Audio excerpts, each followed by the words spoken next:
Boas tardes a todos e a todas. Grazas por a asistenza. Damos comenzo á sesión plenaria, convocatoria de sesión ordinaria do Pleno da Corporación Municipal do Concello de Gondomar, a número 4/2016. Ca seguinte orden do día. Proposta da Alcaldía para dar conformidade ao borrador de modificación da Lei 4/2012 da Área Metropolitana de Vigo. A proposta de Alcaldía é a seguinte. Asunto: proposta de modificación da Lei da Área Metropolitana. Vista a comunicación de data 4 de marzo do 2016 do Director Xeral da Administración Local xunto co borrador da modificación da Lei 4/2012 da Área Metropolitana de Vigo, e visto o informe xurídico emitido polo Secretario Xeral deste Concello en data 31 de marzo do 2016, consonte os acordos acadados nas distintas xuntanzas mantidas relativa á modificación desta lei cara á constitución definitiva da Área Metropolitana de Vigo e co obxecto de seguir avanzando segundo a folla de ruta prevista, someto ao Pleno deste Concello a adopción do seguinte acordo: dar conformidade ao borrador da modificación de Lei 4/2012 da Área Metropolitana de Vigo. Gondomar, a 31 de marzo do 2016. O alcalde que vos fala. Esta é a proposta. Adxunto o expediente, acabo de facilitarlles a vostedes en este mismo intre unha copia da acta que asinamos da última xuntanza que mantiveron os 14 alcaldes que van a compor a área metropolitana xunto co vicepresidente da Xunta, Alfonso Rueda, e co director xeral de Administración Local, onde os 14 alcaldes dos concellos respectivos que constituyen a área metropolitana asinan e amosan a súa conformidade co proxecto de modificación da Lei 4/2012 de maneira consensuada. Aí consta, rubricado por todos, donde, ademais, o único compromiso para a súa aprobación definitiva do Parlamento de Galiza, si procede en maio, iba encamiñado ao Concello de Vigo, que necesariamente adoptaba un compromiso de, antes de ser aprobada a lei, a modificación da lei, Vigo tiña que formar parte do plan de transportes da Xunta, do famoso plan de transportes da Xunta, que os únicos concellos que non entraron en el foi o Concello de Vigo e o Concello de Gondomar. Ese acordo non vinculaba para nada ao Concello de Gondomar, só ao Concello de Vigo, a petición deste que vos fala do alcalde por non poder garantir en sesión plenaria o compromiso de entrar do plan de transportes da Xunta de Galicia previamente á aprobación da Lei 4/2012 do Parlamento e debido, entre outras cousas, a que non conta este goberno ca maioría suficiente para poder facelo. Nin eu son quen de comprometerme a levar a cabo adiante algo en nome de terceiros. Por lo tanto, optouse por retirar ese punto e xa está. E iso é o que temos. Como saben, isto foi consensuado, modificado, traballado en varias reunións de todos os alcaldes, indistintamente do cor político, onde estábamos todos representados, PSOE, PP, Bloque, Mareas, etcétera, etcétera, e todos asinaron este acta que agora si dá traslado e que pido as miñas disculpas por non facelo antes, porque simplemente nadie dos alcaldes dispuña dela. Eu tuve que chamar onte directamente ao director xeral, Alberto Pazos, para que me fixera achegar para tela. E, bueno, isto chegoume de último momento, aí o teño. Sin máis, dou a palabra aos voceiros que queiran intervir ou, se queren, que lle aclare ou que poida aclarar algún termo que haya quedado en algún momento con certa dúbida. Intervencións, por favor, señor Guitián. Ten vostede a palabra. Hola, boas tardes a todos e a todas. Bueno, a nos parece moi ben que traiga vostede este borrador de acta, da lei, da modificación da lei da área metropolitana. Nos, no seu momento, cando se fixo a lei, estábamos de acordo con ela. De feito, participamos na conformación da propia área metropolitana e se nombraran concelleiros incluso metropolitanos dentro do Concello de Gondomar. Xa nos tiñamos pensado, de feito, presentáramos unha moción para saber o sentir deste pleno cara á área metropolitana e cara ás negociacións que se estaban levando a cabo entre os distintos concellos e a propia Xunta de Galicia para chegar a un acordo e poder traer este borrador que trae vostede hoxe aquí.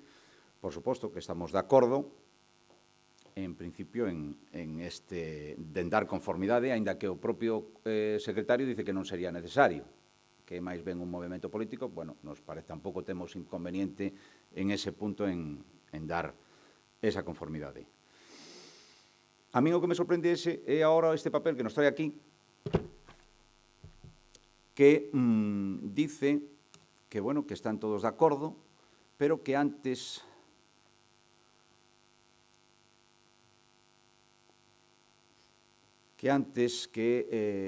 se pacta a incorporación do Concello de Vigo ao transporte metropolitano. É o que dice aquí. Completo acordo dos 14 concellos sobre a incorporación do Concello de Vigo ao Plan de Transporte Metropolitano de Galicia, sin que signifique ningún incremento económico, etcétera, etcétera. Ben, nos parece aínda mellor todavía, porque creo que o transporte metropolitano teña un fallo grande o feito de que non estivera Vigo e contar co transporte urbano dentro dese transporte metropolitano, que era a pretensión inicial da Xunta de Galicia cando se fixo o Plan de Transporte Metropolitano.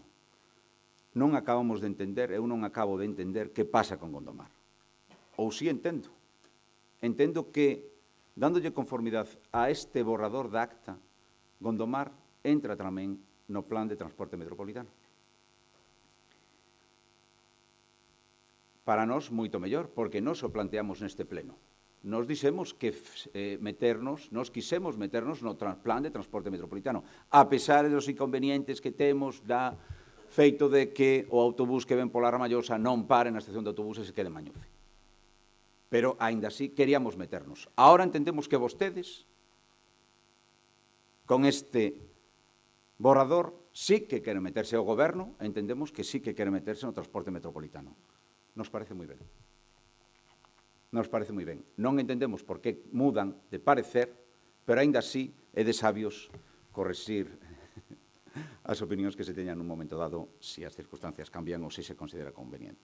Nós, por suposto, vamos a votar a prol desta conformidade. Gracias. Gracias, señor Guitián. Quería aclararlle, non con intención de polémica, ni moito menos. Quería aclararlle que se aprobe este proxecto de modificación non implica que Gondomar vaya a entrar do plan de transportes da Xunta. Hai dúas cousas distintas. Unha cousa é o plan de transportes da área metropolitana, que é un dos primeiros compromisos que vamos a afrontar unha vez que se constituya a área metropolitana. Hai dous acordos encima da mesa de todos cando se constituya a área metropolitana. Un é, o primeiro punto, incluir os concellos que queren estar pero que realmente non están aínda, hasta chegar ao número de 28 concellos. Aí entraría Tui, entraría Tomiño, entrarían As Neves, entrarían moitos concellos máis, non?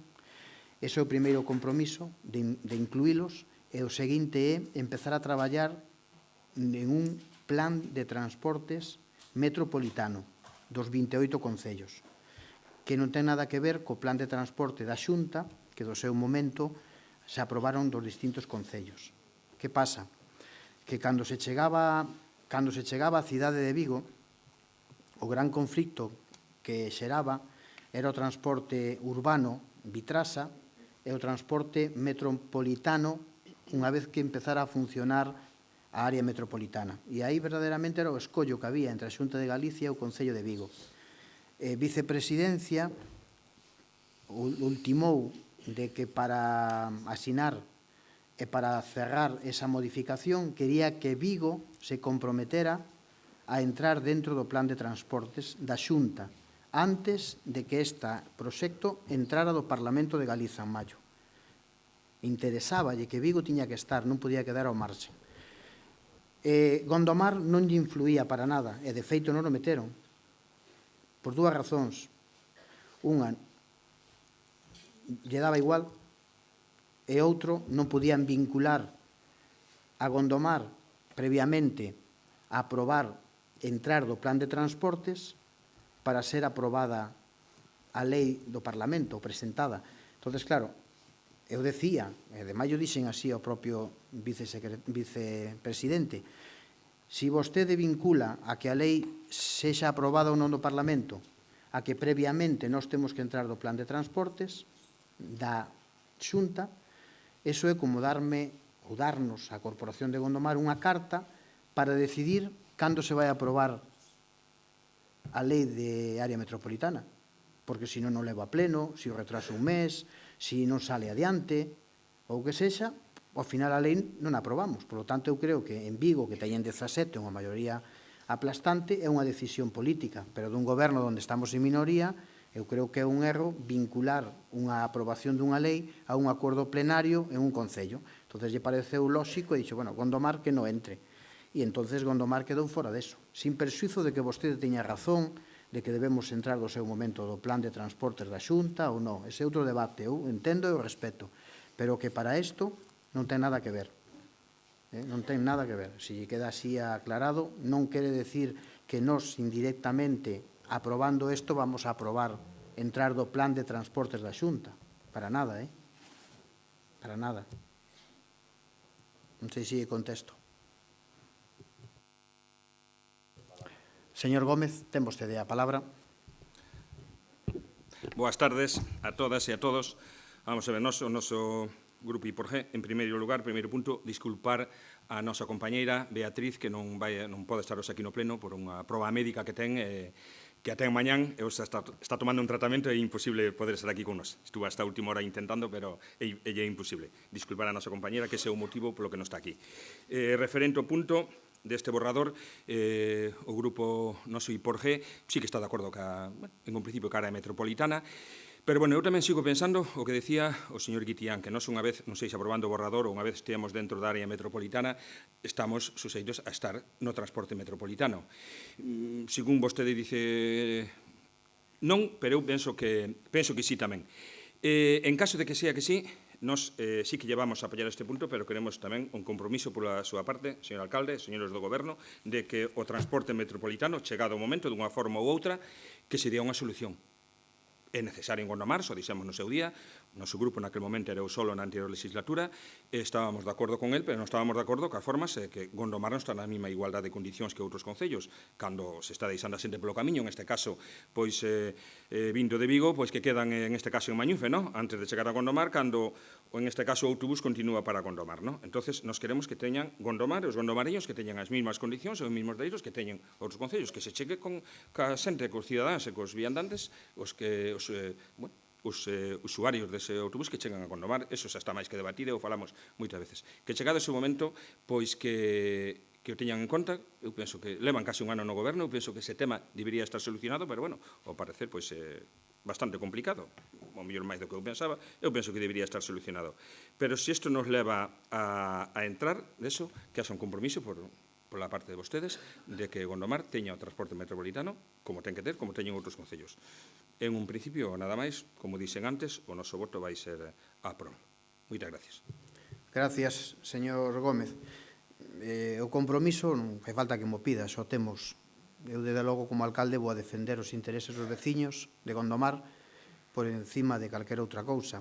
Cando se este falando da área metropolitana de Vigo, do transporte metropolitano, por suposto que estaremos presentes, estaremos, ademais, moi atentos e defendendo os intereses dos veciños. É o compromiso que lle podo dar dentro da acción de goberno e da parte que me toca de defender os intereses por enriba de calquera outra cuestión. E non sei como vai a ser ese plan de transportes, vai haber moitos técnicos, vai haber moitos políticos, vamos a ser 28 alcaldes, vai a estar a Xunta, é un tema serio que ten que cubrir o territorio, as concesións, ademais de Melitur, AXA, que usted fai referencia, quedanlle 4 anos aínda de concesión, e o problema eterno de Gondomar, sabe vostede que se levan tido xuntanzas e máis xuntanzas entre ambas as dúas partes, e de momento non se chega a un acordo. Tamén decirlle que sí, que vamos a estar aí. Que levamos casi un ano e non resolvemos nada, pois é verdad. Hubo moitas reunións, o tema está enfrascado e non nos resolveu tampouco vostede en 2, cando estuvo, ni nos resolveu Guitián en 4. Nós tampouco resolvemos en 10 meses, pero ainda estou dentro do margen para ganarlles. Paciencia. Gracias.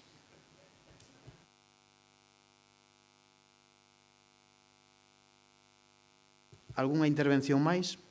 Señor Pauliño, ten vostede a palabra.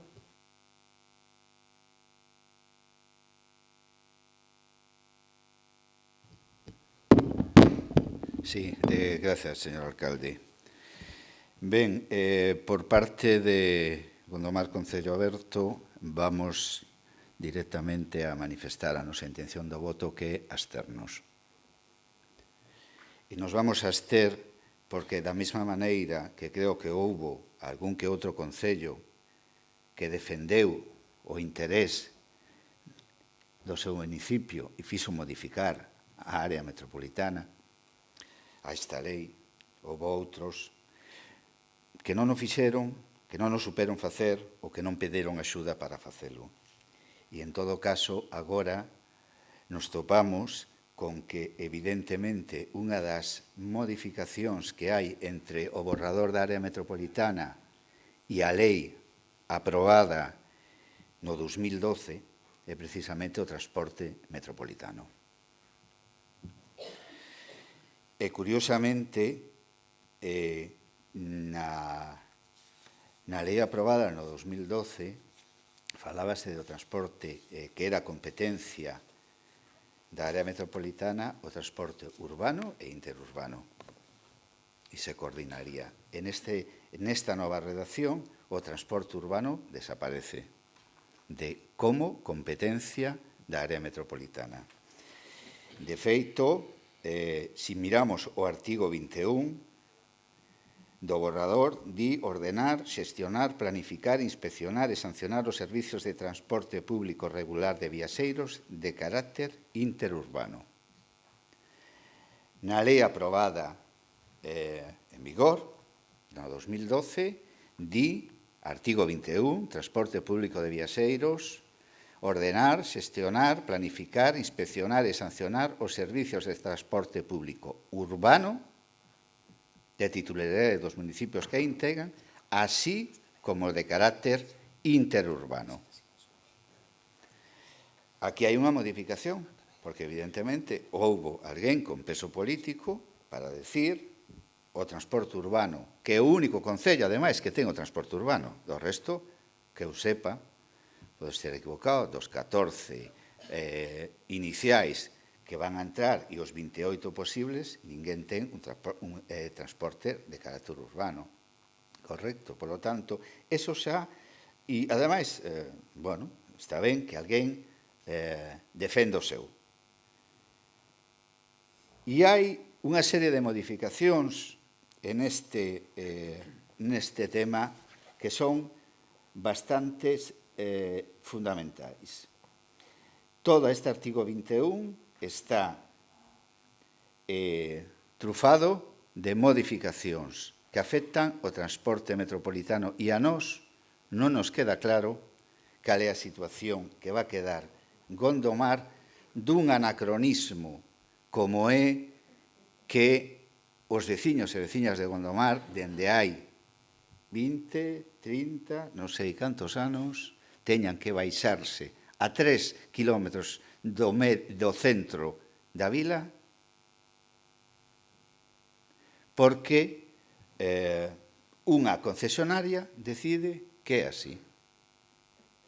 Bueno, nos dixemos, cando falamos do transporte metropolitano da Xunta, E cando nos opusemos, estaba o señor Guitián daquela como alcalde presidente deste concello, por un lado, a entrar nun sistema ou nun plan de transporte primeiro, que era de competencia exclusiva da Xunta de Galicia, como é o transporte urbano, e, polo tanto, tiña que sufragalo ao 100%.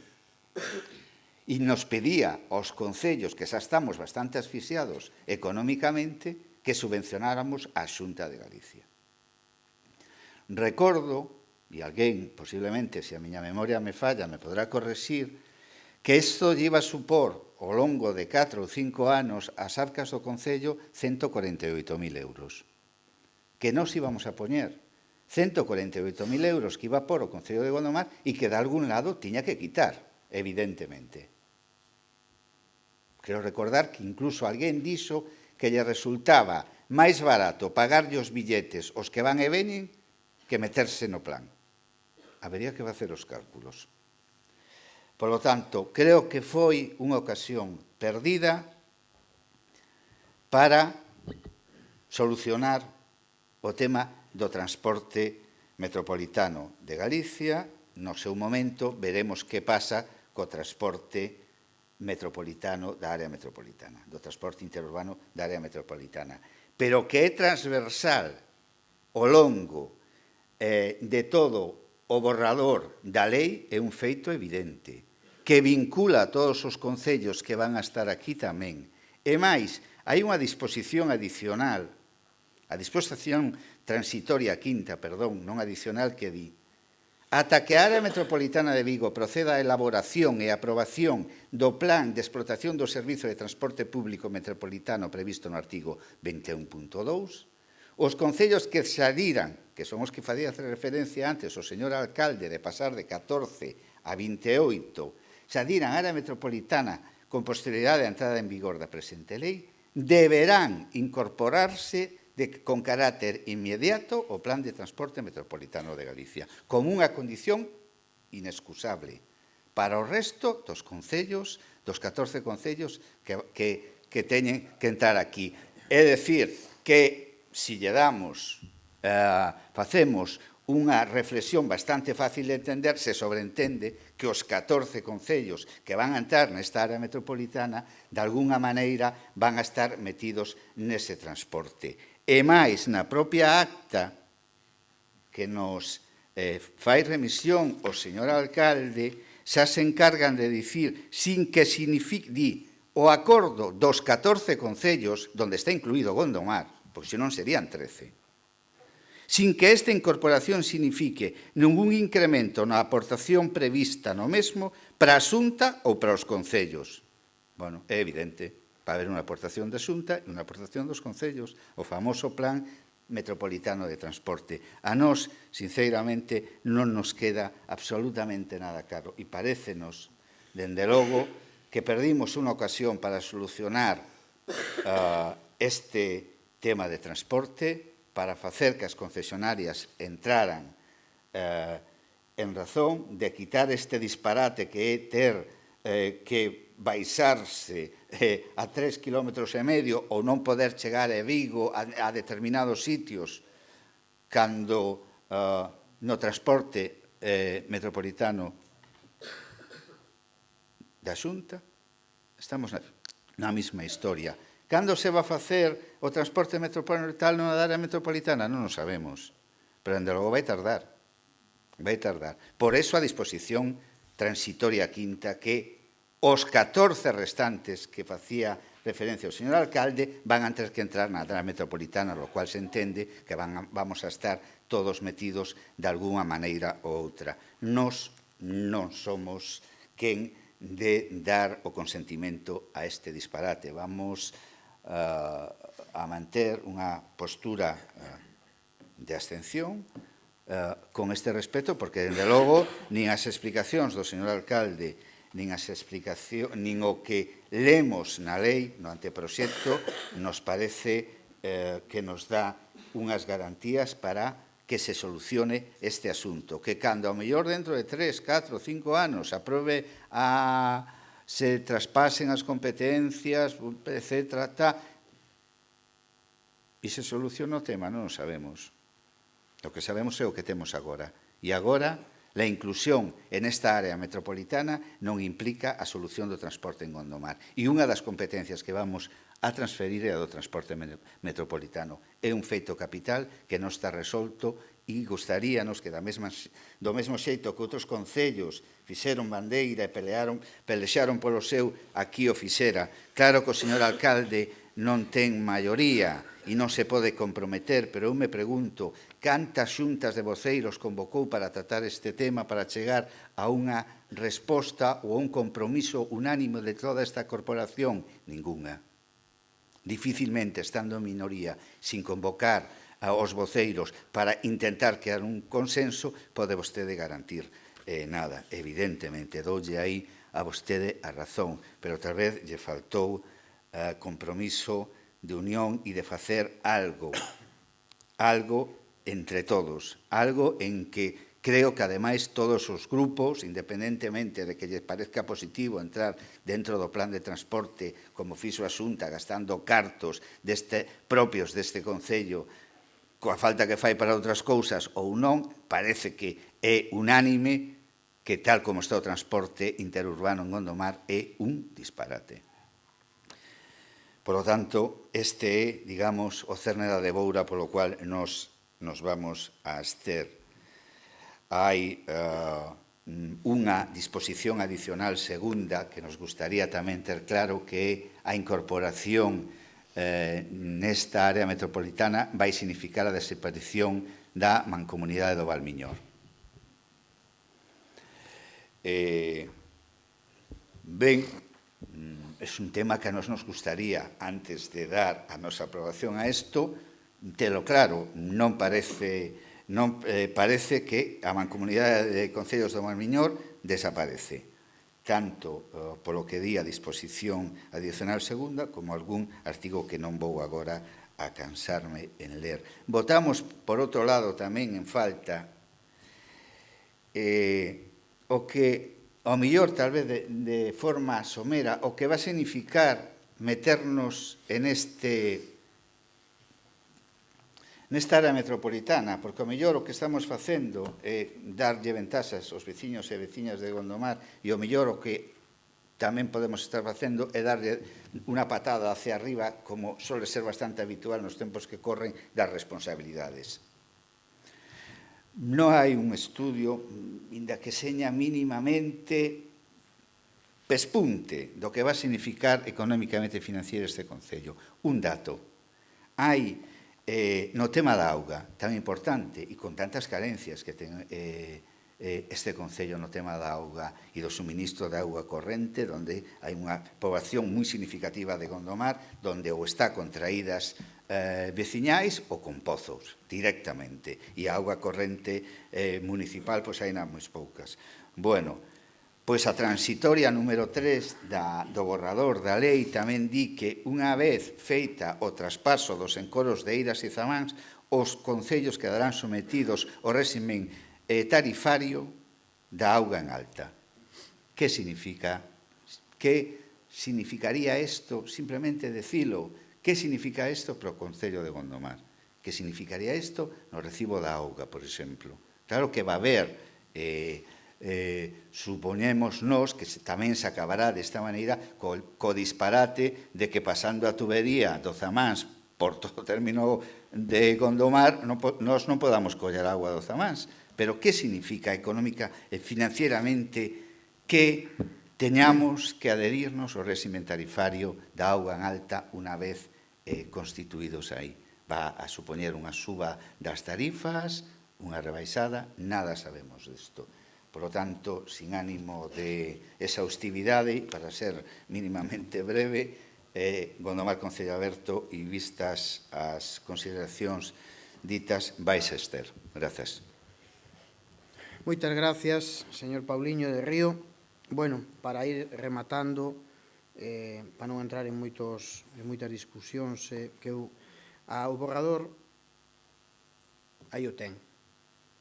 Eu xa sei que o leo con detenimento, non lle vou explicar nin o método, nin o sistema de financiación, de financiamento, porque saben aí, e todo demais.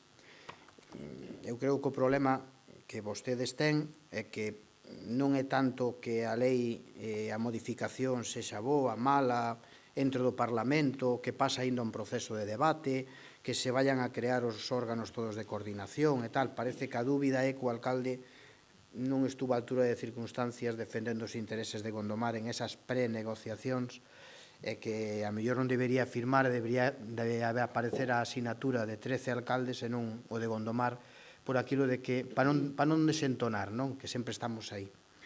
Bueno,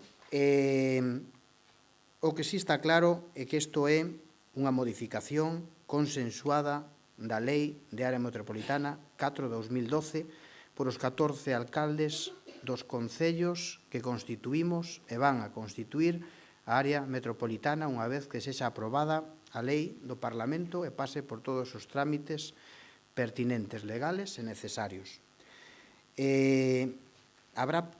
Tendremos moito que falar da área metropolitana despois, das incorporacións, do plan de transportes, de auga, de recollida do lixo, de urbanismo, de sanidade, de políticas sociais, de tantas.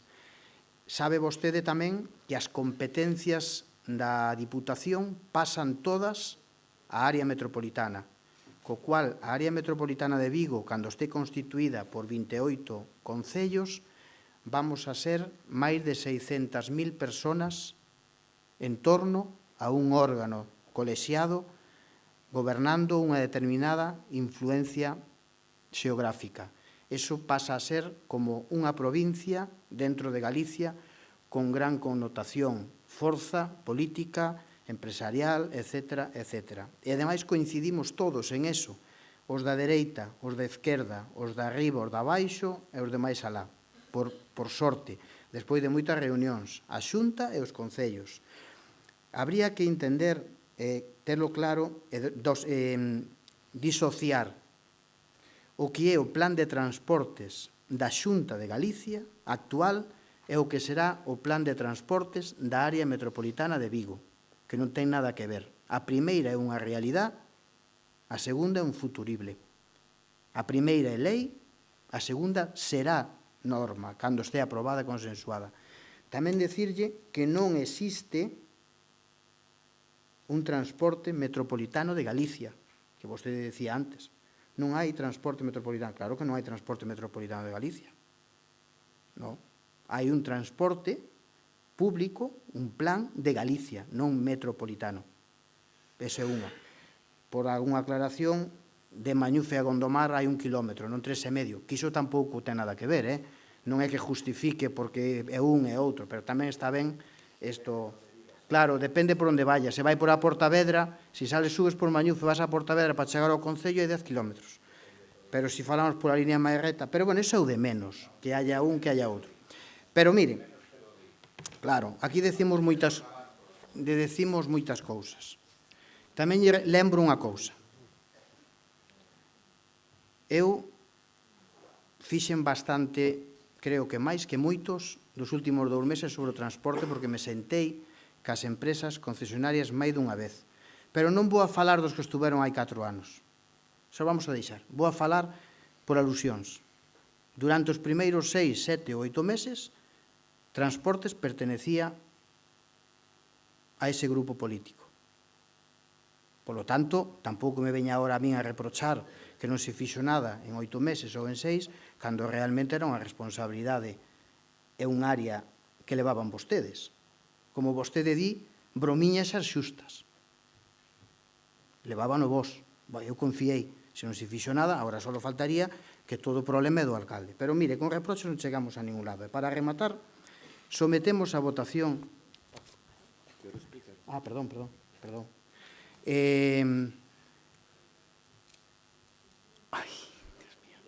Voy a dar a palabra ao teniente alcalde porque é o que estamos. Ten a palabra, señor Arouxo. Gracias, alcalde. Eu era para explicar o noso voto, lóxicamente. Ben, estamos diante da adhesión a un borrador do que será unha lei cando o Parlamento aprobe e, entendo eu, previo debate que haberá no Parlamento que, en definitiva, é que non vai aprobar e, polo tanto, quen ten a potestade e, en última instancia, de modificar esta lei, porque as leis fanse nos parlamentos. Os concellos ainda non temos capacidade legislativa. Dito iso, nos imos votar a favor deste borrador, xa o adianto, non? Porque o consideramos un avance, pero tamén temos que decir que efectivamente hai aspectos mellorables que nos procuraremos facer chegar as nosas propostas a onde se vai dar ese debate que é o Parlamento, non?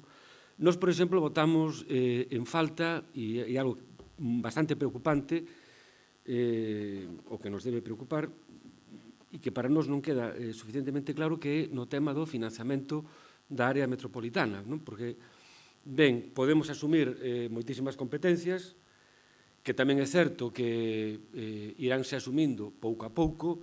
Eu sei que hai áreas metropolitanas, por exemplo, a área metropolitana de Barcelona, que leva funcionando 30 anos, a día de hoxe ten asumido o 40%, máis ou menos, das competencias que pode asumir. Estamos falando da área metropolitana de Barcelona.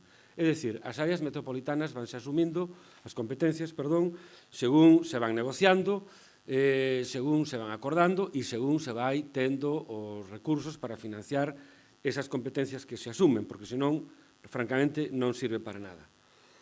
No tema do transporte, que efectivamente é un elemento vertebrador, probablemente un dos máis importantes, o vertebrador no senso físico mesmo da palabra, non?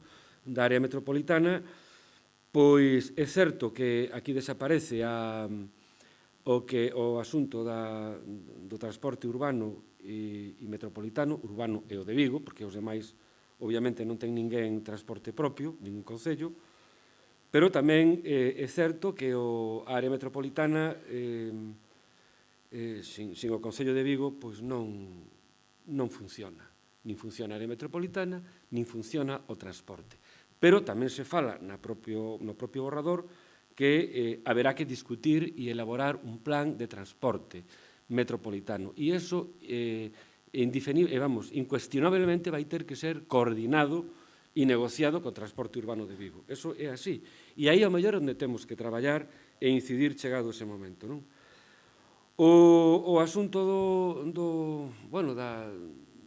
nós temos claro que esta acta que se nos pasa, ou este acordo, mellor dito, asinado polos alcaldes, onde Vigo se compromete a participar, pois eu creo que ten que ver con deixar atado isto, non? De que, efectivamente, Vigo acepta incorporarse aquí.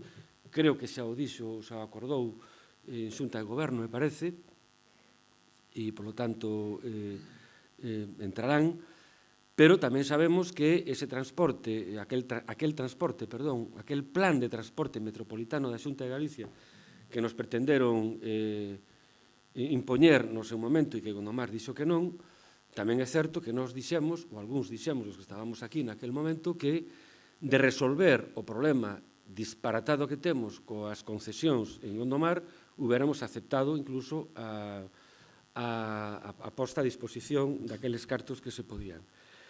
Con todo, tamén quero poñer encima da mesa un dato que a mellor é importante, sobre todo para quen teña que negociar isto no seu momento, e é que, como vostedes saben, o Tribunal Supremo, creo que foi, botou abaixo as concesións, casi todas as concesións de transporte de Galicia, e eu creo que é un momento bo para negociar esas concesións, que é onde había o problema que temos en Gondomar, que é un problema que ven dado polo choque entre concesións, aparte, o meu modo de ver, dunha visión empresarial bastante corta, pero, bueno, é un problema das empresas, non? Polo tanto, eu creo que aí é onde hai que aproveitar esa circunstancia que eu creo que favorece esa negociación da desaparición ou da anulación, perdón, desas concesións. Polo tanto, nós estamos convencidos que isto é un punto de partida, que tamén somos conscientes que eu creo que isto vai quedar probablemente para o próximo Parlamento galego, é a impresión que nós temos, e en todo caso, como xa dixen ao principio, será o Parlamento quen modifique esta lei e quen corrixa esta lei se algo ten que corrixir, non? Pero, en principio, insisto, nos consideramos que é un paso importante, que é mellorable, sobre todo no financiamento das competencias, ollo, e no tema do transporte, pois probablemente tamén.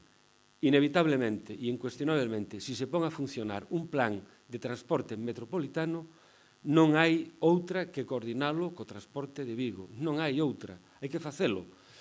E entón aí, pois, onde será o mellor, igual non ten tanta relevancia que Vigo entre ou non entre, senón que vai ter que coordinarse sí ou sí co transporte metropolitano.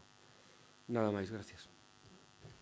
Grazas, señor Araúxo. Bueno, palabras, señor Guitián, ten vostede a palabra. Grazas. Para ser breve e rematar. Efectivamente, isto é un borrador de lei, é dicir, logo haberá que desenvolvela para adaptar cada punto concreto, por exemplo, que antes decía o concelleiro, por exemplo, o de Valmiñor, a Mancomunidade do Valmiñor, que haberá que, efectivamente, dice a propia lei que se elimina e tal. Pero, incidindo para rematar, co tema do transporte de viaxeiros, eu discrepo con vostede. Para min, con isto que estamos facendo hoxe, aceptamos entrar no plan de transporte metropolitano en vigor, eu entendo que estamos aceptando eso. Eu lle vou facer 2 rogos. E unha vez que aceptamos eso, tamén aceptamos o seu financiamento, que o dice aquí, que haberá a financiamento da área metropolitana será un diñeiro por cada habitante. E logo unha parte fixa e logo unha parte variable en función do número, etc. Bien, eu entendo, e lle dimos aquí razóns, non só eu, sino outros concelleiros, de que efectivamente estamos admitindo esa entrada no transporte metropolitano. E o financiamento, pola nosa parte, tamén. Non lle vou facer 2 rogos e un desexo. O primeiro rogo é que a partir de mañán estén en a banca as tarxetas de transporte metropolitano para que todos os veciños de Gondomar se podan. Claro, mañán xa, ou se se aproba, mañán xa, se podan aproveitar todos os veciños de ter o coste da viaxe en autobús a Vigo a mitade de prezo. Ese é un rogo. O segundo rogo, que se poña a traballar porque a partir deste momento, para arranxar o tema das rutas e das frecuencias e onde paran ou onde non paran, está escrito aquí. E eu vou dicir onde. No, como se falou antes no artigo 21, transporte público de viaxeiros, onde o ámbito competencial da área metropolitana é precisamente ordenar, xestionar, planificar, etc., o transporte.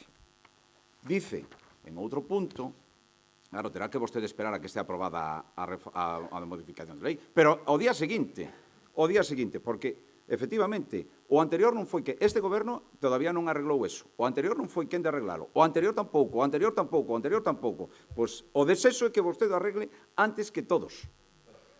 Aí o ten, e o rogo é que o faga desta maneira, porque o dice aquí como ten que facer. A área metropolitana constituirá o Comité de Coordinación do Transporte Metropolitano. O Comité de Coordinación do Transporte Metropolitano exercerá as seguintes funcións. E a primeira, o artigo 21.3, o artigo 21.4, a elaborar a proposta de coordinación das rutas, frecuencias, horarios e paradas entre autobuses urbanos. Aquí o ten vostede. Interurbanos, etc., etc., etc. Ese é o rogo deste grupo que se pone a traballar dende dentro, lóxicamente, unha vez que se acepta, que mañán estén as tarxetas para o resto, para os veciños, e que lle costa a mitade, e o desexo é que o faga cuanto antes, e que nos gana a todos. Non terá ningún problema pola nosa parte, terá o noso aplauso. Gracias. Gracias, señor Guitián. Sei que está eso da lei, sei que está ese comité de coordinación, sei que está eso, e sabémolo os 14 alcaldes e o vicepresidente da Xunta. Non pense que eso foi casualidade, todo o que se fixo aí. Hubo moitos debates e moitas tardes. Claro que se fixo. Tamén está pensado. Non só iso, están pensadas algunhas cousas máis para solucionar os problemas dos veciños, teña por suposto. Entonces, que sí, que tamén do que está leendo o que vai a ser lei, habrá que esperar, porque isto vai a sufrir moito debate parlamentario, enmendas, etcétera, etcétera, e incluso hasta cambios a mellor de gobernos. Quero decir, cando teñamos a lei aprobada, teña por suposto que empezaremos a traballar en ela. Sobre o tema das tarxetas, eu mañán vaime ser un pouco apurado porme xa co das tarxetas, primeiro porque non estamos dentro do plan de transportes da Xunta. E se estamos dentro do plan de transportes da Xunta, os primeiros en mentir son os seus. Grazas. Se non hai máis intervencións, señor Pauliño, ten vostede outra vez a palabra. Gracias, señor alcalde. En principio, para simplemente decirlle que para non reprochar nada, disimula bastante. A verdade é que disimula bastante nestas cousas como noutras. E ao millor, se deixara traballar a concelleira cando estaba no exercicio das súas competencias, outro galo cantaría. A maiores, é simplemente un apuntamento polo que acaba de decir o señor Guitián. O comité este de coordinación, así visto negro sobre el banco, queda moi bonito. Pero en realidad va a ser un representante da Xunta, un representante de Vigo e un representante dos outros 27 concellos. Un dos 27. Non os 27, un dos 27. O alcalde de Vigo e un representante da Xunta. Ese é o famoso comité. En literatura queda estupendo. Cando se fala de todos, un representante de todos aqueles concellos metropolitanos titulares de transporte urbano, de todos, pero hai un. Correcto. E dos interurbanos, pois estamos ao resto. Con lo cual, dos 27 concellos, haberá un representante, outro de Vigo e outro da Xunta. Eso é quen vai a coordinar isto. Grazas. Grazas. Bueno, pois votamos. O que estamos votando, sabemos ben, e a proposta da alcaldía de dar a conformidade ao borrador consensuado entre os 14 alcaldes dos concellos que constituyen a área metropolitana para que isto e a Xunta de Galiza e o Parlamento, que ten o poder legislativo, a presente para a súa aprobación, debate, etc., etc., que sexa a mellor lei para todos e vamos a estar aí, obviamente, pelexando por os intereses do noso Concello, que a mellor nin me toca a min, a quen lle toque. Bueno, votos a prol deste punto.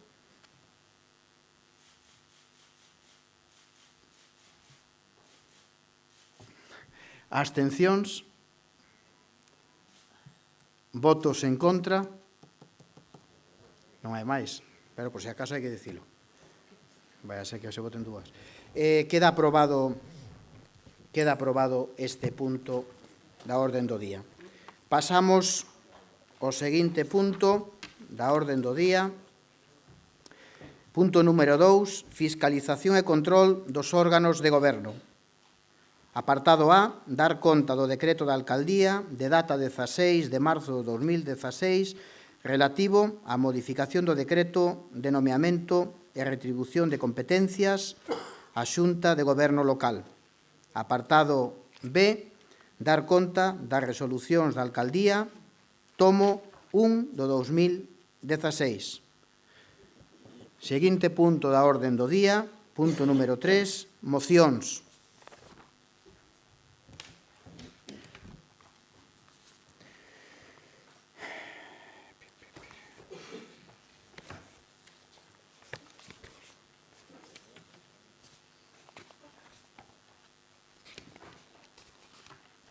Obran do expediente unha moción presentada por o BNG que non é admitida por non ter grupo político, por tal non procedo o seu debate aquí, dúas mocións de urxenza e fora do prazo establecido, o cual tendrán que ser sometidas ao seu debate e aprobación da urxencia se procede unha vez rematadas as mocións que obran do expediente, que son 5 mocións que pasamos a debatir. A primeira moción, seguindo un orden cronolóxico de presentación, é unha moción que presenta o Partido Popular, a súa concelleira Patricia Durán Pérez, solicitando a comparecencia da concelleira Nuria Lameiro Valverde como responsable do Departamento de Igualdade. Doy a palabra á señora concelleira. Hola, moi boas tardes a todas e a todos.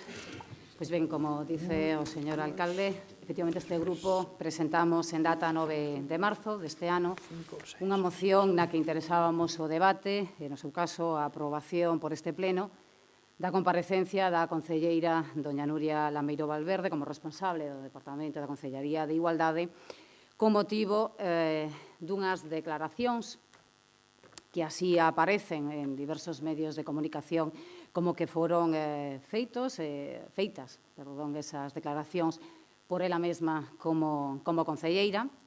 Nese día, o día 8 de marzo, conmemorábamos o Día Internacional da Muller e, pois, amanecía o día lendo a prensa, pois o que pudemos ver foron en varios medios de prensa escrita algúns titulares en que realmente, para quen lles fala, para este grupo popular o que represento, consideramos unhas declaracións totalmente inapropiadas, inadmisibles, por canto consideramos que non responden realmente o que o sentir e o traballo desenvolvido dende o CIN, dende a súa creación aquí en Gondomar, que non representa para nada o que foi o traballo das mulleres que representaron, que foron concelleiras de igualdade, do personal do CIN, dos homes e das mulleres deste concello. Foron unhas palabras, unhas frases que consideramos que realmente o único que fan é resurdir unha serie de estereotipos que, de verdade, que tristemente, é verdade que hai moita parte da poboación que todavía o ten interiorizado, pero que non se poden permitir dende unha persoa que desenvolve un cargo público e, ademais, que tenga responsabilidade da área de igualdade, consideramos que non poden sair da súa boca estas palabras, estas frases que, como recollo na propia moción, decían, e as leo en castelán, así aparecían nos medios de comunicación, este curso de mecánica básica, que se ha organizado con la idea de que ante este tipo de situaciones cotidianas, por ejemplo, un pinchazo, ellas, en referencia a las mujeres, sean capaces de cambiar el neumático por sí mismas sin necesidad de tener que echar mano del móvil para solicitar auxilio al marido, hermano o hijo, figuras masculinas. Empregábanse argumentos como que as mulleres efectivamente conducen habitualmente, de fai moitos anos, e utilizamos o coche a diario, como ferramenta de traballo. Incluso dice que en moitos fogares do noso concello, durante a semana, es la mujer la que maneja máis el coche en casa para hacer recados, para ir a la compra, para llevar y traer a los niños al cole, actividades, etc. E remata con unha frase que di, por eso es importante que aprendan a conocer cómo funciona el coche y que aprendan a desenvolverse con naturalidad y sin nervios en caso de algún incidente. A verdade é que esas declaracións deron lugar a uns, digamos, que comentarios dentro da propia prensa e, sobre todo, uns titulares tremendos, non? Histéricas al volante en Gondomar, que este titular fixo que o seu propio grupo, a través das redes sociales, fixeran unha crítica, un ataque persoal á propia xornalista que o fixo, pero non considero menos duro o titular de outro medio que dice que Gondomar ofrece un curso para que las mujeres sepan cambiar ruedas por sí mismas. Insisto que toda esta cuestión o único que fai é iso, é rescatar uns estereotipos que temos que botar fora da sociedade. E creo, señora Lameiro, que non considero que vostede sexa en absoluto machista, e precisamente por iso pedín esta comparecencia. A mí non me gusta nin tanto medios de comunicación, ni moitos menos redes sociais. Creo que aquí, no plenario, onde vostede, e eu que lle pido que explique que pasou aquí. E por que lle pido sobre todo esa explicación? Porque ao día seguinte, vostede non saiu nos medios de comunicación, pero sai o señor alcalde. Se supón que a defender, a excusar, non sei, porque a verdade e que acaba dicindo, asume que é un erro, pero di que é un erro de comunicación e asegura que as declaracións a máis saíron da súa boca. Este erro de comunicación, quero que me o explique. Si sale aprobado que teña que comparecer vostede, se esa hoxe ou no seguinte pleno, que explique este erro de comunicación de onde sale. Porque a nota de prensa sai do gabinete de prensa. Me gustaría saber ese gabinete de prensa, quen o conforma, se isto foi redactado por unha terceira persoa, se iso foi consensuado con vostede, Parece que polo que di o alcalde asume que hai un erro, que isto non o dixo vostede, polo tanto, entonces estamos tamén xa con un problema de que non saben desde este goberno tampouco xestionar o propio gabinete. Quen o fai? Eu estiven revisando na página web do Concello, o gabinete de prensa, hai unha persoa de contacto, é un varón, pero, sin embargo, dentro dos departamentos, a persoa que levaba os temas de prensa era unha muller. Quero tamén que expliquen. E se vostede vai a seguir e vai a dar a mesma explicación que deu o señor alcalde o día seguinte, dicindo que isto non saiu da súa boca e que hai un erro porque non revisaron as notas de prensa, quen foi a persoa que redactou esta nota de prensa. Creo que esta é a oportunidade para que vostede nos dé unha explicación a toda esta polémica por unhas palabras que, insisto, totalmente inapropiadas para o seu cargo.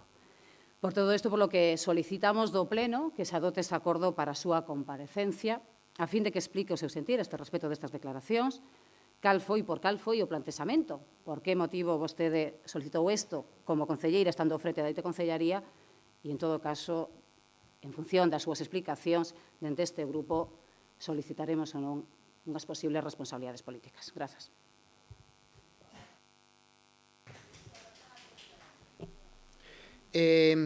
Señora Durán, entonces pide a comparecencia da concelleira. Sometemos a votación a comparecencia da concelleira Nuria Lameiro, responsable de Igualdad. Votos a prol para que comparezca públicamente cando considere a concelleira. Votos a prol. Todos. Queda aprobada por unanimidade esta moción e queda vinculada e obligada a este plenario a que comparezca a concelleira Nuria Lameiro cando ela considere oportuno ou crea si agora ten a ben ou cando considere. Doi a palabra a señora Nuria Lameiro para que diga si comparece hoxe ou para o próximo pleno ou cando ela considere. Ten a palabra, señora.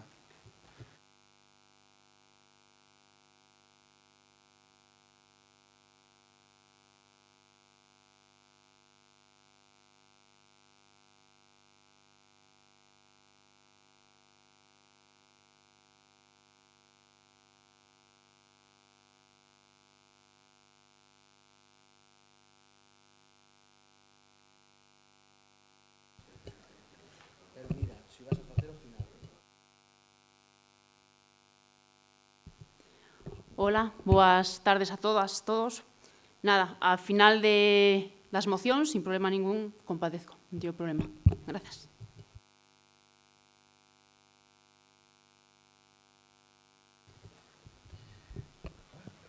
Grazas. Queda, entonces, para o final das mocións ou das preguntas ou cando considere a concelleira a súa comparecencia, como é potestativo en ela. Sometemos a debate a seguinte moción, que seguindo un orden de representación política por grupos e atendendo a data de rexistro de entrada, é unha moción do Grupo Municipal I+G sobre asfaltados de camiños. Ten vostede a palabra, señor Gómez. Estamos. Moi ben, vamos a moción. Vamos a ver, esta é unha moción sobre, donde pedimos uns asfaltados dos viales dos camiños sin esquecernos de outros, que hai necesidade dun montón deles. Iremos traendo algúns, temos pensado en este caso pedirlle ao Goberno, creo que hai unha actuación en varios camiños, con algunhas subvencións e todo eso, queremos pedir, pero eso só pediremos donde toca, unha relación dos que teñen xa en proxecto ou en marcha para arreglar, para nos seguir solicitando, en este caso por mediación de mocións ou por rogos, como proceda outros camiños. Quero dicir que, de momento van estos, seguiremos pedindo outros. Vou a ler a moción, que é o que é asfaltado de viarios. Ante o estado calaminoso no que se atopa o firme de varios de viarios pertenecentes á parroquia de Mañufe e de titularidade municipal denominamos Camiño da Costa, Camiño de Xeidóns e Camiño de Piquetes a Xeidóns. Todos eles van con plano por atrás marcando cales son os viales estes. Apunto no plano que se asunta debido, entre outras cousas, que no ano 2010, con motivo das obras do plan E naquel momento, dotouse dita zona de saneamento. No ano 2014 volveremos a facer obras para a colocación dun transformador de corrente debido á baixa tensión eléctrica, así como en diversos tramos debido ao enraizamento de árbores. Este fan levantar o firme de tal xeito que a estrada, pola súa orografía, convértese nun perigo para os usuarios da mesma. Ademais do tránsito que soporta, faise necesaria unha urxente actuación en procura de dotalos dun novo firme. Por todo isto, e polo que elevo a este pleno a dotar o seguinte acordo: que o Pleno da Corporación Municipal de Gondomar aprobe a iniciación do expediente encaminado á reposición do firme de viarios denominados Camiño da Costa, Camiño de Xeidóns e Camiño de Piquetes a Xeidóns, facultando ao señor alcalde, por si fora necesario, a facer as xestións pertinentes ante as diversas administracións en procura de financiamento necesario para a súa realidade ou ben facelo con partida municipal existente nos orzamentos. Explico un poquinho máis, estes son os camiños, que vai de Xeidóns, que vai de Piquetes hacia Xeidóns, hacia a costa. Eso, como dicía aquí na moción, fixéronse obras de saneamento no ano 2010, hai zonas que levou unha profundidade de 5 metros ou algo máis de 5 metros, e, sí que se repuso como a maior parte dos camiños. Que pasa? Que eso é apisonado naquel momento, vai cedendo, e a carretera perdeu o seu firme, perdeu a súa forma, que hai sitios que, aparte de o difícil que ten para transitar por ela, ten inclinacións hacia varias viviendas, onde entra agua e todo iso. Despois, ali había un gran problema eléctrico, que non había forza suficiente, volveuse a facer outra obra que desde Piquetes hasta o barrio da Costa hubo que outra vez levantar a carretera para meter un novo transformador. Tamén quedou ben naquel momento, pero empeza outra vez a ceder o firme, E despois hai outra zona, subindo da carretera de Nande para arriba, que hai un montón de árbores, e, hai zonas que teñen, pero está levantado un montón, Entonces, eso leva a que a carretera é necesario de facerlle un novo firme, por eso pedimos que, dunha forma ou outra, que teñan en conta para que se solucione, a solución é facer un novo pavimentado e preparala. É o que pedimos no pleno, e, lle pido a toda a corporación que aproben esta moción e que o goberno, o antes que poidan, que lle dea unha solución a este tema. Nada máis. Gracias, señor Gómez. Alguén máis pide a palabra? Ninguna intervención máis. Ben, decirlle en nome do Goberno que estamos totalmente de acordo con esta moción e con todas as que poidan vir ao Pleno, sempre que sexa para mellorar as infraestructuras viarias, etc., no noso Concello. Tomamos nota e dentro desa ponderación e prioridades que temos que levar a cabo, intentaremos que isto sexa un feito e unha realidade canto antes. É certo que necesita un desraizado aí, ese tramo, e asfaltado. Dentro do posible, teña por seguro que nos pondremos con elo, tendo en conta que Gondomar son 75 km cuadrados de extensión e que ten moitas infraestructuras, pero vostedes saben que foi concelleiro de Vías e Obras, vostede tamén, saben que claro, se hubieran feito o seu traballo do seu momento, nós agora estaríamos encantados. Pero, hombre, de paso que estamos aquí, xa yo digo. Pero, bueno, temos o que temos. Entonces, bueno, é así. Que vamos a ver, das usted por aludido. Espere, señor Salgueiro, espere. Que sí, que estamos de acordo, que agradecemos que vayan vostedes indicándonos, ademais, con ese ánimo de colaborar, onde están os camiños en mal estado para rematalos. Por alusións, doulle a palabra ao gran concelleiro de Vías e Obras, Jesús Salgueiro, que foi un gran concelleiro. Ten a palabra.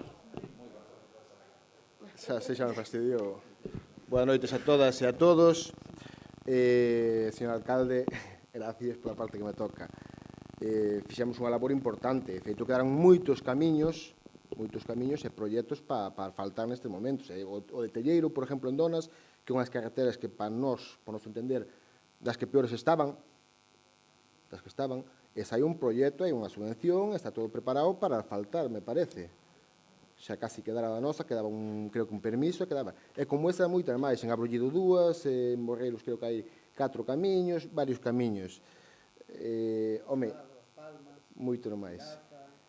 Debo dicir, claro, ten unha concelleira que non somos nós que temos que traer os camiños que se queren asfaltar. Hai que pegar un visual de vez en cando.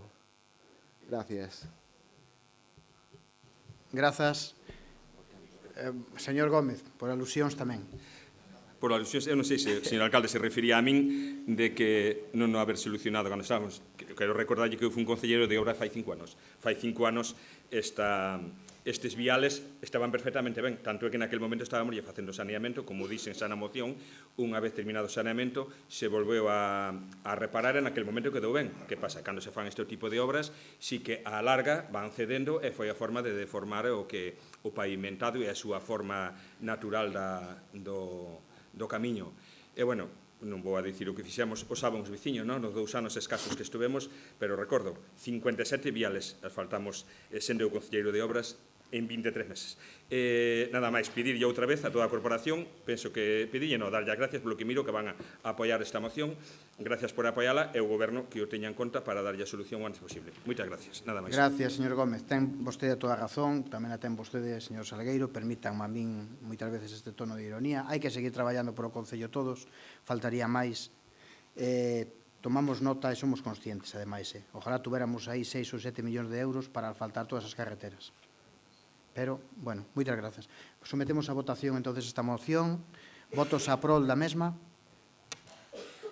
Queda aprobada por unanimidade esta moción. Temos 2, 3, 4, 5, espera, 1, 2, 3, 5.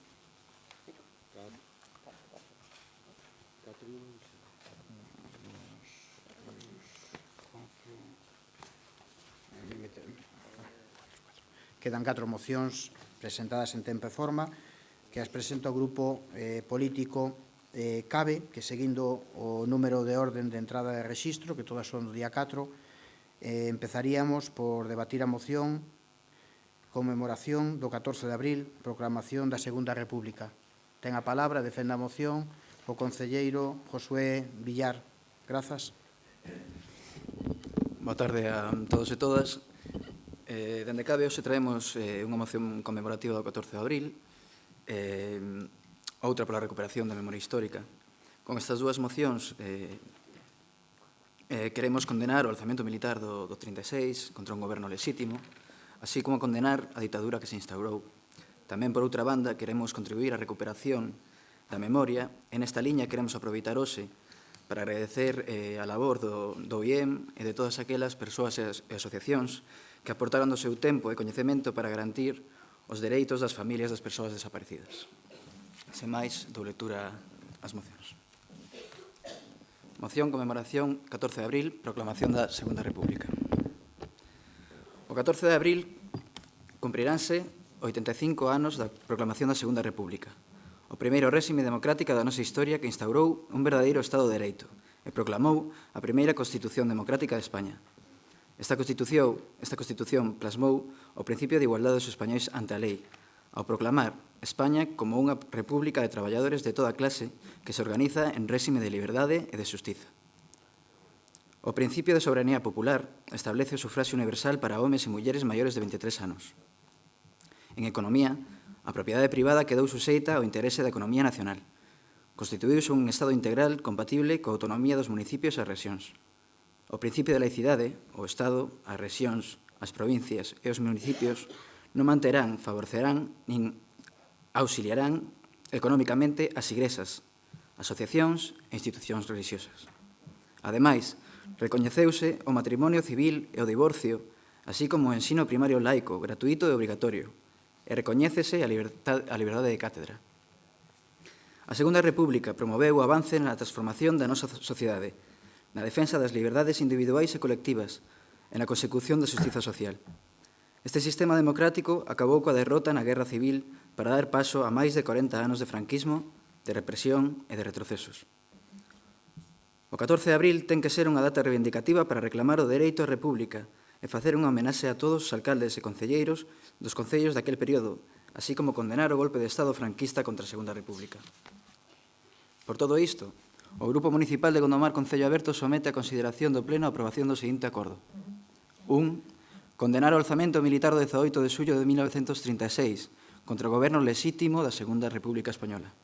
Que o 14 de abril ondee a bandeira republicana na sede consistorial ou na praza principal do municipio para facer unha homenaxe a todas as persoas que defenderon a Segunda República, así como o período democrático que se inaugurou. 3. Que o Concello organice no municipio actos conmemorativos e divulgativos do 85 aniversario da proclamación da Segunda República, así como promover actividades encamiñadas á rehabilitación política e cívica de todos aqueles cidadáns e cidadás que foron vítima da represión franquista, xa fose durante o alzamento militar ou durante a posguerra. Grazas, señor concelleiro. Intervencións, señor Guitián, ten vostede a palabra. Moitas grazas. Moitas grazas, simplemente para decir o noso voto. Estamos de acordo con esta moción no respecto ao fondo. Estamos de acordo no punto número 1, estamos de acordo no punto número 3, pero non nos parece adecuado o punto número 2. En ese caso, si esta é a moción 1, 2, 3, nos votaremos en contra. Nada máis, gracias. Gracias, señor Guitián. Señor Gómez, ten vostede a palabra. Nos, vamos a ver, nesta moción non vamos a entrar no debate, nos vamos a abster nesta moción. Preferimos non entrar en debate, son cousas que, bueno, nos vamos a abster, nada máis. Gracias, señor Gómez. Señor Araúxo, ten vostede a palabra. Gracias, alcalde. Eu, en nome do noso grupo, de Manifesto Miñor, obviamente, imos votar a favor da moción por varias cuestións que creo que son facilmente entendibles. Afortunadamente, os tempos están cambiando, como decía a canción, non? E hoxe, pois, de un tempo para cá, de hai pouco para cá, pódese falar, ou podemos falar, criticar incluso, bueno, non sei se coa lei Mordaza, creo que a partir do 1 de xullo falar mal da monarquía, creo que sei que vai ser delito, que me corrixen alguén. Bueno, en todo caso, quero decir que se pode falar e publicar e saber o que está pasando con ese xefe de Estado que non podemos elixir democráticamente os cidadáns. Ben, ese é o sistema republicano, que poidamos escoller cada 4 ou cada 5 anos o xefe de Estado. Se iso fora así, estaríamos aforrando os espectáculos lamentables e bochornosos desa chamada familia real, que son tan patriotas, en algunhas cousas, pero cando se fala da declaración do IRPF, fuxen dela como da peste, non? Entón, eso sería evitable con un sistema democrático republicano de elección do xefe de Estado, primeiro. E logo tamén, que eso sí que non o di a moción, pero nos queremos poñelo, falar diso porque nos parece importante, porque nos, e porque sobre todo estamos a favor e defendemos os valores republicanos, que son outra cousa. Unha cousa é a forma do Estado republicano e outra cousa son os valores republicanos, que son aqueles que todo o mundo coñece de igualdade, liberdade e fraternidade, non? Eses son os valores republicanos que tamén que hai que rescatar e poñer en riba da mesa. Ben, nos defendemos eso e bueno, se mo permite o compañeiro de corporación Josué, pois, en plan, en modo retranca, cando España teña a súa república, a ver se nos axuda a que os galegos teñamos a nosa república. Gracias. Grazas, señor Araúxo. Bueno, o Partido Socialista tamén ten algo que decir en isto. Obviamente, cando falamos da memoria histórica, nos ven á cabeza Zapatero, e cando nos falamos a crisis e o fundimento de España, algúns tamén lle ven Zapatero. Quédense co dato que máis lle guste. Pero creo que somos grandes defensores, ademais, da memoria histórica, de condenar o alzamiento militar o 36, que moitos xa por desgraza ou por suerte non saben o que é, nin canto foi, nin saben se Franco era un dictador, se era o presidente do goberno ou do Real Club Celta. Moitas veces non o saben. A preguntas de moitos rapazos non o saben. Bueno, que queremos decir? Que eu tamén coincido, e tamén coincidimos, que estes puntos, condenar o alzamento militar o 18 de xullo, por suposto, non fai falta traerlo en pleno, eu condeno, me considero demócrata, como moitos que están aquí, por lo tanto, non fai falta traer en pleno unha moción para que eu teña que posicionarme. Que o 14 de abril ondea a bandeira republicana da sede do consistorio, eu me opoño firmemente, porque sería incumplir a lei e a Constitución española. De entrada, creo que non. Enda que dice da praza principal do municipio tamén, e despois, cando vostede dice que o Concello organice no municipio, entendo o Concello do sentido máis amplo da palabra, será o Goberno, pois que leva a cabo divulgación, proclamación de actividades, promover a quen foi, ou víctima, ou despois da posguerra. Mire, sinceramente, eu creo que por a nosa parte vamos a absternos, porque creo que hai cousas, isto é importante tamén, pero creo que hai cousas máis importantes do Concello que isto, que divulgar. Hai moitas cousas que divulgar e moitas cousas que facer no noso Concello sin meternos en estas cousas que creo que non nos axudan. Eu, moitas veces, dame moita pena, eu digo aquí públicamente, cando detrás das miñas costas non ondea a bandeira de España e a bandeira de Galicia, como dice a Constitución. E por respeto e por evitar guerras de bandeiras entre a corporación, non a poño. Pero se por min fose, detrás estaba, eu digo públicamente, a bandeira de España, a bandeira de Galicia e o cuadro do rei. En cumprimento da Constitución. E o que non este de acordo, que presente unha emenda e que a reformen. Mentres tanto, a lei é lei, nos guste ou non nos guste. Por lo tanto, vamos a votar e vamos a absternos destes debates que lle preocupan a Gondomar, creo que ben pouco. Moitas grazas. Por lo tanto, sometemos a votación.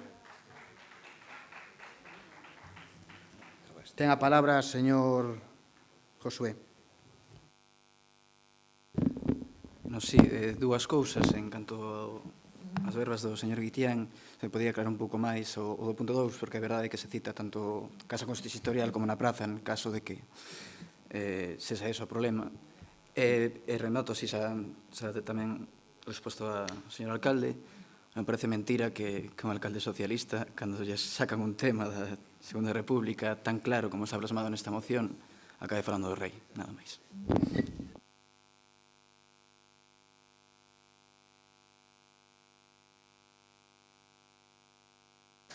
Moi ben, pois para acabar, señor Guitián, temos a palabra. Nos estamos en contra de que ondea a bandeira republicana. Non creo que sexa necesario, simplemente por eso. Estamos de acordo nos puntos, tanto lle digo os puntos 1 e 3, como lle dixen antes, pero non nos parece adecuado que se ondea a bandeira republicana no consistorio, nunha praza, a través do Concello. Se a quere poñer vostede, por suposto, é totalmente libre, non temos nada que obxectar. Grazas, señor Guitián. Nada, por alusións, o bo da democracia é que podemos decir o que pensamos aquí públicamente e cada un asuma as súas responsabilidades políticas. Eu son socialista, son republicano, me gustaría que se eligira o rei democráticamente, pero dai a incumplir as leyes vamos, de todas formas non se preocupen vostedes, para as próximas non me voten e xa está. Sigan votando a outros, xa está.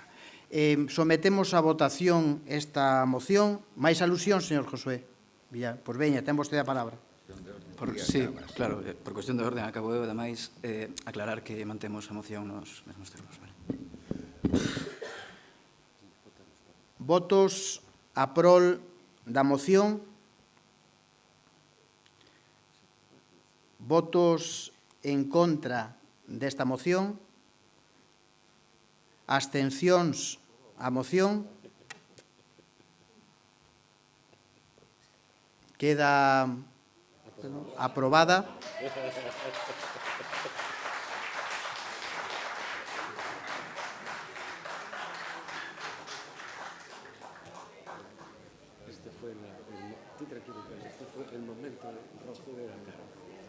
Encantado de que haya pasado esta moción, pero, dende logo, cando ondea a bandeira da plaza do Concello non será cousa miña.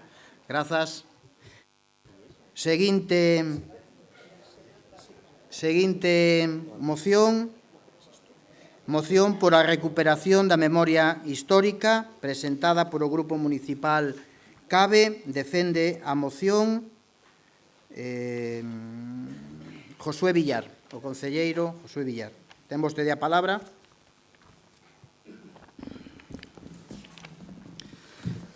Moción pola recuperación da memoria histórica. Pasaron máis de 8 anos dende a aprobación da Lei 52/2007, de 23 de decembro, pola que viñan a recoñecer e ampliar dereitos e se establecen medidas en favor de quen padeceron a persecución ou violencia durante a Guerra Civil e a ditadura.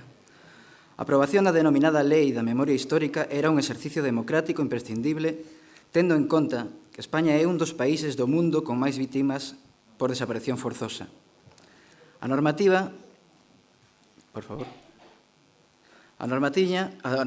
tiña dous obxectos fundamentais.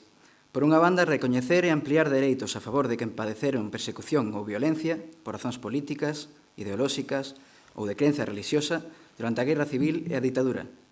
Promover a súa reparación moral e a recuperación da súa memoria persoal e familiar, e adoptar medidas complementarias destinadas a suprimir elementos de división entre os cidadáns, todo isto co fin de fomentar a cohesión e a solidaridade entre as diversas xeracións de españois ao redor dos principios, valores e liberdades constitucionais.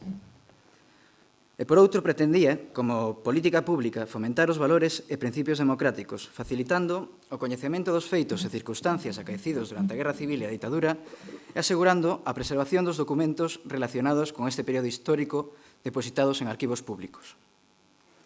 Por mor da aprobación da Lei de Memoria Histórica e en aplicación da mesma, o Estado, coa participación de todas as administracións públicas, debía, entre outros aspectos, garantir o dereito das familias das persoas desaparecidas a coñecer as circunstancias da morte, o paradoiro de miles de persoas, promover a súa reparación moral, a recuperación da súa memoria persoal e familiar. Para iso, a lei recolle, dentro do artículo 11 ao 14, a obrigación das administracións públicas de facilitar os medios e información para localizar e identificar as vítimas desaparecidas ou asesinadas e enterradas en fosas dentro dos cemiterios ou nas cunetas ou en terreos públicos ou privados. Pero a realidade actual demostra a escasa aplicación desta regulación e os familiares das vítimas da Guerra Civil e da posterior represión da ditadura están sometidos a unha auténtica carreira de obstáculos insalvables na maioría das ocasións. Despois de 40 anos da morte do ditador, a obtención de verdade, xustiza e reparación por parte das vítimas está moi lonxe de ser unha realidade. Por non falar da impunidade, nin unha soa persoa respostou ante a xustiza polos crimes cometidos durante o franquismo. En canto á aplicación dos apuntados apartados da lei polas administracións máis próximas, destaca a ignorancia e a inactividade por parte da comunidade autónoma con respecto ao cumprimento da mesma en aspectos como recollido no artigo 12.2, que sinala: as administracións públicas elaborarán e porán a disposición de todos os interesados dentro do seu respectivo ámbito territorial mapas nos que consten os terreos en que se localicen os restos das persoas a que se refire o artigo anterior, incluindo toda a información complementaria disponible sobre os mesmos. Neste aspecto, o Goberno autonómico non está a cumprir coas súas obrigacións legais. Nos artigos 15 e 16 da citada lei establecense medidas en relación con símbolos e monumentos conmemorativos da Guerra Civil ou da ditadura, co obxecto de eliminar toda exaltación da sublevación militar, da Guerra Civil e de represión durante a ditadura, recollendo expresamente que entre as medidas poderase incluir a retirada de subvencións ou axudas públicas. Nin a comunidade autónoma, nin os concellos do país, na súa maioría, se preocuparon de elaborar un catálogo de vestixios relativos á Guerra Civil e á ditadura. E máis, hai concellos que mantéñense ningúns compresos, escudos, insignias, placas ou outros obxetos conmemorativos de exaltación persoal ou colectiva da sublevación militar, da Guerra Civil e da represión da ditadura. Igualmente, algunhas entidades privadas, principalmente unha tan significativa como a Igrexa Católica, mantén numerosos símbolos da exaltación do franquismo nos seus edificios, a vez que ven recibindo subvencións anuais das administracións públicas. Todo isto pon en evidencia que a Lei 52/2007 de 26 de decembro non garante as políticas públicas imprescindibles para cumprir cos seus fins e obxectivos. En primeiro lugar, por unha regulación insuficiente. En segundo, porque non se cumpre o seu contido esencial. Placas, monumentos, nomes de rúas ou de colexios públicos son vestixios fascistas que adornan moitas das nosas localidades, mesmo a maior gloria de algúns alcaldes, alcaldesas e concelleiras, sen que iso teña consecuencia legal. Hai quen deixa cumprimento da lei ou da Constitución española só para cando lle convén. Por iso cabe lembrar que o artigo 9 da Constitución española, no seu apartado primeiro, establece que os cidadáns e os poderes públicos están suxeitos á Constitución e ao resto do ordenamento xurídico. Por todo anteriormente exposto, o Grupo Político de Gondomar Concello Aberto propón ao Pleno de Gondomar os seguintes acordos. 1.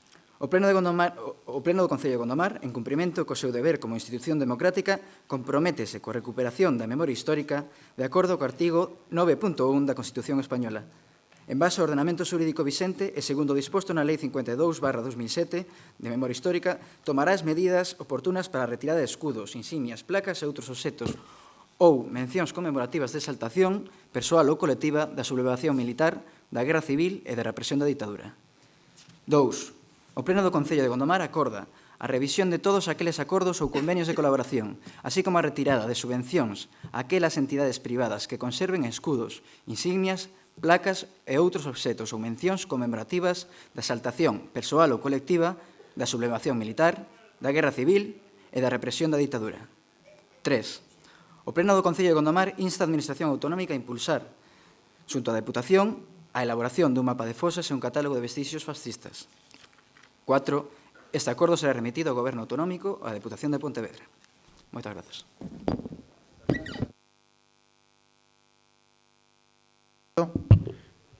Ben, intervencións, por favor. Señor Guitián, temos a palabra.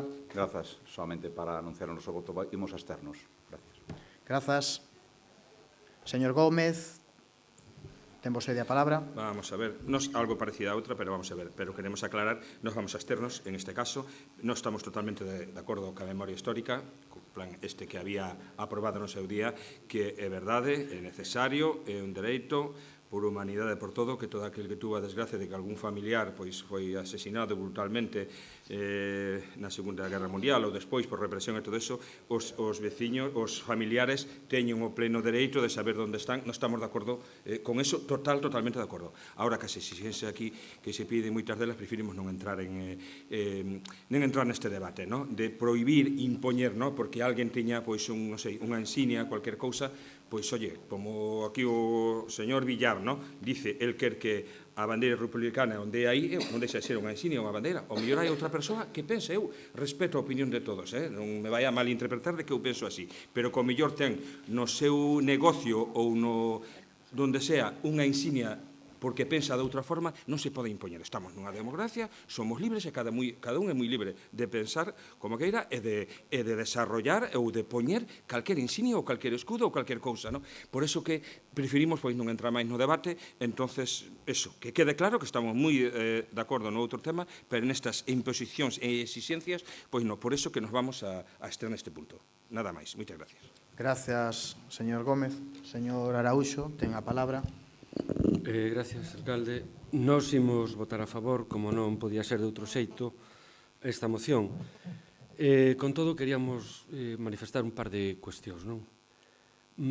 A lei de memoria histórica, con ser un avance importante e que non temos nada que decir no seu articulado, si tiña un pequeno fallo, que era o acompañamento orzamentario para desenvolvela.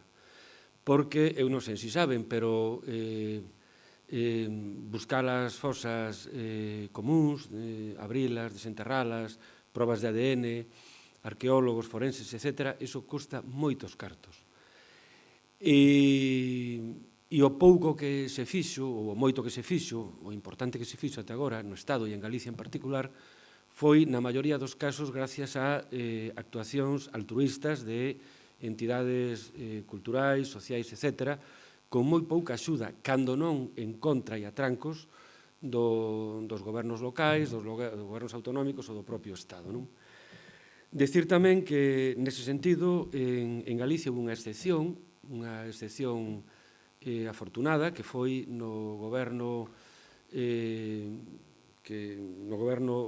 PSOE-BNG, que a Consellería de Cultura si puxo a disposición os medios de todo tipo para facer eses traballos, non?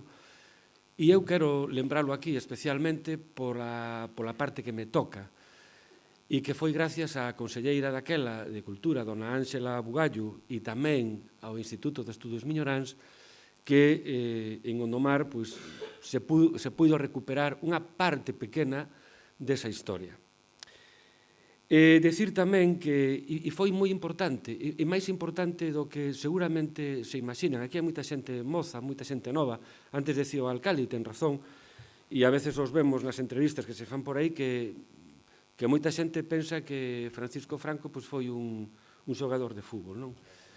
E non é así, é dicir, detrás deso hai unha historia moi dura que aínda está por contar, parte dela, ou polo menos que pase a formar parte do ideario ou da historiografía oficial, digámoslo así. E digo isto porque as feridas, que a veces tamén é un argumento manido que se usa, bueno, mellor non tocar, non remexer e todo eso, porque para que xa pasou, non. Detrás deso hai persoas, hai familias que o pasaron fatal, que a súa dignidade foi pisoteada, masacrada, foron sinalados, marxinados, terrible. E digo máis, e a peor parte de todo eso levaron as mulleres, porque os homes eran fusilados, paseados, e eran as mulleres ou fuxidos, moitas veces, cando tiñan que cuidar, eran vexadas, insultadas, marxinadas, e tiñan que sacar as súas familias adiante nun contexto durísimo. Aínda hai memoria diso, Polo tanto, as feridas péchanse cando se curan, e ás veces as curas doen, pero hai que facelas. Todas as dictaduras o fixeron, todas as dictaduras abriron os arquivos, os expedientes, repuxeron a memoria e a dignidade das víctimas. Todas as dictaduras as democracias, perdón, despois dunha dictadura. E unha última cousa. Apoiamos a moción, pero o mellor botamos de menos algo na moción, e é que a moción queda en aspectos máis ou menos formales, e a memoria non se recupera solamente con sacar os escudos, que está ben, os símbolos, a simboloxía fascista e todo eso, a memoria non se recupera con eso. A memoria recupérase con outro tipo de traballos, de campo. Están morrendo os vellos que teñen a memoria, algúns xa morreron e non lles deu tempo porque claro, toda esa xente, estamos falando dos fillos ou dos netos, están nos 80, nos 90 anos. Entón, a memoria recupérase facendo actos como este, evidentemente, falando diso aquí, neste sitio, que é o órgano de representación popular máximo dun concello. A memoria recupérase así, aquí tamén, falando disto, obviamente, pero hai outros traballos que facer, que son os traballos de campo, que son os traballos de falar coa xente, que son os traballos de procurar e a veces provocar que esa xente fale, porque teñen o medo no corpo e non queren falar. Ben, ese tipo de traballos hai que, na moción non están recollidas, pero eu quero dicilo aquí, que está ben todo isto, pero queda un pouco na parte, si queres, máis fácil ou no envoltorio. O problema é moito máis profundo e aí tamén se queren tamén cartos, dedicación e persoas que o saiban facer. En fin, eu quería dicir isto porque me parece importante e imos votar a favor desta moción. Gracias. Grazas, señor concelleiro, teniente alcalde Araúxo. Nos vamos a votar a prol, obviamente. Estamos de acordo ca Lei de Memoria Histórica, con isto e con moito máis que se faga. Por lo tanto, se non hai máis intervencións, isto sometemos a votación. Señor Josué Villar, ten vostede a palabra. Sí, bueno, só quería facer unha aclaración a señor Gómez.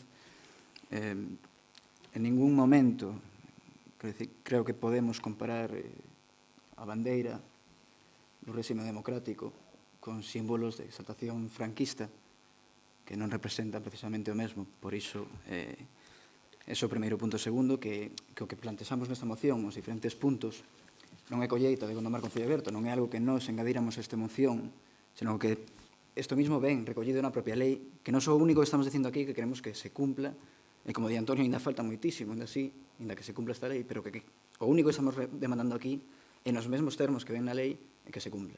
É dicir, non hai ningún engadido por a nosa parte na propia moción. Nada máis. Grazas. Non hai máis intervención, sometemos a votación esta moción. Votos a prol da moción. Abstencións. En contra non quedan. Polo tanto, queda aprobada esta moción. Pasamos á seguinte moción. Moción que presenta o concelleiro Pauliño de Ríos sobre a seguridade pública en Gondomar. Ten vostede a palabra, señor Pauliño, para a defensa e exposición da súa moción.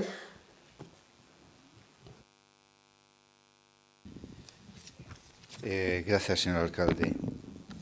A moción é sobre a seguridade pública en Gondomar e a exposición de motivos di o seguinte: a Lei Orgánica 2/1986 de 13 de marzo de Forzas e Corpos de Seguridade proclama como ben xurídico a protexer a seguridade pública, cuxa competencia corresponde ao Estado coa participación das comunidades autónomas e das corporacións locais nos termos fixados polos seus respectivos estatutos de autonomía na Lei 7/1985 de 2 de abril, reguladora das bases de réxime local e no marco da devandita Lei Orgánica. Esta tarefa finalista exixe a acción concertada das forzas e corpos de seguridade no seu conxunto, tanto das dependentes do Estado como das comunidades autónomas e das corporacións locais, acción que debe efectuarse a través da coordinación operativa que a tal efecto establece a propia lei. Un destes órganos é a Xunta Local de Seguridade, creada polo artigo 54.1 da levandita Lei Orgánica, instrumento de coordinación que, sentada sobre o elemento da territorialidade do termo municipal, constitúe un mecanismo capaz de fixar medios e sistemas de relación ao obxecto de realizar accións conxuntas de colaboración mutua e de cooperación recíproca.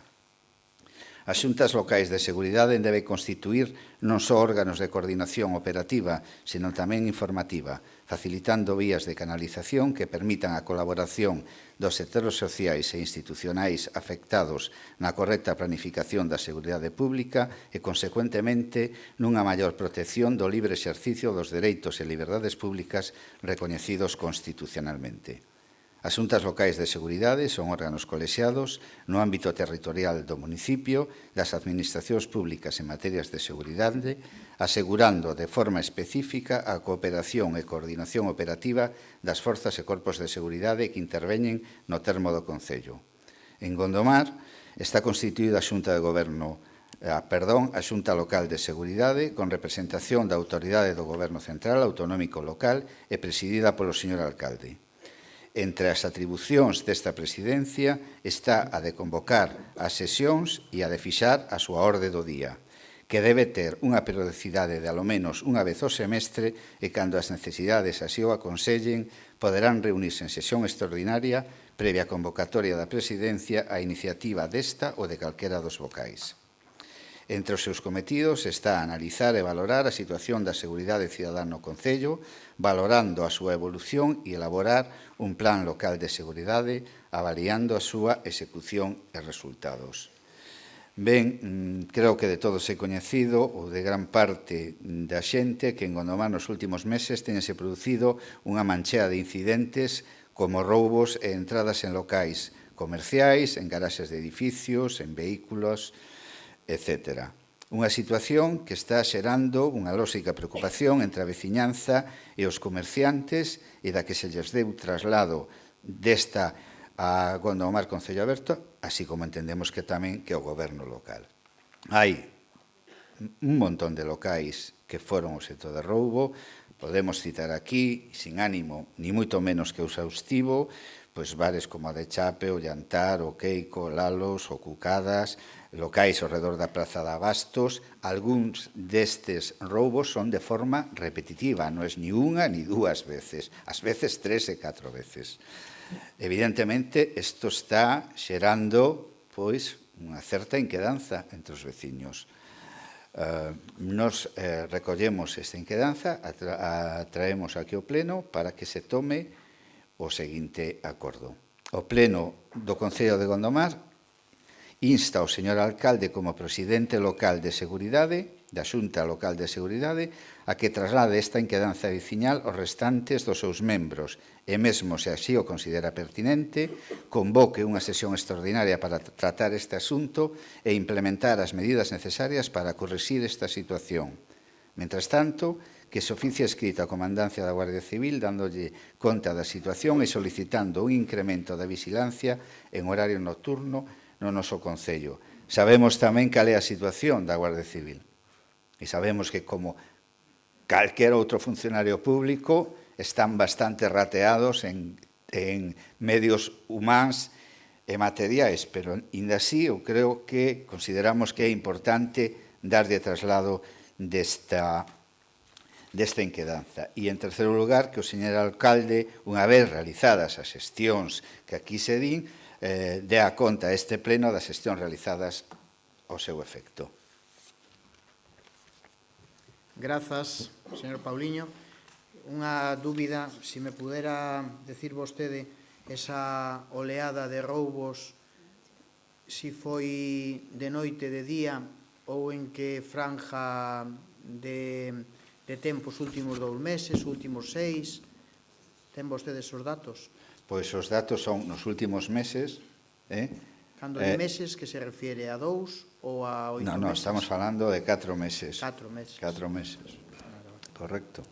Eso é o que a nos trasladan. A maiores, evidentemente, hai moitos destos roubos en horario nocturno. Algúns dos efectuados en garaxes non son só en horario nocturno. Pero, en todo caso, supoño que vostede, como presidente da Xunta Local de Seguridade, pode vostede recabar estes datos, que a nós se nos dan como unha mera inquedanza, se nos di por parte de moita xente que hai isto, correcto? É vostede o que encargado que ten que saber si son en 4 meses, en 5 meses, en 7 meses ou 1 e medio. Saber en que datos se dan, saber que incidencia hai, falalo na Xunta de Seguridade, ao mellor xa ten esos datos en riba da mesa, expoñelos aquí e mirar as medidas que se tomaron ou se van a tomar. Nos recollemos isto, traemos a moción e potestade súa resolver os problemas da xente que é goberno e alcalde. Grazas. Non, se eu sei en que data son, horario e os meses que foron. Pero son moi irónico eu cando fago as preguntas. Teño moita retranca. Entonces, cando falamos de meses, claro, non é o mesmo falar de 2 que de 6. Porque o que forma parte da causa é causa do mal causado. Di o aforismo latín. Bueno, voy a explicar. Dios mío, qué desgracia.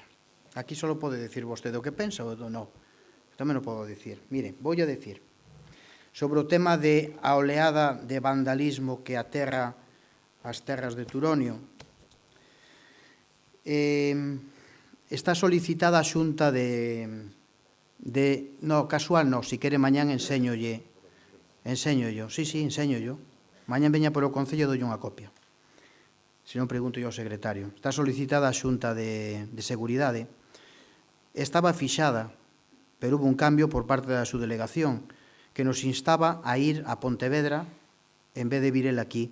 E eu quería xustamente que viñera o subdelegado a Gondomar a reunirse cas forzas e corpos de seguridade para falar da mesa de violencia de xénero e de moitas outras cousas. E entonces estaba posposto a que avise para cando veña aquí. E por iso estamos pendiente de data. Iso non quita que non se haya falado ca subdelegación do goberno e que non se haya falado co comandante de puesto e que non se haya articulado un plan de vigilancia e seguridade en Gondomar. E máis, non só se fixo control sobre a delincuencia ou os delitos que se podan practicar sobre o patrimonio dos casos que estamos falando, senón que se están levando a cabo campañas de vigilancia sobre delitos contra a seguridade do tráfico según acordo da Dirección Federal de Tráfico e a Policía Local, controles de alcoholemia, e aí están as estadísticas. Non só eso, senón que a Garda Civil está levando controles exhaustivos de todos os locales que non teñen licencia e incumplen o horario de peche, ruídos e demais. E xa non é a primeira vez tamén que se reuniu o comandante de puesto co concelleiro de urbanismo para tratar estes asuntos que, ademais, non podemos tratar nós por un problema de carencia de efectivos policiais, porque, primeiro, estamos en precario, porque as últimas prazas da Policía Local que están vacantes non se cubriron, entre outras cousas, porque non nos encargamos, cando estábamos da oposición, de advertirlle ao señor alcalde anterior de que non o fixera, e despois, cando estuvemos do goberno, vostede máis eu, vostede como responsable de persoal, fixemos todo o posible para cubrilas, e agora en este impás, dígolle que están convocadas de novo, empezando de novo esas dúas prazas de axente de Policía Local, así como 3 prazas de auxiliares de policía que empezarán a traballar en breve. Pero, inda que entren a formar parte do cadro persoal, temos un problema que a Policía Local traballa desde as 8 da mañán ata as 10 da noite. Obviamente, isto é público e notorio, e os que entran en establecimentos non só coñecen o horario da Policía Local, senón coñecen tamén que a Garda Civil pois abarca os 3 concellos do Valmiñor e saben, ademais, cando está a patrulla de Bayona ou cando está a patrulla de Gondomar. Sí que é certo que hubo determinados actos, ademais, vandálicos e contra o patrimonio, e son todos en horarios nocturnos. A Policía Local non estaba. Tamén é certo que entraron en vehículos, interior de vehículo, concretamente en 13 vehículos, en varios garaxes privados. Tamén o sabemos. Tamén non lle vou a decir nin quen foron, nin se foron detidos ou non, porque por aquilo da protección de datos e demais. Pero sabemos máis do que contamos. Pois eu non teño ningún inconveniente en contarlo donde eu non incumpla a lei para poder contarlo. Mañán mismo, da alcaldía. Que máis decirlle? Sabe o que fai falta en Gondomar? Meter efectivos policiais, e sabémolo todos. E hai que establecer un horario nocturno, posiblemente, porque Gondomar é un concello xa que ten casi 15.000 habitantes de dereito e 18.000 de feito. E a ratio da Policía Local, a Lei de Coordinacións, fala un policía por cada 1.000. Por lo tanto, deberíamos ter unha plantilla máis ou menos de 15 e temos unha plantilla de 7. E iso é unha realidade. Entonces, evidentemente, só nos queda levar a cabo campañas de colaboración, coordinación cas forzas e corpos de seguridade do Estado, Guardia Civil e demais. E cubrir tamén, decirlle, 74 km cuadrados de extensión e un polígono industrial. Entonces, non se preocupe, a mí me gusta, ademais, que isto saia a colación de que a seguridade nos preocupe a todos, porque a min, créame que me preocupa, tanto que o levo dentro. Porque, que quere que lle diga? Cando falamos de seguridade ou cando falamos de policía, eu nunca renuncio a de donde vin. E, polo tanto, sobre este tema, ojalá houbera unha plantilla aquí de 60. Pero non hai. E hai problemas para cubrir as plazas. E sabio vostede. Pero, bueno, podo dicirlle que está convocada, que está solicitada unha xuntanza para tratar a seguridade, es proceso, inda que hai canles abertos xa sobre este tema, que a situación de Gondomar é canto menos, e con isto non quero justificarme, como a de Nigrán, Bayona ou calquer outro concello, e a verdade é que podía ser bastante peor tendo en conta os efectivos que temos e a falta, ademais, de un horario nocturno con policía local. Podía haber moito máis, pero me preocupa. Está controlado. Está controlado. Faise o que se pode. Estamos, ademais, en esa vía de coordinación cas forzas e corpos de seguridade e todo o demais. Máis intervencións? Ninguna. Sometemos a votación, entonces, esta moción. Votos a prol da moción. Queda aprobada por unanimidade. A seguinte moción presenta o concelleiro Pauliño de Río sobre a revisión ao público do Hospital Álvaro Cunqueiro. Ten vostede a palabra, señor Pauliño. Gracias, señor alcalde. Ben, moción para ver si conseguimos entre todos e todas revertir o disparate que a xestión privada do Álvaro Cunqueiro e todo o que leva aparellado dende a súa construción ata a súa posta en funcionamento. O proxecto de construción dun novo complexo hospitalario de Vigo polo goberno presidido por don Emilio Pérez Touriño respondía a un modelo de contrato de obra pública con fórmula de colaboración entre as autoridades públicas e financiamento tamén público. Era un proxecto de hospital enteramente público para a área sanitaria do sur de Pontevedra. Celebrada pouco despois unhas eleccións, accede a Xunta un goberno presidido por don Alberto Núñez Feijóo. O novo goberno dalle unha virada ao desenvolvemento do proxecto do novo Hospital de Vigo, suplanta o modelo de contrato de obra pública e colaboración entre autoridades públicas establecido no Convenio Marco 2006 por un modelo de contrato de concesión de obra pública e remuda o modelo de financiamento e xestión pública contido no Plan Económico Financeiro aprobado pola Xunta o 5 de febreiro de 2009. O procedimento de modificación do proxecto de lei substitúe o estudo de viabilidade preceptuado no artigo 112.1 da Lei 30/2007 por un simple estudo de viabilidade económico-financeira previsto no apartado 6 dos mesmos artigos e lei, facendo unha excepción prevista no punto 6 do mesmo que di a Administración concedente poderá acordar motivadamente a sustitución do estudo de viabilidade o que se refiren os apartados anteriores por un estudo de viabilidade económica e financeira cando por naturaleza e finalidade da obra ou por contía do investimento requerido considerada que é suficiente. Evidentemente, nin a contía do investimento requerido que comprometía unhas cifras descomunais de fondos públicos, nin polo fondo cumplía este artigo. O orzamento licitado polo Sergas para o hospital ascendía a 374 millóns de euros con IVA, o importe previsto dos canos a pagar anualmente durante 20 anos a concesionaria simplemente por alugueiro do edificio e polos servicios non clínicos que están privatizados, os clínicos siguen correspondendo aos Sergas, ascende a 1.414.000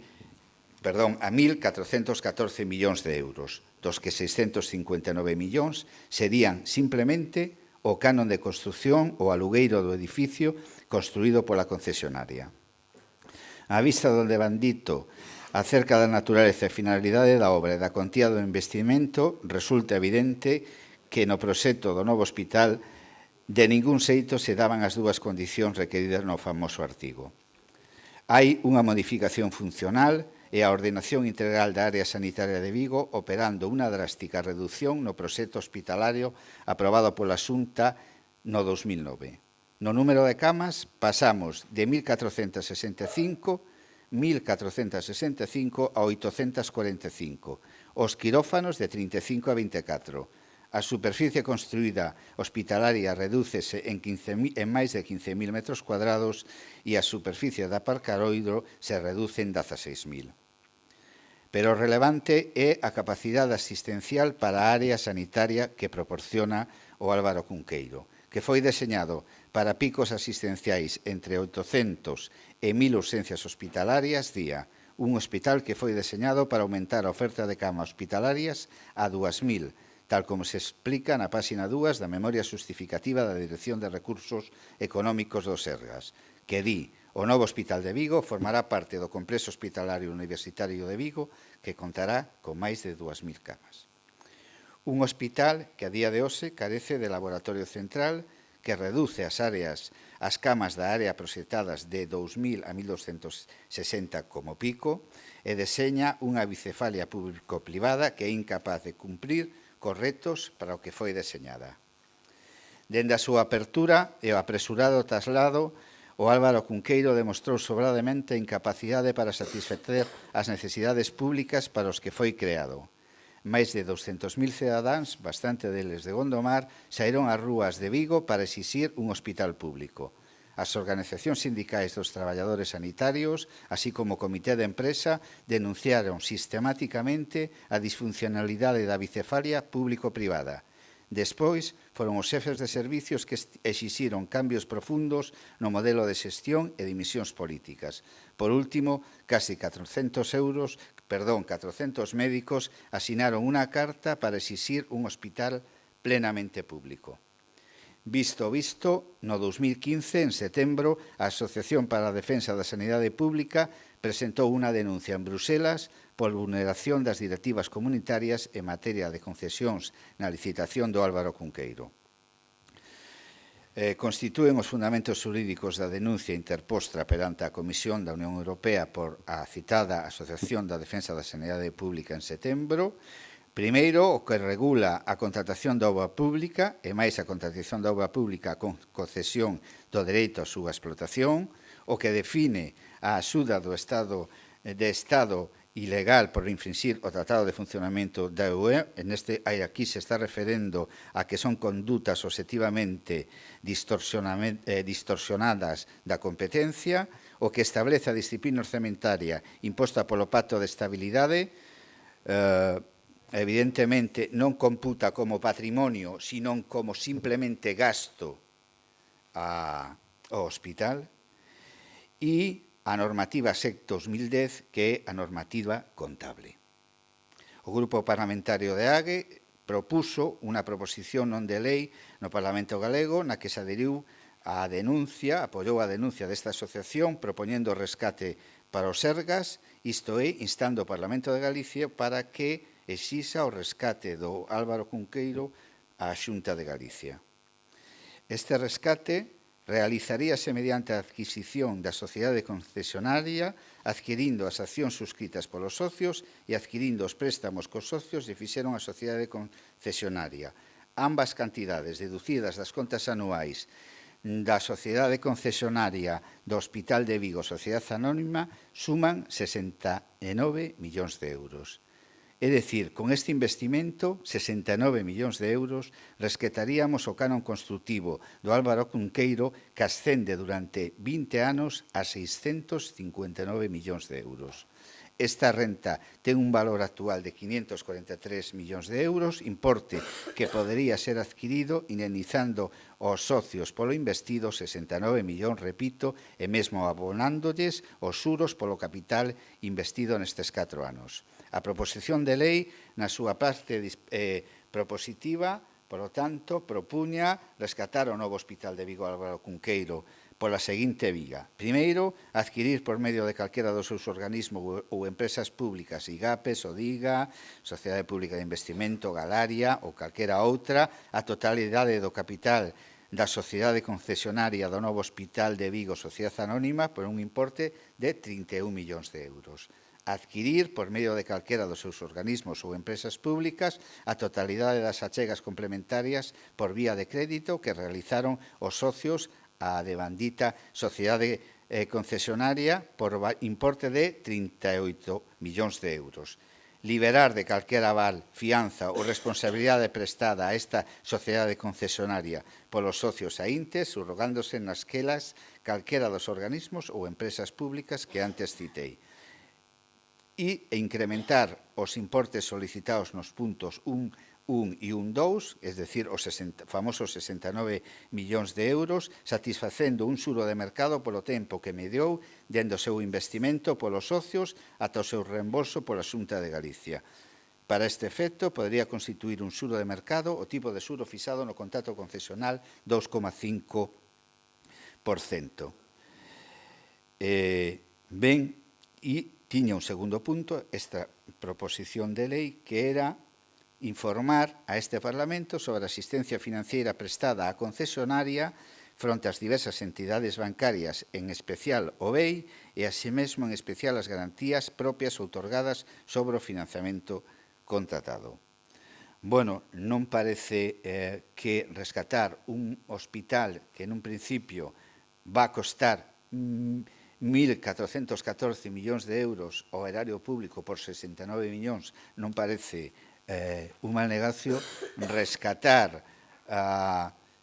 un hospital de referencia como é o Álvaro Cunqueiro da forma que está funcionando a sanidade pública, a destrucción da sanidade pública, entre outras cousas, así como a educación, como todo o público que está agora bastante demonizado. Só temos que ver como se produciu o trasvase de pacientes da pública á privada neste ano, cando se abriu a apertura de poder pedir si queremos ir á pública ou á privada. Este ano hubo un incremento, un colapso para ir á sanidade privada, en vez de hospitales públicos de referencia. Indica claramente como se puso en funcionamento o Álvaro Cunqueiro. Por todos estes motivos, o Gondomar Concello Aberto solicita o seguinte acordo desta corporación: que a Corporación Municipal de Gondomar se sume a denuncia ante Europa da concesión privada do Álvaro Cunqueiro realizada pola Asociación para a Defensa da Sanidade Pública, que se sume a petición parlamentaria de rescate da concesión e que se lle dé a traslado desta moción aos concellos integrantes da Mancomunidade do Valmiñor para que, de ser o caso, resisten iniciativas similares de adhesión.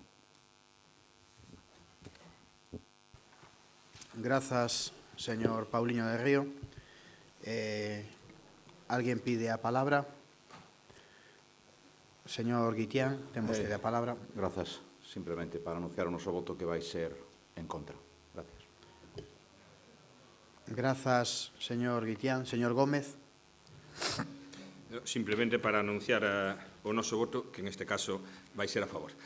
Nada máis. Gracias. Non hai máis peticións de palabra, polo tanto, sometemos a votación esta moción. Votos en contra, abstencións. Perdón un momento que falta a concelleira.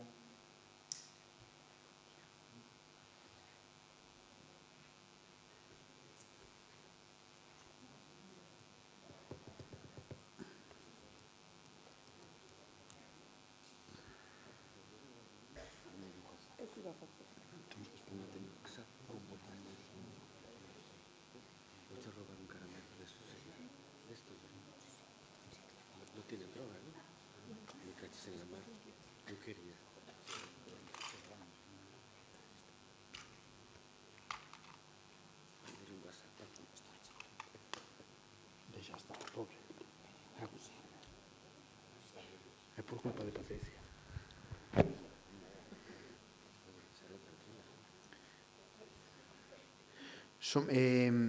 Sometemos a votación a ausencia da concelleira. Votos en contra, señor secretario, había 4. Abstencións. Votos a prol. Queda aprobada a moción. As seguintes mocións xa son de carácter de urxencia, que temos que someter a votación a súa urxencia, seguindo este número de orden por rexistro de entrada. Temos unha moción de urxencia que presenta Manifesto Miñor a través de o seu voceiro, Antonio Araúxo Quintas, sobre o peche da Escola de Educación Infantil de Moreira Mañufe. Ten a palabra o señor concelleiro para xustificar a urxencia desta moción. Gracias, alcalde. A urxencia é evidente porque todo indica que a intención da Xunta de pechar esa escola. Estamos, como quen di, non me atrevo a decir a remate do curso, pero prácticamente está rematando o curso, e eu creo que precisamente ahora cando se están facendo, ou xa deben estar feitas, pero bueno, as reservas de matrícula e todo isto, cando a xente se anima a facer reservas de matrícula, pois se alguén anuncia que esa escola se vai pechar, evidentemente pode ser un elemento disuasorio para que a xente non, os nenos e as nenas non se matriculen e, polo tanto, se pecha a escola. Entón, consideramos importante que, cando menos, a Consellería ou os responsables en última instancia de pechar esa escola teñan a opinión da Corporación Municipal. Se pode ser unánime, pois mellor aínda. Sería un pouco a urxencia. Gracias. Grazas, señor conselleiro. Xustificada a urxencia desta moción, sometémola a votación se non hai ningunha intervención previa. Votos a prol da urxencia desta moción. Queda aprobada a urxencia.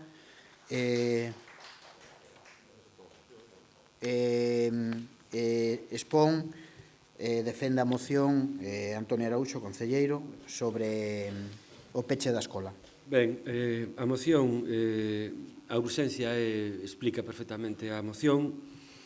Eu simplemente decir que cando unha escola se pecha, pois non volve a abrir, e aí onde está o perigo, non? Tamén dicir que cando pechar unha escola onde son necesarias ou son útiles, non? É un acto, cando menos, impropio, non, dunha sociedade moderna. E nós pretendemos ser unha sociedade moderna, e as escolas son necesarias, son máis necesarias que nunca, diría eu. Polo tanto, eu creo que argumentar, como pretende argumentar a Consellería, que sempre o fai, como expliquei antes, incluso como argumento disuasorio, non? De que non hai nenos de abondo, pois non vale. É un argumento tramposo e que non debemos caírlle nese xogo, non? Polo tanto, eu creo que, en todo caso, se non hai nenos, ou nenas, se non nacen, se non a xente nova non ten fillos, será porque hai outros problemas, non? E ao mellor a Consellería de Educación tería que preguntarse por que non hai nenos nas escolas. E non hai nenos nas escolas porque a xente moza que está en idade de ter fillos ten que emigrar, por exemplo, ou non ten condicións de estabilidade laboral ou de vivencial, de vivenda, etc., para poder ter fillos en condicións. E, desgraciadamente, a xente nova sigue emigrando en este país. Para a alegría de algúns que logo din que baixan as encuestas do paro, pero realmente a xente está emigrando. Ben, o que se pide na moción, e paso á parte peticionaria, explicado isto, é que, tamén decir que as previsións de matrícula ou se poden ser menos, pero poden aumentar o ano que ven. Dicir que isto tampouco é unha cuestión fixa, ou se pode haber 5 nenos e por ano que ven pode haber 10. Non hai problema. Ben, propoñemos ao pleno o seguinte. O pleno da Corporación Municipal de Gondomar acorda dirixirse á Consellería de Cultura, Educación e Ordenación Universitaria da Xunta de Galicia para lle instar a que renuncie ao peche anunciado e manteña aberta a Escola Infantil de Moreira Mañufe. Eso que se pide. Nada máis. Grazas, señor Araújo. Ten a palabra señora Durán. Grazas. Sí, grazas, alcalde. Bueno, con respecto a esta moción, anunciamos que o noso voto vai a ser a prol e queríamos, pois facer fincapé que o goberno anterior, do que formei parte, pois efectivamente apostou, ademais, por esta escola unitaria, na que se fixo unha inversión moi importante para mellorar a cuberta, que foi o cambio do tellado. Polo tanto, sí que hai un pouco de sorpresa esta mala nova. Pero con respecto a estes datos, como o concelleiro, señor Araújo, está falando das previsións, sí nos gustaría saber, e creemos que iso é importante, entendemos que para o próximo curso, 2016-2017, se quedan con cinco cativos, non? Quedan solamente 5, pero non se sabe aínda, iso se ten que saber, pois teñen que estar neste mundo as criaturas, de saber como vai ser para o seguinte curso, que é para o 2017-2018, non? O digo porque sempre se fai un pouco máis de forza dicindo pode haber un ano no que efectivamente o curso este un poquinho baixo, pero, sin embargo, que haxa expectativas, ou, bueno, porque esas ten os críos, que, polo tanto, poida aumentar esa matrícula, non? Un pouco estou dando uns datos, polo que tamén saiu na prensa, de que se falaba que, bueno, actualmente hai 10, de momento pode baixar, dabas así un pouco a entender como que ao mellor hai nenos ou nenas que son da parroquia, pero que as familias pois non as matriculan nesta escola unitaria. Entendo que ao mellor é que se fan a matrícula directa no Chano Piñeiro. Entón, pois, bueno, igual tamén hai que facer así un traballo destes. O digo porque, por exemplo, a parroquia de Chaín, que é unha escola unitaria, pois en máis dun curso, pois tiveron que tirar de cativos da parroquia de Morgadáns, un poquinho para dar cumprimento e ter un mínimo, non, que exixa a Consellería. Entón, eu creo que, por un lado, pois temos que facer todo o esforzo para que non se peche, pero hai que ter eses números tamén de saber que expectativas llevamos a presentar á Xunta pois para dentro de 2 cursos. Se este podemos dar un pouco flosos, pero mellor para o seguinte, porque, efectivamente, como ben di o concelleiro, pois hai un problema de natalidade pois bastante grave. Grazas. Grazas, señora Durán. Señor Gómez, ten vostede a palabra. O noso grupo, Iniciativa por Gondomar, como non podía ser menos, por suposto que vamos a votar a prol desta moción. Bueno, a min tamén me colleu por sorpresa, que se pretenda cerrar a Escola Unitaria de Mañufe, cando, bueno, a escola, como todas, estas que teñen un historial enorme de toda a vida, non? A máis unha parroquia grande como é Mañufe, unha parroquia con preto de 2.000 habitantes, e, bueno, pois sí que efectivamente este ano hai só 5 nenos, pero, hombre, non teño os datos feitos así, pero, bueno, mellor vostedes o teñen, sí que hai un montón de nenos, volvo outra vez a natalidade, eu penso que se non en 2 anos, en 3, que volvo outra vez, o que non podemos, sí que hai un montón de nenos pequenos, e nenas tamén, non? O que non podemos permitir é que se cerre, porque, como dicía o concelleiro señor Araújo, si se cerra, xa non se volve a abrir, porque hasta agora todas as que cerraron nunca se volve a abrir algunha. Entón, temos que facer toda a forza, entre todos, toda a corporación, desde o goberno, toda a forza, para que non se cerre este colexio, porque é necesario. É o que dicía, con o noso voto, bueno, eso xa non hai a máis mínima duda, non? De que vai ser a prol. Nada máis. Gracias. Grazas, señor Gómez. Señor Pauliño de Río, ten vostede a palabra. Grazas, señor alcalde. O voto de Gondomar Concello Aberto vai ser a prol da moción. Falábamos antes da sanidade e agora falamos de educación. É curioso como hai determinados estamentos políticos e determinadas tendencias políticas que consideran os gastos como gastos a educación e a sanidade, cando non son gastos, é invertir na xente. E é curioso que, non sei, chama a atención que cando vamos a empezar a que nos sangre pola renta, agora salan o tema de todos os camándulas que rouban e se van a paraísos fiscais, e agora pois resulta que igual nos veñen con unha medida economicista de que hai que pechar unha escola unitaria porque neste momento hai 5 nenos, pero da mesma maneira que pasaron de 10 nenos que había no curso agora van a pasar a 5 nenos, non sabemos que va a pasar no curso seguinte. E iso é un investimento que hai que facer. E ao mellor non hai máis matrícula porque se se di que se va a pechar, a xente xa non matricula os nenos e as nenas nesa escola. Busca outra unitaria ou busca outra infantil que lle dea máis estabilidade. Entón, este tipo de noticias propician a non matrícula nese centro. E iso hai que evitalo. Por lo tanto, nos vamos a apoiar isto, evidentemente, pero tamén nos gustaría saber si o Concelleiro de Educación ten algunha noticia oficial por parte da Xunta, por parte de Inspección, da xefe territorial, sobre si este é un feito oficial. E se xa se lle deu comunicación ao Concello de que, a partir do curso que ven, se vai a pechar.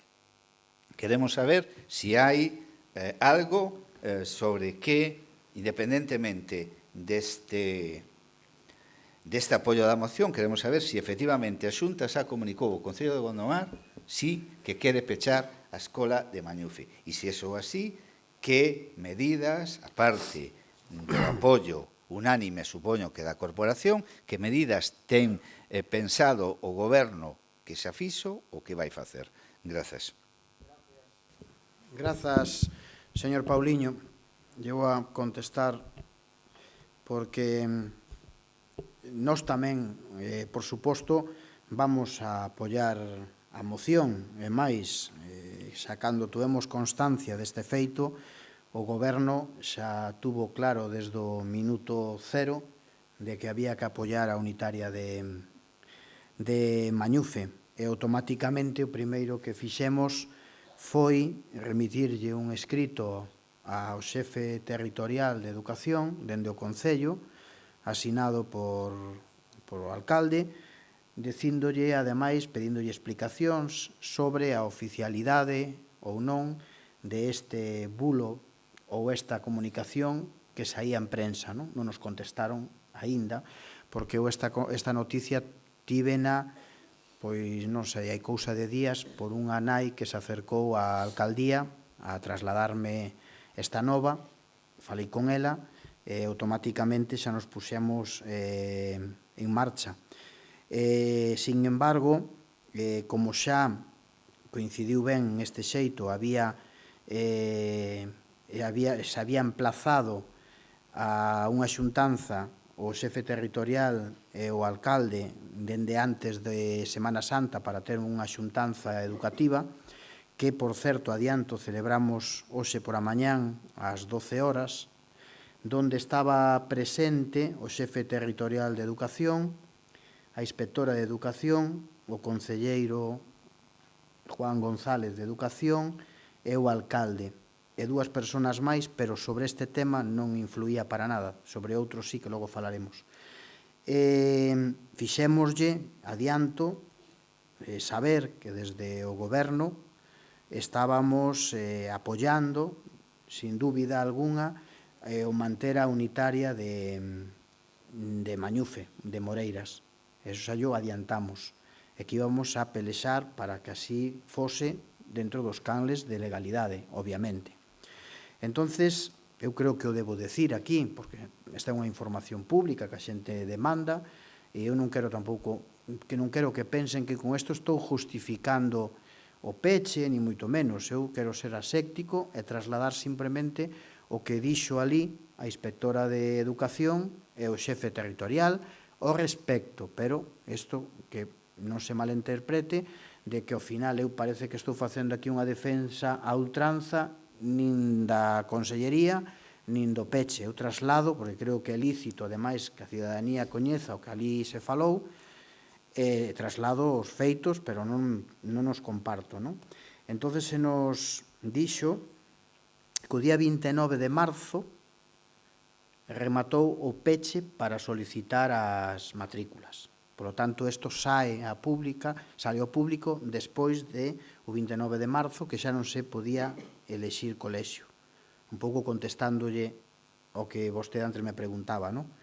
Entón, o 29 de marzo. E se atopan, a inspectora se atopa que en ese colexio só van a quedar 3 nenos. Aí. E deses 3 nenos, cando fan a solicitude, 2 deles poñen a elexir o colexio de Moreiras como opción 1, como opción 2 o Chano Piñeiro e como opción 3 o Souto Donas. Piden esses tres colexios, pero priorizan sobre o colexio de Mañufe. E quedan esos 3. Están elexidos, o sea, poden estar en calquer colexio dos 3. Poden elexir eles.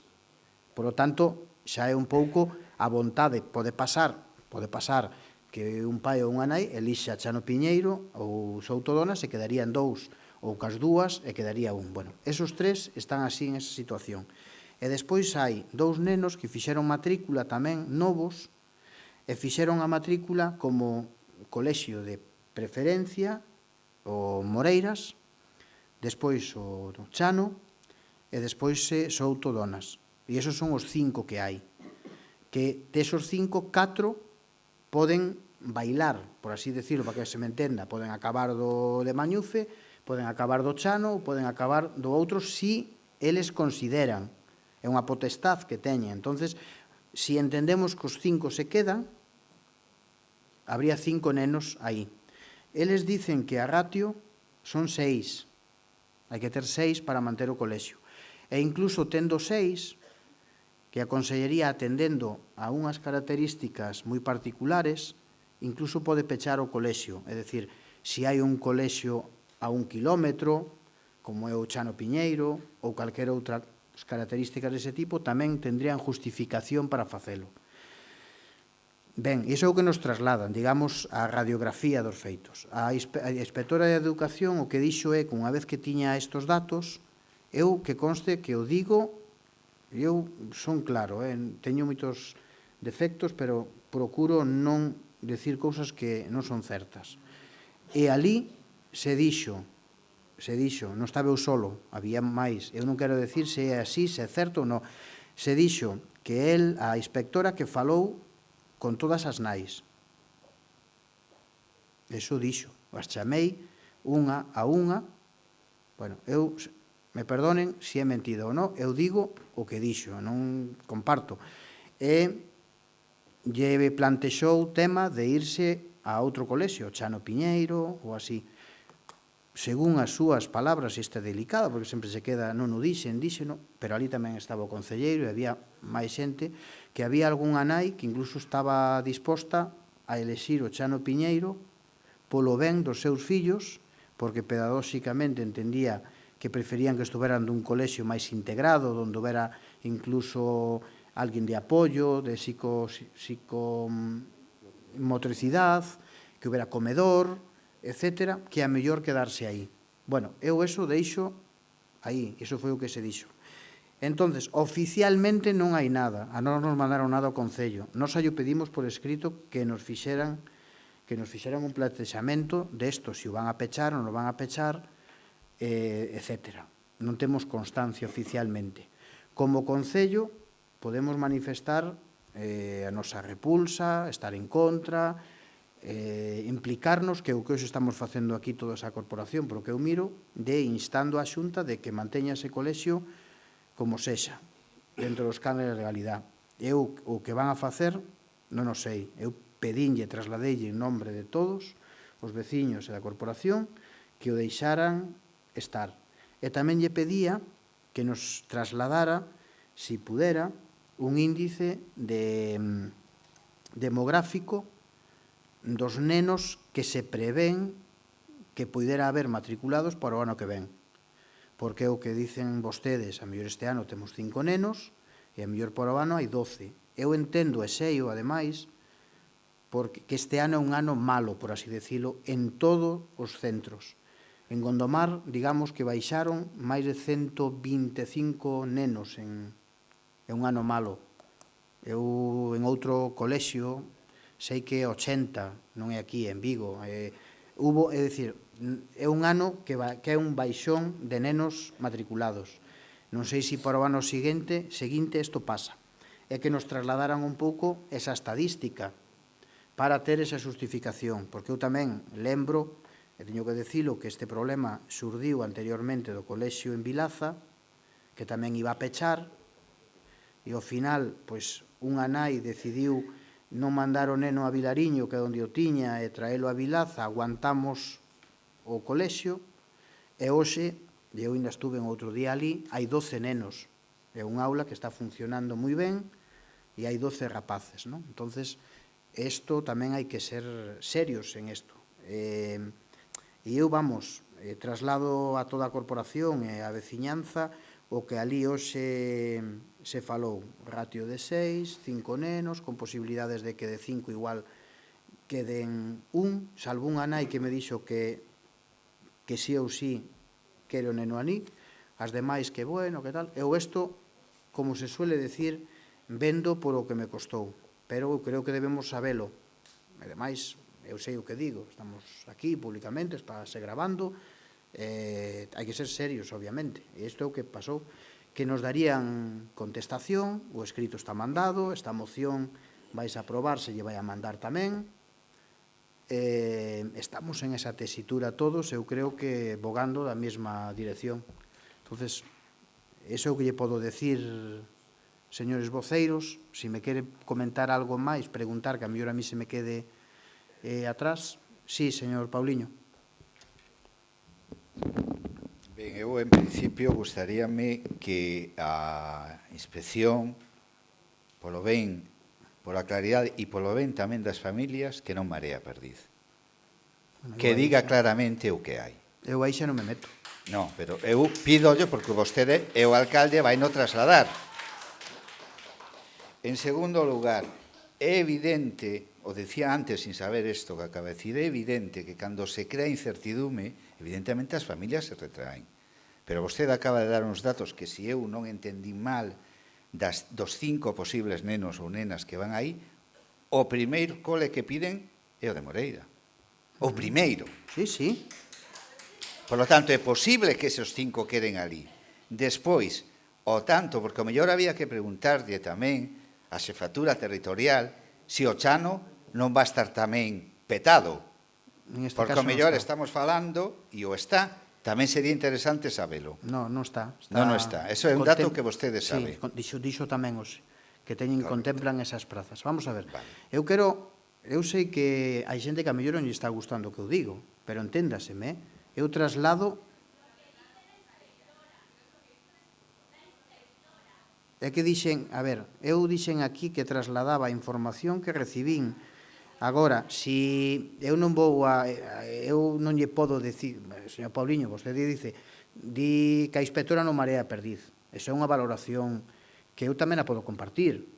Pero iso é obvio, hai cousas que o que o que pode decir a inspectora, se está mareando a perdiz, se non, eu non a estou defendendo, nin a comunidade educativa, nin a inspectora, nin o xefe territorial, estou trasladando uns feitos obxectivos a un problema concreto, de unha maneira séctica, e que a mí non teñen que convencerme.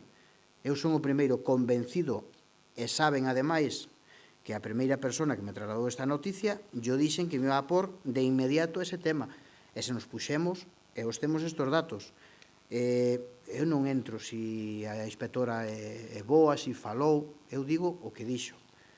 Entonces, eu non entro... Permíteme, eu non falo da inspectora, falo da xefatura territorial ou que ven a... Porque mire vostede como se pode plantear un mesmo tema dende dúas ópticas totalmente opostas. Un é dicirle ás familias, si matriculades aquí os 5 nenos, isto non se pecha. E a outra é dicir, cuidado con matricular porque igual se pecha. A situación é radicalmente distinta. Entón, eso é o que nos teñen que decir.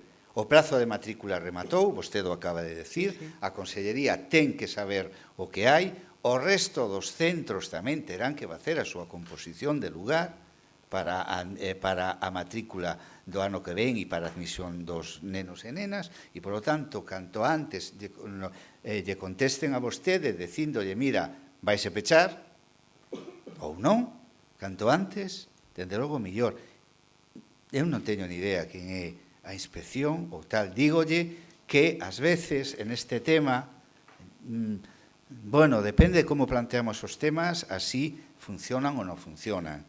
Entón, eu creo que agora hai unos medios, hai unha preocupación evidente, hai un apoio unánime da Corporación Municipal para que isto non se peche, hai un apoio do Goberno, hai unha moción presentada por un membro do Goberno e hai un apoio do alcalde, malo será. Eu espero que teñamos todos razón a que non peche. Se hai 5 alumnos que teñen a posibilidade de quedarse porque o pediron, eu non digo, se hai 5 alumnos que teñen a posibilidade de elexir colexio e nos metemos en que se a rato son 5 ou son 6 e eles queren pechar e non queren pechar, nós aquí vamos a estar preparados para o que faga falta. Faltaría máis, pero eu traslado isto como a mí me chegou. Digo, non me teñen que convencer de nada desto. É dicir, por a miña parte non vai a quedar. E nin quedou. Eso se deron os pasos, se mandou un escrito, se falou co xefe territorial, se lle fixeron estas preguntas, se lle sacou esta información, claro, esperaremos expectantes a ver o que fan, pero iso non quere decir que nos quedemos quietos nin de brazos cruzados. Eu creo que agora, se adoptamos este acordo, mañán faremos trasladar a quien corresponda, ao xefe territorial ou ao conselleiro ou ao ministro, nos dirán que é o que pasa.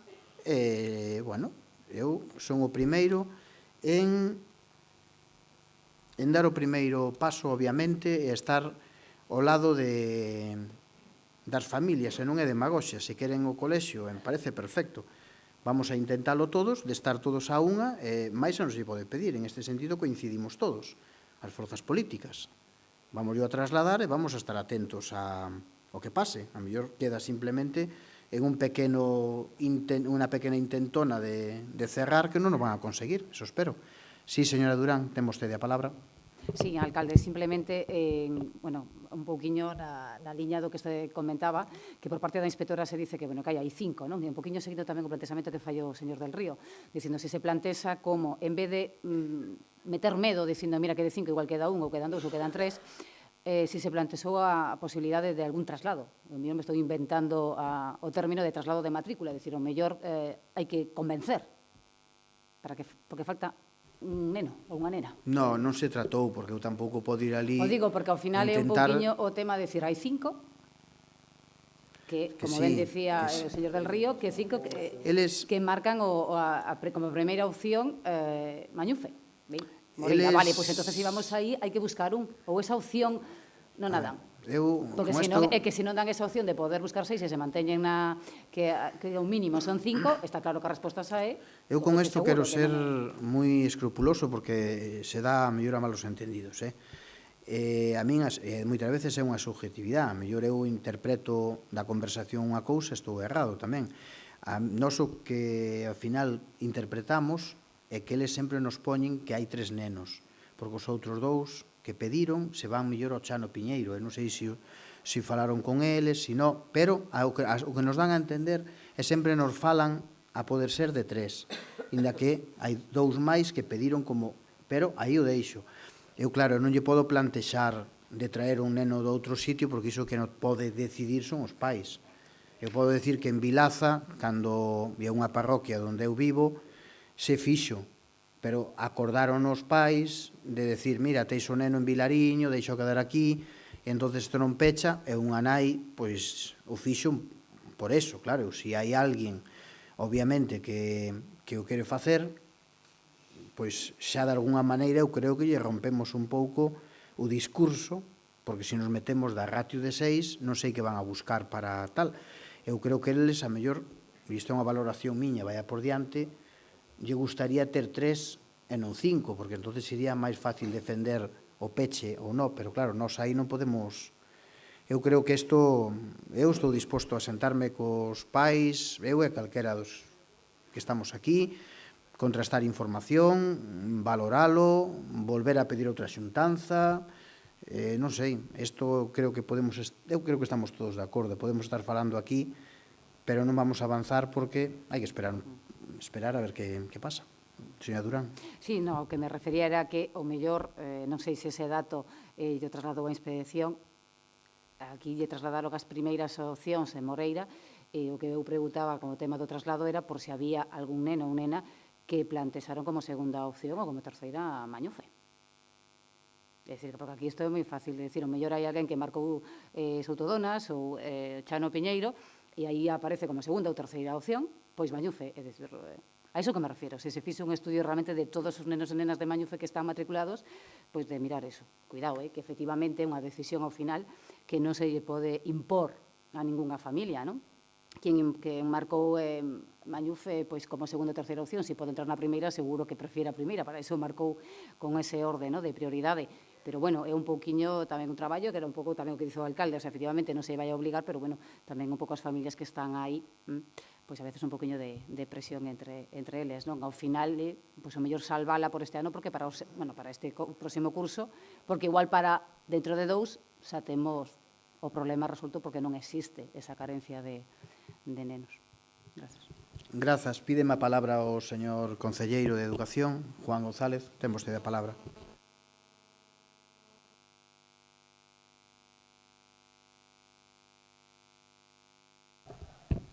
Boas tardes. Gracias, señor alcalde. Era para incidir un pouquiño no que comentou o alcalde, que o explicou moi ben, estábamos na mesma reunión, explicou perfectamente o sentir que ali se percibiu. Por desgracia, eu teño que decir que o jefe territorial en estes momentos está pola labor do peche. En estes momentos, eu entendiño que está pola labor do peche. Eles falan de 3 alumnos.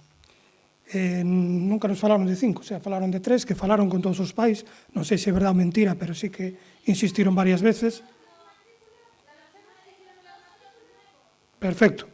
Nos transmitimos o que nos acaban de decir entre as 12 e as 2 da tarde que estuvemos ali.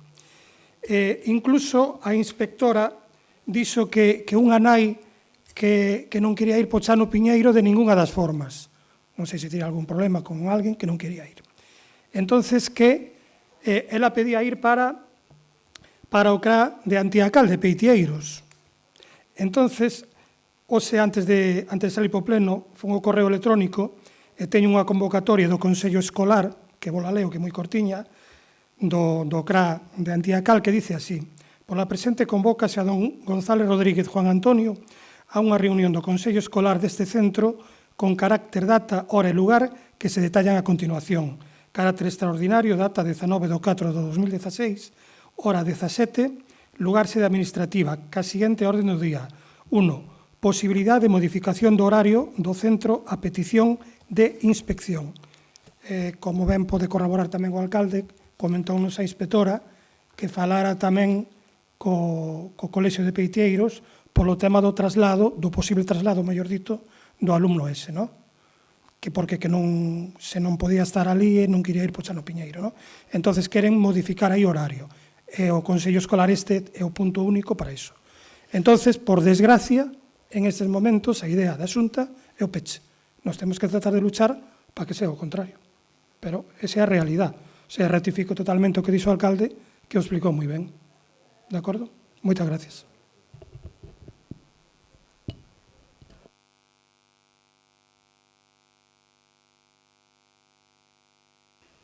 Grazas, señor concelleiro. Ten a palabra Antonio Araúxo. Bueno, para rematar con este asunto, alcalde, vamos a ver. Eu creo que nós non deberíamos entrar neste momento na guerra de cifras de se hai 3, se hai 4, se hai 5. A nosa postura é a escola de Moreira non se pecha, punto. Non hai ni unha norma, ni unha lei que diga que unha escola hai que pechala porque ten 5 nenos. Hai escolas, e houbo escolas, e sabemos, incluso con menos nenos que non se pecharon. Polo tanto, estamos diante dunha decisión política que o delegado territorial é un cargo político, igual que a nós. Bueno, igual que a nós somos elexidos e ele é nomeado a dedo. Polo tanto, eu creo que o mellor que podemos facer dende esta corporación e a mellor mensaxe, o mellor recado que lle podemos dar tanto ás nais e aos pais de Moreira Mañufe e a Xunta de Galicia é un pronunciamento unánime desta corporación dicindo non queremos que se peche a escola de Moreira Mañufe. E cando isto saia mañán nos medios de comunicación, tamén estou convencido que será o mellor argumento contra o argumento usado pola administración de peche. É dicir, cando os pais vexan que hai unha aposta seria por esa escola continúa aberta, seguramente dirán, bueno, pois eso xa non hai dúbida que aquí hai quen aposta porque eso este aberto. Polo tanto, os nenos e as nenas os nosos fillos van a ir aí. E ao mellor, pois, igual hai que facer, ou teremos que facer, cada un no seu ámbito que lle toque, pois, campaña, ou chamámoslle como queiramos, de apoio a este tipo de centros, animando as familias, as nais e os pais para que metan os nenos neses coles. Porque a calidade do ensino non digo que sea mellor nin peor que os outros colexios, os outros centros escolares, pero, dende logo, é un ensino diferenciado de moita calidade que non debemos renunciar a él. Por lo tanto, eu creo que o mellor que podemos facer hoxe aquí é, digo eu, apoiar unánimemente esta proposta e mandarlle o recado á administración. Eso é o obxectivo primordial desta moción. Nada máis. Grazas, señor Araúxo. Señor Gómez, temos a palabra. Vamos a ver, según o comentario do señor González, do conselleiro de Educación, a cousa pinta mal. A cousa pinta mal porque, bueno, a intención é cerrar, non? Pero vamos a ver, señor alcalde, vostede dicía que está disposto a todo tipo de reunións e de traballos para salvar o Colexio de Moreira de Mañufe. Porque, vamos a ver, eu creo que miro polo que están dicindo que entre o xefe territorial e a inspectora están xogando ao rato e ao ratón, non? As nais dicenlle, a vostede dicenlle que xa falaron cas nais dos nenos.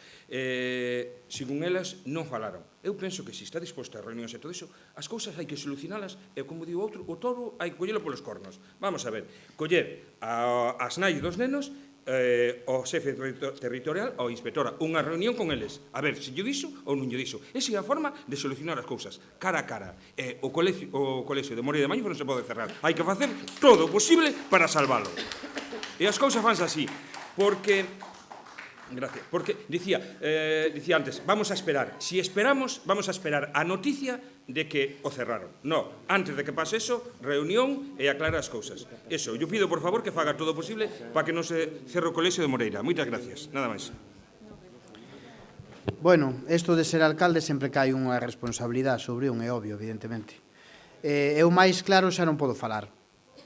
Eu xa dixen que desde o primeiro minuto que tuve constancia a través dos pais desto, movín inmediatamente ficha, falei co xefe territorial, telefónicamente, lle mandamos un escrito e hoxe nos xuntamos con eles. Eu non quero entrar do que dixo e tal, pero eu creía que era necesario decirlle á veciñanza o que nos contan. Eu, co que me digan, quedome co xusto. Eu non quero tampouco agora andar aquí, dixeron isto, dixeron aquilo, se é verdade ou mentira. Nós temos aquí unha cousa, temos un tema moi claro. Temos un tema moi claro, que é pelexar para que o Colexio Moreiras non peche. Tamén é certo que hai datos que nos faltan, os que preguntaba antes a señora Durán. Tampouco se trata de... Señor Gómez, eu con isto non quero decir que non teña razón, pero non se trata de coller os pais e eu e marchar ali a falar co xefe territorial e pornos todos ali, porque, a ver, non funciona así a administración. O xefe territorial hai que chamarlle, hai que quedar con el e hai que intentar levar as cousas, non entrar por ali adentro todos e tal. Eu, que quere? Estuvemos hoxe, mandamos un escrito, eu sou máis partidario de mover os tempos de outra maneira, que ainda estamos a tempo porque non temos nada que nos diga que van a pechar. A mellor fixeron unha intentona. Cando teñan resposta por parte do Concello, da Corporación, das nais e todo isto, veremos como reacciona. Non pasa nada, tranquilo que se veñen a pechar, pero tampouco veña, vamos todos mañán ali, metémonos ali e tal. Non, estamos facendo o que temos que facer, que é asumir unha responsabilidade política dun pleno da corporación en apoio a un problema. Mañán o mandaremos para lá e teña por seguro que seguiremos en contacto a ver o que van a facer. Estaremos moi atentos e se temos que marchar a delegación, a corporación, os pais, ou non sei que, xo faremos, xa se fará, pero eu creo que estamos aínda en uns tiempos razonables. Igual me equivoco, pero venga. Primeiro vamos a adoptar un acordo aquí, que é o importante, vamos a mandar para que saiban cal é a nosa vontade e a nosa decisión política e despois estaremos moi atentos ao que pasa. Se non hai máis intervención, sometamos a votación esta moción. Votos a prol da moción. Queda aprobada a moción por unanimidade e mañán de urxencia, como foi presentada a moción, será remitido escrito a Educación trasladándolle a nosa vontade. Moitas grazas. A seguinte moción é derradeira, é a presentada tamén por o procedimento de urxenza que debe xustificar o concelleiro Pauliño de Río sobre o acceso ao CEIP Serra Vincios. Ten a palabra, señor Pauliño, para xustificar a urxencia.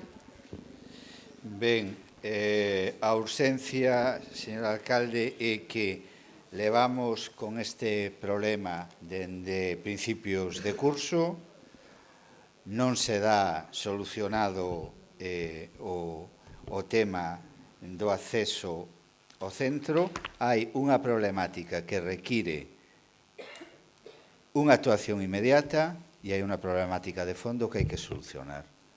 Por tanto, e hai un prazo que vostede mesmo deu aquí no anterior pleno para ter feito unha serie de obras que vostede propuso e que non se levaron a cabo. Por lo tanto, parece evidente que é necesario actuar e actuar xa. Actuar de dúas maneiras. Unha, nese tema de urxencia de solucionar o problema de forma inmediato e, en segundo lugar, planificar para que antes do comezo do seguinte curso escolar estea o tema solucionado.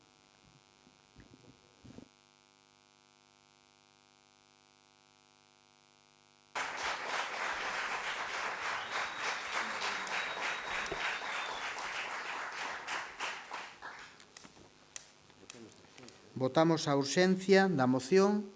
Votos a prol da urxencia. Queda aprobada a urxencia por unanimidade. Ten vostede a palabra para a exposición de motivos da moción. Gracias, señor alcalde.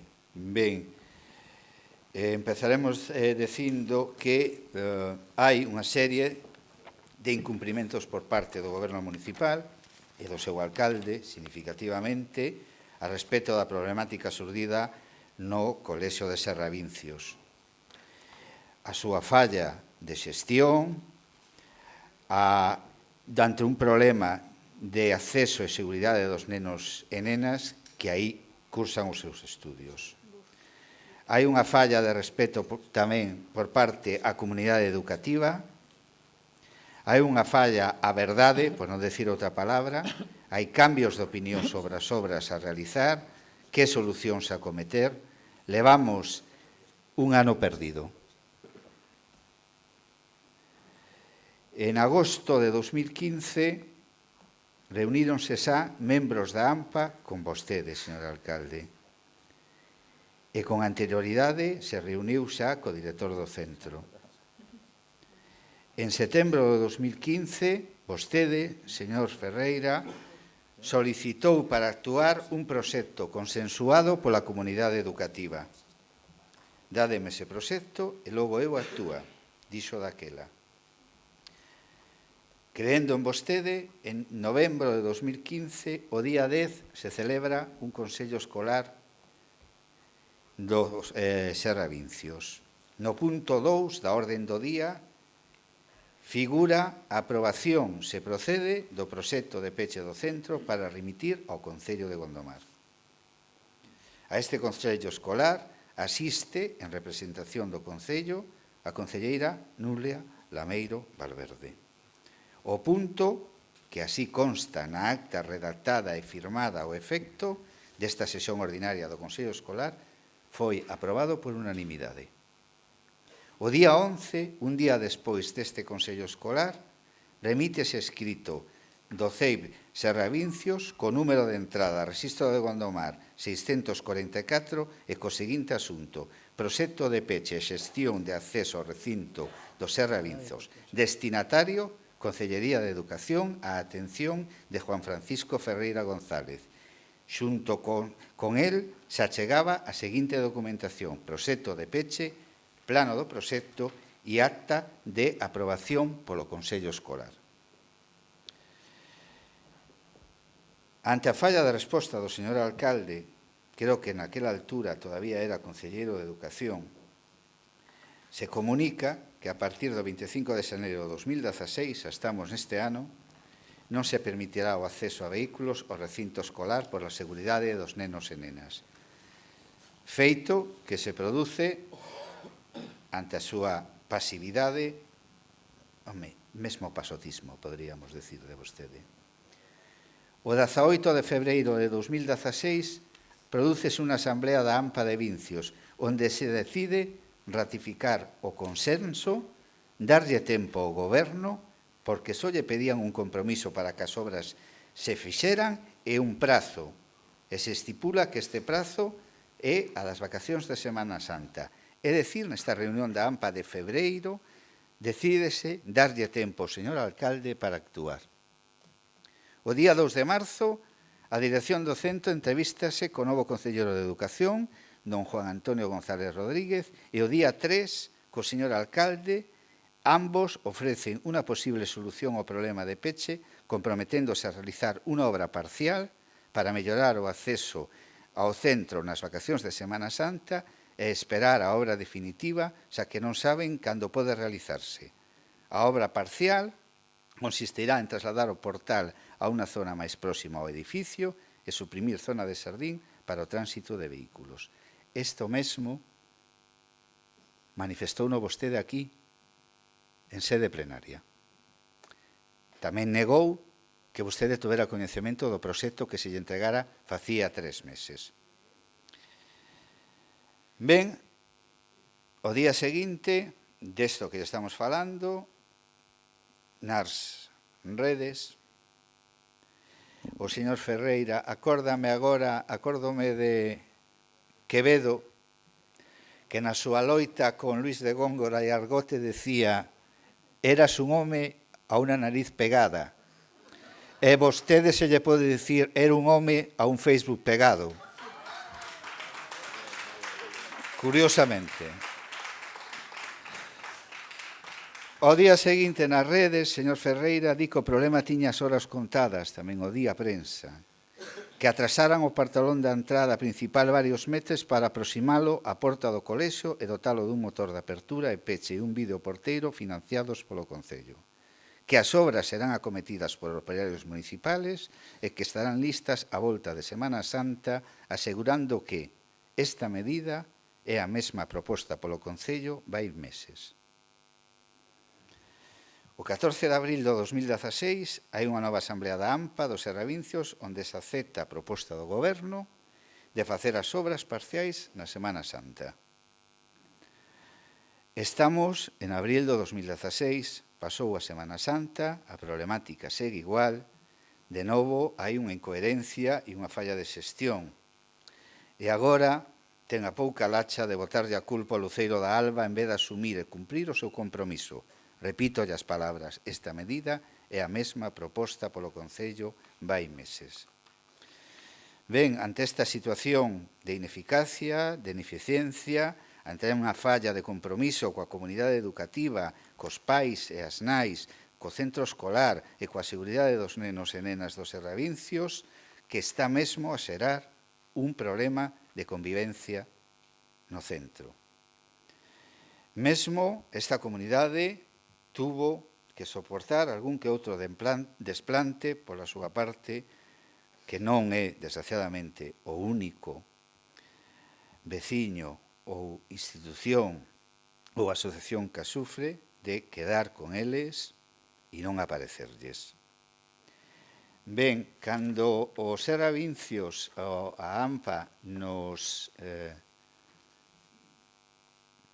invitou a participar desta problemática e creo que invitou a todos os grupos políticos antes do pleno do marzo, evidentemente, este grupo, do que eu lle fala, lle dixo dúas cousas. Aquí hai un problema inmediato, que é o peche do recinto escolar, que hai que disociar do problema máis de fondo, que é o acceso rodado e que as familias podan, con seguridade, deixar os nenos preto das súas aulas e, ao mesmo tempo, garantir a entrada e salida peonil da escola. Hai dous problemas moi fundamentais, porque as casuísticas son distintas e porque, evidentemente, nunha se pode actuar con inmediatez e noutra non. Porque, mire vostede, señor Ferreira, para actuar no colexio, o primeiro que hai que facer é falar coa inspección e coa Consellería de Educación e Ordenación Territorial, porque é a titular dos terreos. Vostede non pode alegar agora que descoñecía ese feito, xa cando falou a primeira vez cos pais e as nais, e co centro. Correcto. Non sei por qué non o fixo. E agora temos un problema aí.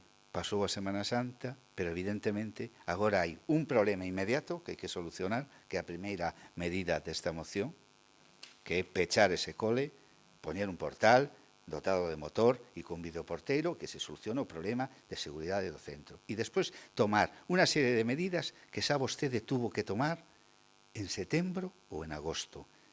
Coordinarse coa comunidade educativa, elaborar un calendario, ver que cousas son necesarias, ver que permisos hai que solicitar, coordinarse a súa vez coa Consellería, ver que va a pasar con esa actuación, ver quen vai a actuar aí, ver se vai a actuar a Consellería, ver se hai que revertir a zona que se pretende retranquear o portal para que unha vez revertidos os terreos o Concello poda actuar o Concello, establecer un calendario, mirar que presuposto supón eso, mirar que permisos fan falta, que técnicos son necesarios. E para eso hai que facer un calendario entre a comunidade educativa e vostede e ao mesmo tempo, en paralelo, hai que coordinar as accións súas do Goberno Municipal e as accións da Consellería para tratar este tema e solucionalo. E, evidentemente, o tema de fondo só se pode solucionar antes do comezo do curso escolar.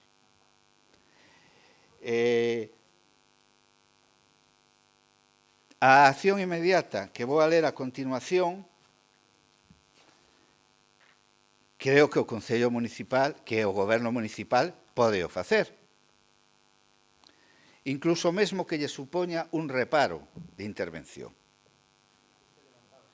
Non, eu non levantaba reparos, eu pagaba religiosamente, pero mire, cando eu xa sei que vostede é especialista en botarlle a culpa ao resto e o maestro Armero o fai. Non se preocupe. Mire, eu non sei se eu levantaba reparos, eu non levantaba reparos, pero mire, eu non sei que problema terá vostede co reparo, porque na documentación obrante neste pleno, na factura hai un documentos justificativos de gastos, que curiosamente se levantan reparos de intervención e son por un valor de 120.000 euros. Na referencia número 216 aparece como referencia 216 o seguinte concepto: sustitución porta, despacho, alcaldía, inmueble auxiliar. Importe líquido 1.803,28 euros.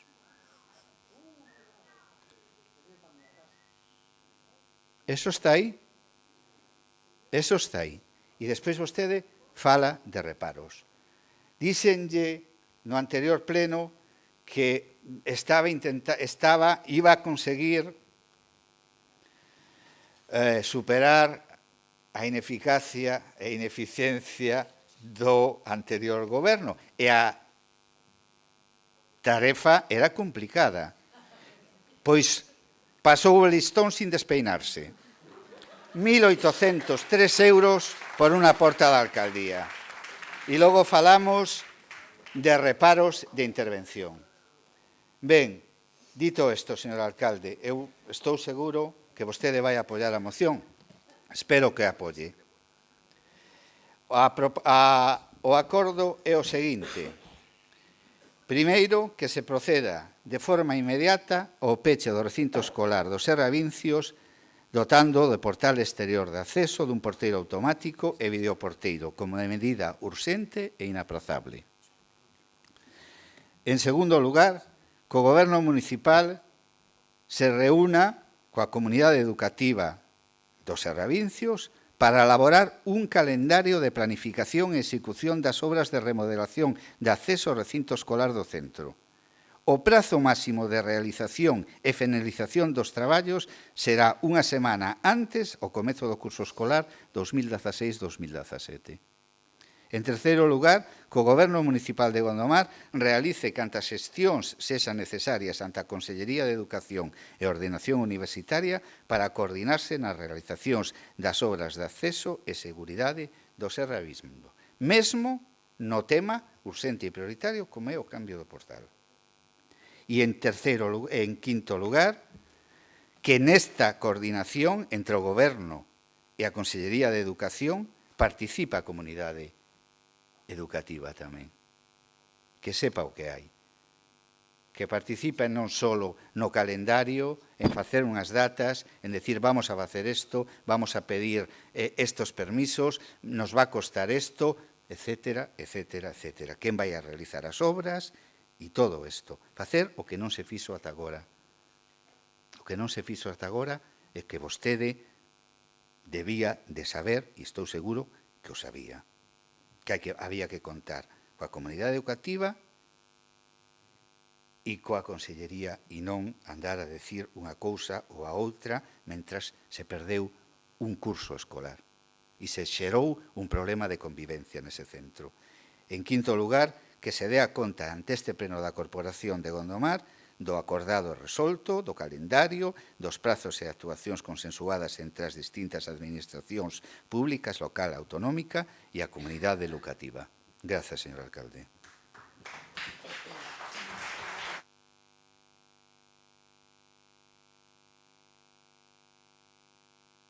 Gracias, señor Pauliño de Río. Gracias, de verdad. Gracias. Que ben está vostede da oposición. É onde ten que estar. É para o que vale. Para sacar defectos, analizar os defectos dos demais e non saber facer nada constructivo en un goberno. E vou a decir máis. Por favor, estou do uso da palabra. E cando estou do uso da palabra, falo. E se non vos gusta, pois mala suerte. Porque a min houve moitas cousas que non me gustaron e estuve encalado, Vale? Eu tendrei moitos defectos, pero non me dá medo falarlle a xente para a cara e decir o que penso. Aquí ou a salir. O que lle vou a decir a vostede, primeiro é, equivócase como calquera. Sabe por qué? Porque o 14 de abril do 2016 hai unha nova asamblea ca AMPA do Serra Vincios onde se acepta a proposta do Goberno de facer as obras parciais de Semana Santa. 14 de abril. Claro. Pero mira como hai datas que tamén se equivocan. Vale. Bueno, me parece moi ben que este vostede de acordo con señor Pauliño. Perdone, señora Patricia, si quere falar... Señora Durán, si quere falar, pídame a palabra. Sí, xa lla pido, esa me dará Vale. despois o turno de palabra. Dadeille a palabra despois. Isto é unha proba de que todos nos equivocamos. Das fechas, das datas e demais. É unha proba máis. Agora, vou a decir eu sobre o tema de Vincios, que xo levo explicado 20.000 veces. Primeiro, nadie pode quitar de que creo que debo ser o primeiro alcalde que vai aos consellos escolares. Sí, debe ser dos primeiros alcaldes que vai a un consello escolar. Non creo que vayan moitos. Eu iba. Vale? Por favor, yo me voy a liar e estou en uso da palabra e vou a falar cando teña que falar. Déixeme vostede explicarme. Vale? Por favor. Queda claro. Cando se me traslada a min este problema de Vincios do primeiro consello escolar, se me dice que se pretende restringir o tráfico rodado ao centro. Esa é a idea que se plantea en ese consello escolar. E facer unhas obras de determinadas características que necesitaban para facerse un proxecto técnico. E deixemos claro que é un proxecto técnico para ejecutar obras maiores como as que se pretendían levar a cabo. E eu en ese primeiro consello escolar dixen claramente que se pretendía facer ese tipo de obra, que era baixar o portal, a acondicionar as zonas ajardinadas, por vídeos porteiros, facer un muro de contención conforme se baixa ao lado dereito, unha senda peonil e cuberta para a choiva, que non a iba a facer en este curso académico porque nin tiña posibilidades económicas, nin darían os prazos. Iso foi o primeiro que se dixo ali. que non o iba a facer, que estábamos con unha obra de remodelación do Colexio de Donas, en Souto Donas, do anterior goberno, que estábamos cun proxecto que está redactando a Diputación de Pontevedra do Neira Vilas, que tamén iniciou o goberno anterior. E co paso seguinte sería o estudo do acondicionamento do Colexio de Vincios e despois do Chano Piñeiro. E iso se dixo que non se iba a facer, porque non había nin posibilidad económica nin posibilidad de facelo. Vale, se fixeron outras cousas. Pintura, falso techo, dividir armarios, cambiar o conserje, todo o que se pediu. Reposición de iluminarias, igual que sempre. Cando o director se dirixe ao Concello e di que en tal data que van a cerrar a porta do colexio para que non acceda nadie, excepto os autobuses e os pais, e que se nós non lle contestábamos dicindo o contrario, que o iban a facer dunha data. E eu lle dixen á comunidade educativa que o alcalde non era nadie para prohibir ou non prohibir o acceso a un colexio público que depende da Xunta. Que eles que fixeran o que tiñan que facer e eu aí que non me podía meter. E iso foi o que se fixo. Data determinada, pecharon. E aí surdiu un problema pois entre pais, usuarios, eu non vou entrar en eso. Aínda así, se mandou presencia policial aos exteriores determinados días para buscar unha solución ali e mediar, onde interviu Policía Local, onde moitas veces interviu a Guardia Civil, se arreglou unha tapa dunha arqueta que había ali, se fixo todo o posible para acondicionar esa zona. Bien. Bueno.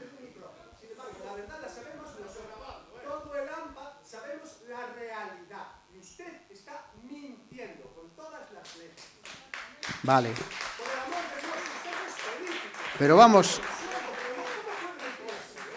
Ténganos respeto, no somos limpiabotas. Ingenieros, abogados. Mire, me perdona un momento. Yo no le estoy faltando de respeto. No. ¿Usted estaba en esa reunión? En ese consello estaba. ¿Sí? Bueno, mire, perdone, déjeme acabar. Déjeme acabar. Déjeme acabar. Pues déjeme acabar. Déjeme acabar. Además, tiene que dejarme acabar, porque estoy en mi derecho de decir lo que pasó. ¿Vale?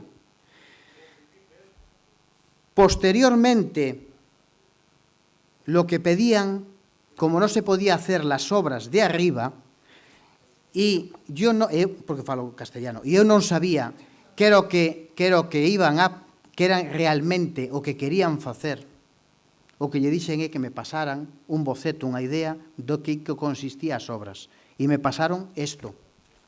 Cando vostede outro día do pleno me preguntaba se habían presentado un proxecto para levar as obras adiante, eu lle dixen, desde a humildade, dixen, no, que eu sepa non hai un proxecto presentado por rexistro. Pero, por favor, déjenme acabar.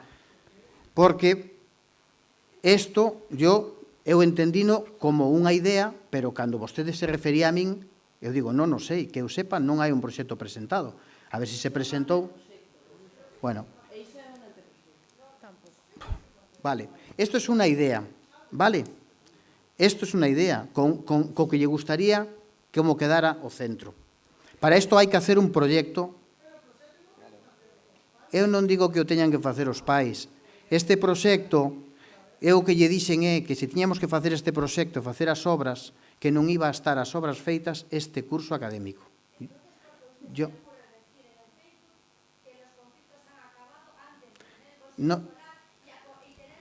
No llegué aí. Espere. Perdone un momento. Perdone un momento, señora. Déjeme acabar. Unha vez que isto non se podía facer, o que se me traslada en unha xuntanza onde foi o concelleiro a un consello era que entonces o que querían era baixar o portal hacia baixo para que non entraran os coches do recinto onde teñen que entrar os autobuses e os pais. Nada máis, se nos dixo eso. E eu, o que lle dixen, unha vez que o concelleiro me traslada, chamei ao director o día seguinte que viñera a alcaldía. E nos reunimos os tres e dixemos ao director si entonces realmente o que quería facer agora eran esas obras que de inicio estábamos dispostos a facer, que era baixar ese portal e, de alguna maneira, pechar ali e co resto de quedaba aberto. E entonces eu sí que lle dixen, eso, si esa obra desas características que non son gran cousa, podemos facela con recursos propios e con personal do Concello. E iso lle dixen que sí, e quedamos en eso. E lle dixen tamén, vamos a subir esta semana a mirar eso, e vamos a ir co arquitecto, co de obras, a ver como queres facer, por onde queres cerrar, en que consista a obra, e entonces nos ponemos malos a la obra. Subimos pasados unos días, o xefe da policía, por favor, o xefe da policía, o encargado de educación, el concejal e eu, e quedamos co director.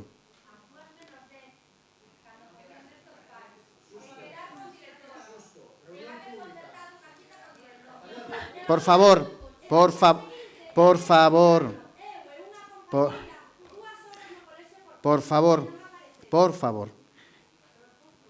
estamos, es que, a ver, miren, no, quieren, por favor, un respeto,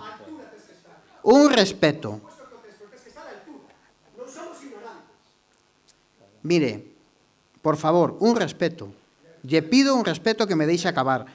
Nos subimos ao centro a falar ca dirección esa mesma mañán. Eu si subimos ás 12 menos cuarto ou a 1 ou ás 2, pero vamos a ver, se eu lle digo ao director que teño que subir, que vou a subir con persoal, subimos esa mañán. Eu si subimos ás 2 menos cuarto ou ás 12, non quedamos a unha hora determinada, quedamos de subir dunha hora lectiva. E ali estuvemos. E cando estuvemos mirando eso, o director, e isto hai que decilo, me dixo vostede, señor Pauliño, dixo e dudou de que a mellor o que íbamos a facer pois non era todo unha solución, que igual había que sopesar de non correr tanto e a mellor facer as cousas cun proxecto ben feito e deixalo para máis adiante, miralo con calma, E iso se falou con el. Entonces, eu...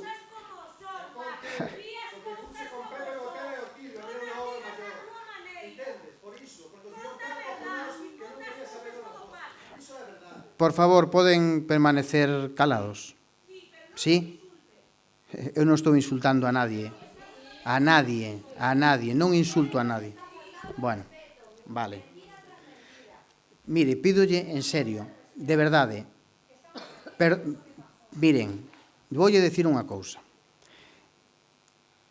Eu estou explicando como alcalde, eso é moi subjetivo por a súa parte. Eu digo, mire, isto que é un xuizo de valor, a ver quen ten razón. Eu explícome, vostedes poden decir o que pensan tamén. Somos libres de decir o que pensamos. Eu dígolle o que pasou. E eu o que lle digo é que as obras que estaban previstas para facer, que era trasladar o portal abaixo, unha vez ali os operarios municipales, o director e o que lle fala, consideramos mellor non facelas porque non estábamos demasiado seguros si podía quedar ben, podía quedar mal. E nos dixo, ademais, é mellor deixalo, tomalo con calma, esperar. E eu lle dixen, me parece correcto. Eu, cando teño un hueco co arquitecto, subirei aquí para mirar as obras. E me parece moi ben. E deixámolas sin facer. E automáticamente o que fixemos foi falar co xefe territorial para falar deste asunto. Porque eu lle dixen ao director que tiñamos que falar deste asunto. E o director era o interlocutor ca AMPA, falaba con eles. Entonces, fixemos unha xuntanza e, ademais, eu tamén lle dixen sempre ao director, e lle dixen a todo o do Consello, a obrigación que ten o Concello é unha obrigación de mantemento e conservación. E aquí aparece do convenio que dice as obrigacións do Concello son, entre outras cousas, e sigue dicindo, desatascamento de conducións de agua, conservación dos peches perimetrales e das portas de acceso, de modo que se impida o libre acceso dende ou para o exterior. Conservación, e vostede, Pauliño, sabe que todas estas facturas a interventora informa as negativas porque considera unha subvención encuberto e hai que levantar o reparo. Aínda así, a vontade deste goberno foi botar unha man ao centro e facelo con recursos propios, e facelo con operarios, e buscarlle unha solución a ese problema. A pesar de todo eso, e para facer esa obra que se pedía desta envergadura, hai que facer un proxecto técnico, ben que o faga o técnico municipal ou un técnico externo. Se nos vai esa obra a máis de 70.000 euros. E eu lle dixen que esa obra había que intentar metela por a subvención da Diputación, pero este ano non, como se meteu donas e como se vai a meter peitieiros e que non a podía facer. Díxenos dun principio que non se podía facer e que ademais que non nos competía a nós. E entonces, hoxe tuvemos unha reunión o delegado territorial, a inspectora de Educación, o director do centro, o arquitecto da Consellería, o conselleiro de Educación e eu, entre outras cousas, para falar o de Vincios, que era para que estaba pedida a reunión. E el mismo, e aí estaba o director, nos dice que sí, que é certo que non temos esa obligación de facer esas obras, porque só facemos conservación e mantemento. E entonces el era partidario de que se fixera un proxecto en condicións, unha vez que lle mandáramos o proxecto á Consellería, si queremos deixar un espacio aberto ao público, como é o caso de traer o portal abaixo, máis arriba, deixalo de forma que poidan acceder calquer persoa, os do cementerio, etc., que había que solicitar entonces a desafección, que eles nos daban a desafección dese terreno, sin problema, pero que as obras que as tiñamos que facer nós. Vale? Se as facíamos nós, que nos daban vía libre, que non había problema, pero o proxecto, se deixábamos un espacio aberto e non pechábamos o portal arriba, porque se podía por dous portales, fin de semana cerrar os dous, etc., que había que facer a desafección, e que eles esa obra en sí non a iban a facer. Entonces, como nós non tiñamos esa obligación e demais, do que quedamos hoxe foi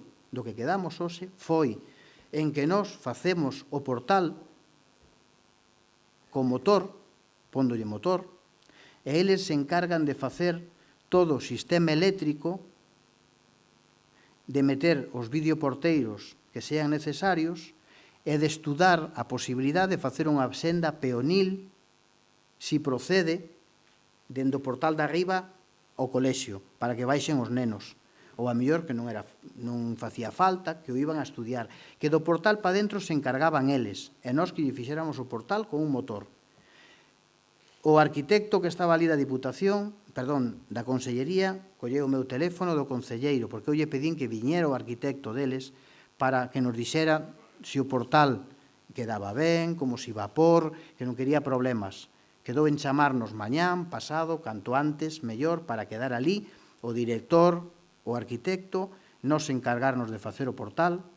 Eu quero que me digan se quere que abre para dentro, para fora, de lado, de corredera, se queren que teña unha porta para acceder peonil. Eu non sei como temos que facer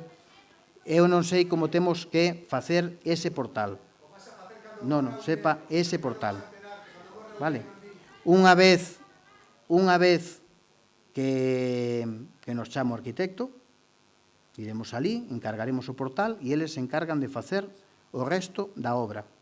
En eso foi o que se quedou hoxe. Todos. Hoxe.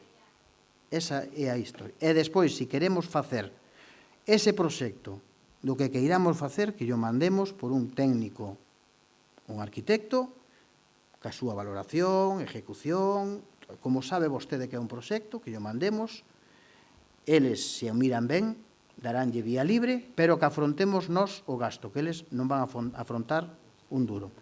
E iso foi o que eu dixen desde un principio, que cando cheguei que non me podía comprometer a facer ese gasto en ese colexio. E despois, a partir de aí, todo foi boa vontade, intentar falar co director, ca AMPA, botarlle unha man en todo o que se pudera, con recursos propios, unha cousa e outra. E iso é como estamos. E vostede, ademais sabe, porque o sabe, cando estaba comigo do goberno, que este tema falámolo. E sabe, ademais, o problema que nos trai facer esas inversións a nivel intervención. Sábeo tamén. Sabe tamén como está a situación de educación. E sabe tamén que non podíamos facer ese desembolso nada máis chegar ao goberno, porque non o podíamos facer. E eu, o único que fixen foi falar claro, dicindo que non o íbamos a facer. E a partir de aí, se buscaba unha alternativa donde pudéramos estar nós apoiando con recursos propios e materiales que incluso se lle dixo a partir de marzo, cando entraran os de cooperación da Diputación, que lle facíamos o que pudéramos, como lle fixemos en outros tantos traballos aí dentro. E eu só digo unha cousa, eu a mellor cometín erros de novato, eu tampouco me quero justificar, eu que só digo é que fun aos consellos escolares, fun a máis de un, estuven ali, estuvemos, buscámosle solucións e fixemos o máis do que pudemos, porque non é unha competencia nosa. O máis fácil era decir isto non o podemos facer, que non é cousa nosa. E aínda así se lle buscou solucións ao colexio, como outros gobernos lle buscaron o de Donas, e como hai que seguir buscándolle, ademais, os de Peitieiros, o Chano, etc. E iso é do que estamos. Ten alguén de vostedes pide a palabra? Señora Durán. Sí, gracias, alcalde. Efectivamente, ao principio da súa contestación, o señor del Río, pois enérbame vostede realmente, porque tratar de buscar esa excusa nesto que é unha racha que, bueno, calquera que lee o texto entende perfectamente. Pero, bueno, vostede, como sempre, buscando as excusas. Lle digo unha cousa. Aquí o que está claro, e eu creo que isto é do peor, casi que se lle pode pasar ao alcalde, é que acuda a unhas reunións, que dé públicamente unha versión, e que aquí hoxe estén nais e pais dicíndolle a cara, señor alcalde, que vostede minte. E que o está facendo dun xeito tan descarado que fai, efectivamente, que están aquí de público e ao mellor pois perden as formas, que eu non vou a probar agora as perdidas das formas ou non, pero vostede o permitiu. E aquí o que está recibindo é a resposta ao que foi o seu comportamento. Mire, di vostede que asistiu a varios consellos escolares. Lle correspondía porque vostede asumiu a competencia de educación. Tiña vostede un goberno, o sea que, por tanto, fixeron unha distribución mellor porque ten algún concellero ou concellera que está bastante liberada de carga de traballo. Fixera outra distribución. Iso para empezar. E segundo, a mí non me diga de que vaya moitos consellos escolares que, polo tanto, presume de competencias en materia de educación e que non saiba vostede cales son as competencias que ten dentro dun colexio fora del. O máis triste de todo isto é que aquí se fala de que dentro do mes de xullo vostede xa sabe do problema, xa tivo a primeira xuntanza que, polo tanto, o director lle trasladou, e estamos en xullo do 2015 e estamos en abril do ano 2016, e é agora cando vostede realmente pide esa xuntanza para falar co responsable de educación e que lle explique como ten que facer. E eu me pregunto, por que vostede fai un mes aquí vendeu a bombo e platillo? Claro, aquí polo que vemos un pouco pola exposición de feitos, que aparte relatou moi ben o señor del Río, vostede, susto o día 3, o sea, tiñamos o pleno o día 3 pola noite, e vostede ten unha xuntanza. Entón chega aquí, e moi cheo vostede, di que o problema xa está, xa lle atopamos unha solución. Pero que solución non tiña? Como que non, señor alcalde? Vamos a ver, o que non se pode facer é, eu teño a xuntanza o mesmo día do pleno para chegar aquí e diante das cámaras e diante do público decir que quedo ben, que xa teño unha solución. Cando vostede ni sequera sabía son competente ou non competente. E mire, lle direi que cando este grupo tivo a reunión ca AMPA, nos alí xa lle explicábamos que probablemente isto necesitábase un proxecto. Pero cuidado, señor alcalde, como se atreve vostede a decir que este anteproxecto, como se é unha idea, que eu creo que é das mellores ideas que pode chegar un particular a un señor alcalde para facer un proxecto. Porque cando vostede se poña a remodelar, se algunha vez presenta un proxecto para remodelar unha praza ou unha rúa, a quen lle vai a pedir que pague o proxecto? Os veciños desa rúa? É que é moi forte. Eu creo que esta AMPA tivo a sorte de ter entre as nais e os pais algún profesional ou algunha profesional que sea capaz de facer o que lle fixeron. Porque o normal é que lle traian un folio en blanco con un boceto ali feito a man e lle digan isto é o que queremos. Esmeráronse e moito. E hai unha das cousas que máis molestou tamén. Se dice que perfectamente dentro do que son a xuntanza naquel consello escolar onde estaba, esta información que temos nós, onde estaba a concelleira señora Lameiro, e se lle entrega ese anteproxecto. E sabe o que ocorre? E non me extraña que non negue vostede, porque precisamente enerva vostede a parte das nais e dos pais, porque lle dixeron, pero se estaba presente, e aí se lle entregou. Entregar non, estaba presente. Bueno, pero non mirou vostede. Ou tamén quere vostede agora que veña un proxecto visado xa polo Colexio Profesional de Arquitectos. É que, bueno, vamos a ver, seamos un poquinho serios. Non se pode negar, porque aquí do que está facendo, que o están acusando a estas nais e estes pais, é de mentir. E non pasa nada. Agora o alcalde remataba un pouco dicindo, bueno, que igual estou pecando aquí un poquinho de novato.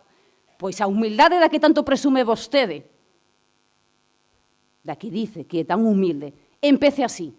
E non como empezou a súa intervención de contestación ao compañeiro señor del Río. Tranquilidade. Tranquilidade. O que me refiero é que, así como notei con un apoio na anterior moción do tema da escola, creo que ese mesmo respeto é o que se merecen estes nais e estes pais aquí. Ainda que non lle guste o que lle están dicindo, pero respeto. Vale? Di vostede, e que a min cando se mencionan o tema dos reparos, formei parte dun goberno, e había quen estaba todos os meses recordando o tema dos reparos. Non veña a dicir agora os problemas que temos para sacar os cartos e pagar isto, porque, señor alcalde, dentro do mes de xuño leva vostede levantando reparos. É dicir, non poñamos esa excusa. Hai que buscar as solucións. Pero é máis. Hai un plan de obras que chegou da Deputación. Non o coñezo con detalle, pero do anterior do noso goberno se nos permitía invertir en educación.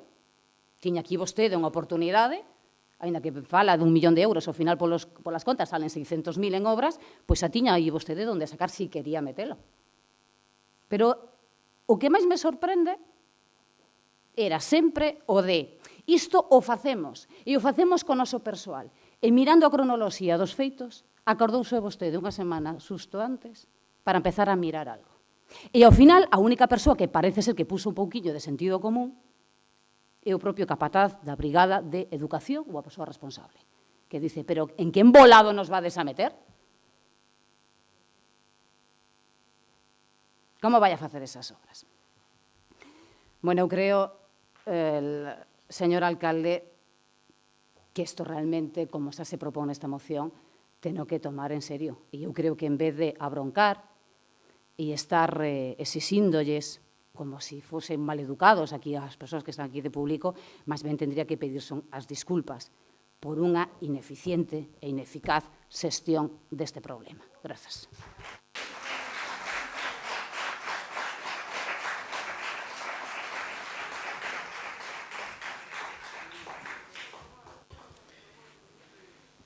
Señor Gómez, ten vostede a palabra.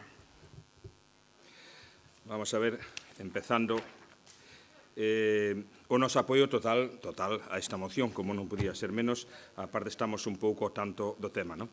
O que nos preocupa a noso grupo, señor alcalde, é que, según manifestan aquí estas persoas en representación do Colexio de Vincios, de que vostede mentiu. Mentira grave. E mentira sabinas de que se mente, iso é o máis grave que hai, é o máis feo. Porque, mire, nun alcalde, mentir é a persoa que nos representa aquí a nós. Mentir, non cumplir co seu deber, salir como suele salir usted, se dicía antes aquí o señor del Río, no Facebook, que todo está feito, e non está nada feito, de verdad que é preocupante. Nos preocupa un montón, pero bueno, non nos sorprende para nada.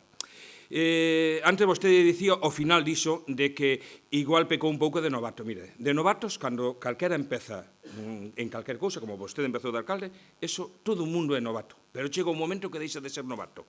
Incumplidor e mentireiro, eso é por naturaleza. Eso nunca se deixa de ser mentireiro. Iso é o que me preocupa a min, porque en eso non vai a cambiar. En eso non vai a cambiar para nada. Entonces, nós pedimos a solución do Colexio de Vincios Sa.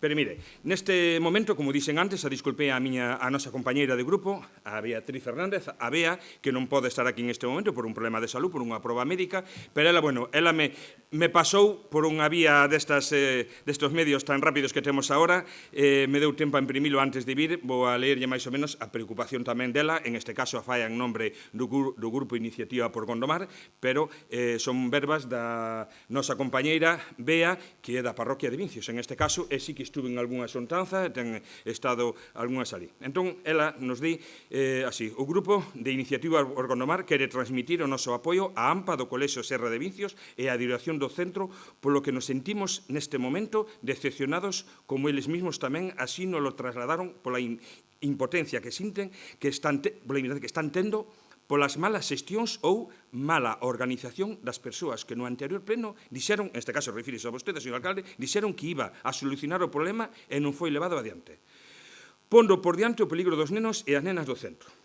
O Grupo Iniciativa por Gondomar pídelle e rógalle ao Goberno que se poña mans á obra, que solucione dunha vez por todas este problema, que non busque culpables e que diga por que non se fixo no seu día, porque os afectados están cansos de tantas promesas sin cumplir.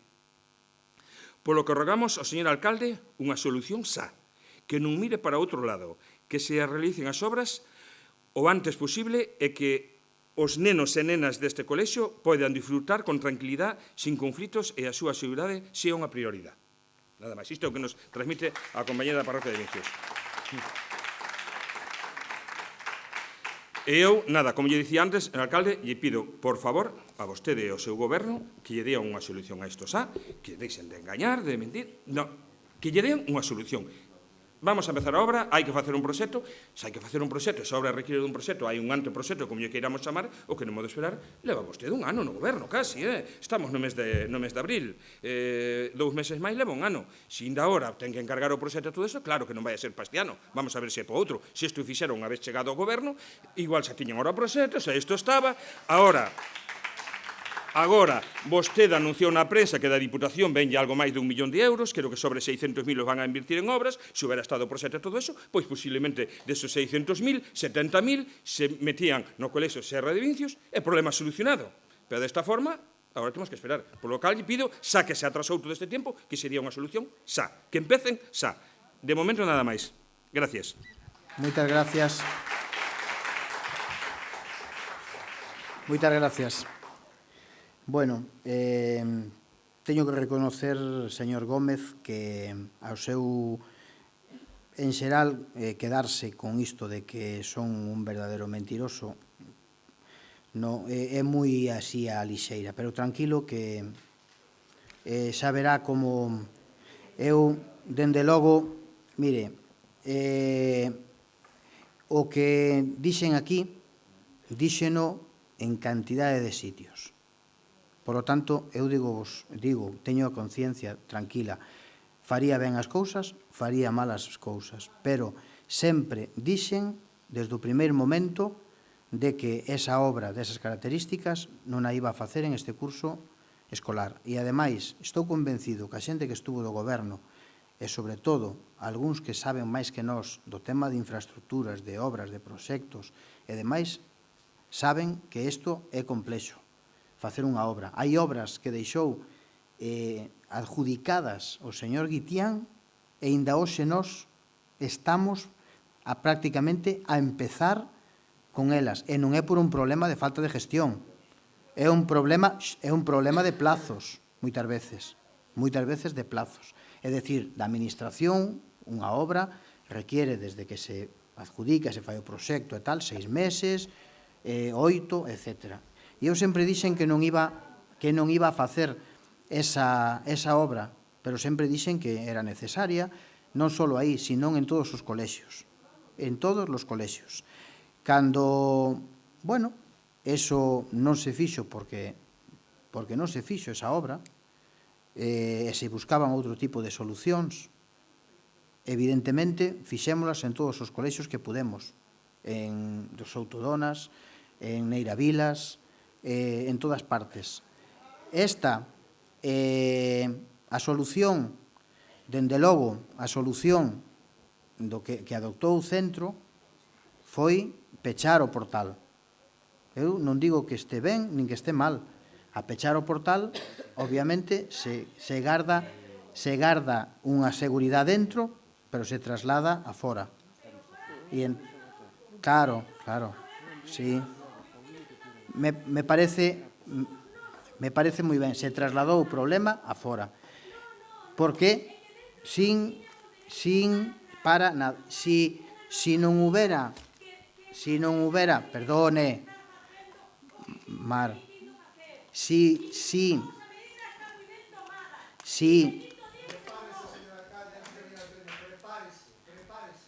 perdón. Se tiene que preparar las leyes. Sí. En un centro educativo de esta comunidad.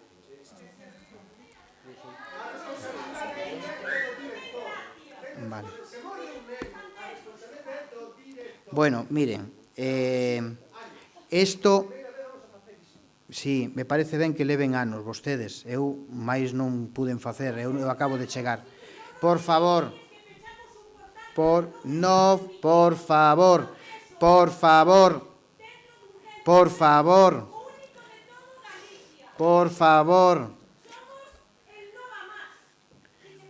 favor, si me perdonan, eu non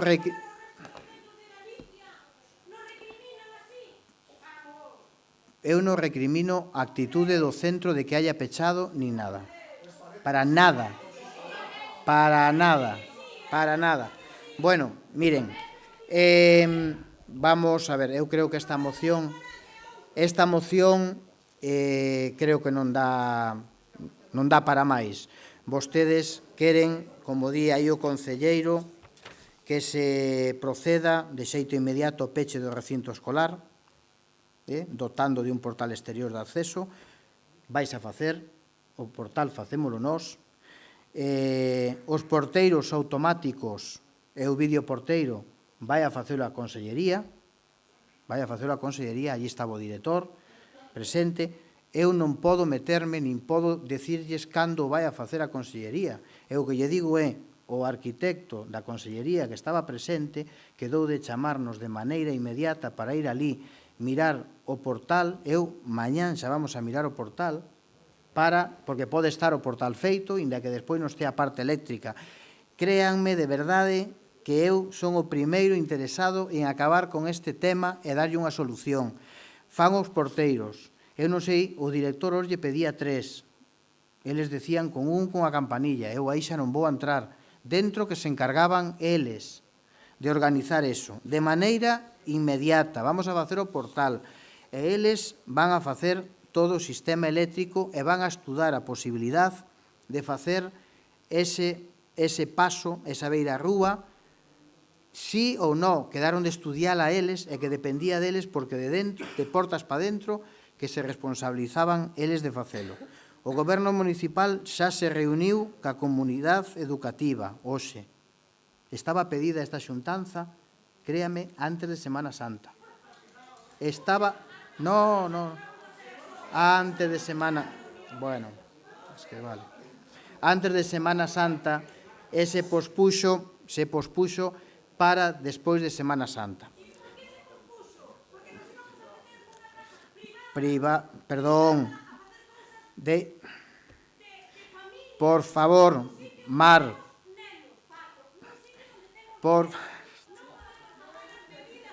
Bueno, sigo.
Por favor, rematamos.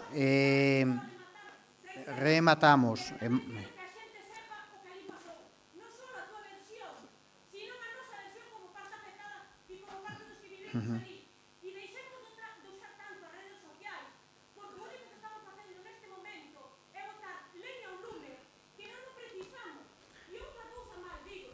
Vaya rematando, por favor. Remate, veña.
Mar, vai rematando. Veña, non te quero cortar, pero vai rematando.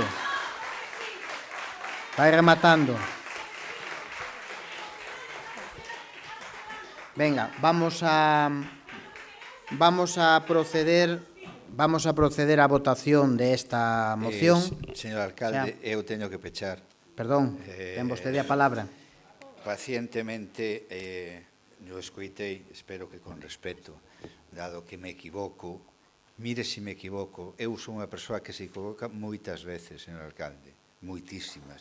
E mire se son quen de equivocarme, que hasta entrei no seu goberno.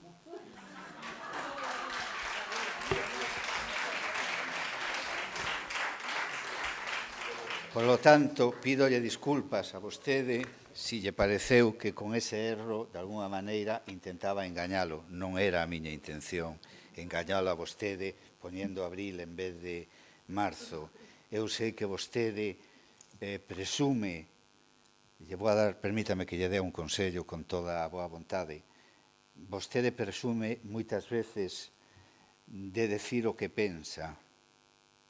O que pasa que é complicado cando confundimos decir o que pensamos con pensar o que dicimos. E vostede, ao mellor, practica o primeiro, pero lle falta practicar no segundo. Procure atinar no tono, non me achuche, señor alcalde, non me achuche.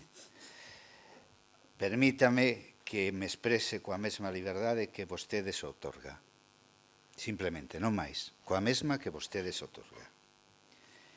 Mire, esta moción era o que vostede tiña que facer ao principio de curso. As familias que están aí non se lle dixo o que había, se lle estuvo mareando constantemente. Eles o saben, o centro o sabe e vostede o sabe. Dentro dun recinto escolar, correcto, é propiedade da Consellería de Educación.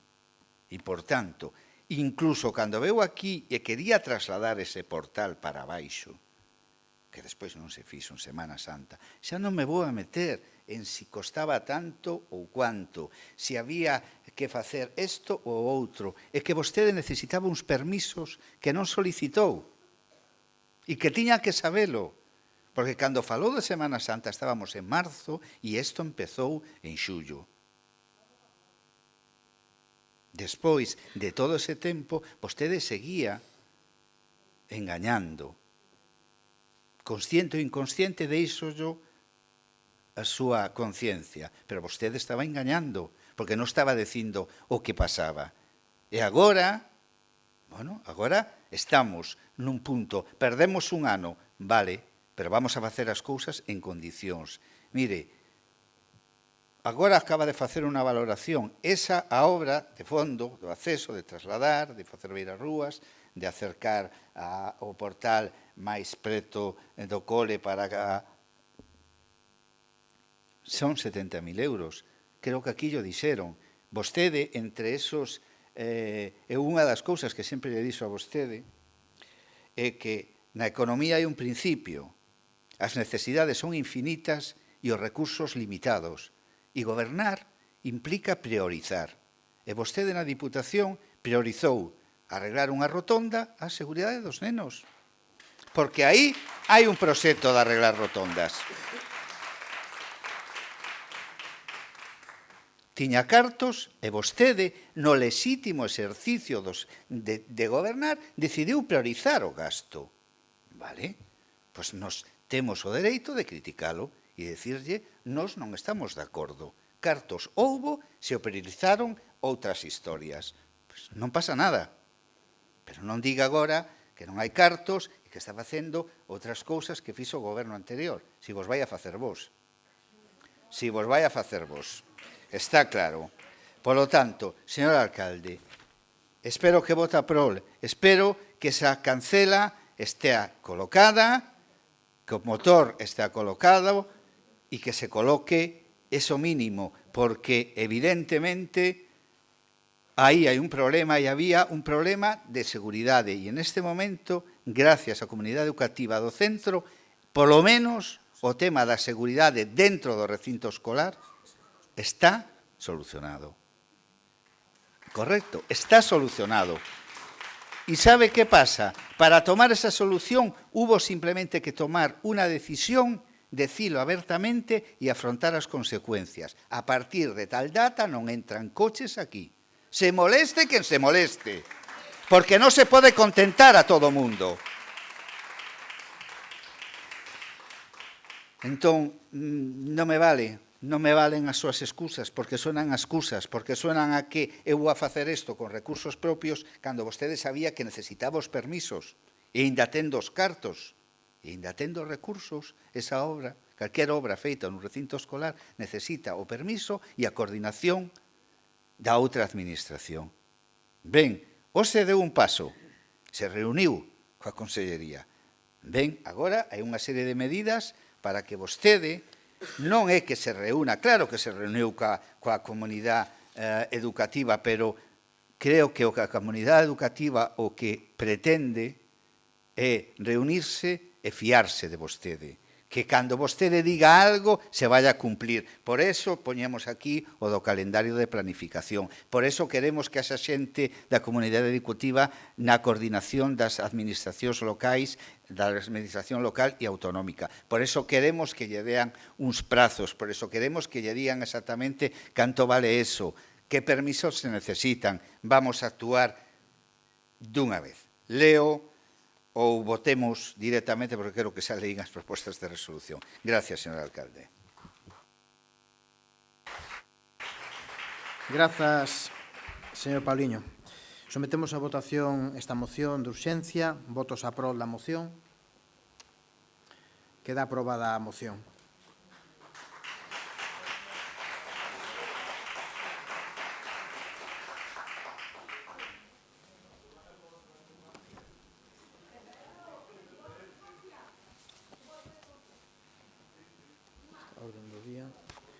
Queda o último punto da orden do día, que é rogos. Queres comparecer primeiro a hora das mocións? Sí. Vai a comparecer a concelleira de... Sí, pero dixo que iba a comparecer. Comparece a concejala, a concelleira de Igualdade, Nuria Lameiro.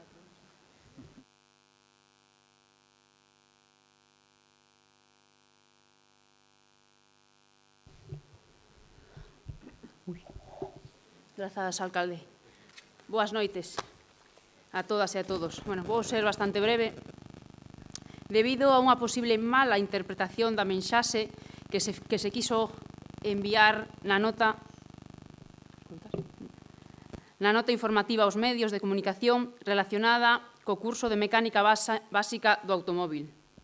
Manifesto que se trata dun curso de automoción e non de conducción co propósito de aportar ferramentas cara á erradicación dos estereotipos de xénero, empoderar as mulleres e loitar contra as brechas entre sexos, estimulando así unha participación feminina nun campo habitual masculino.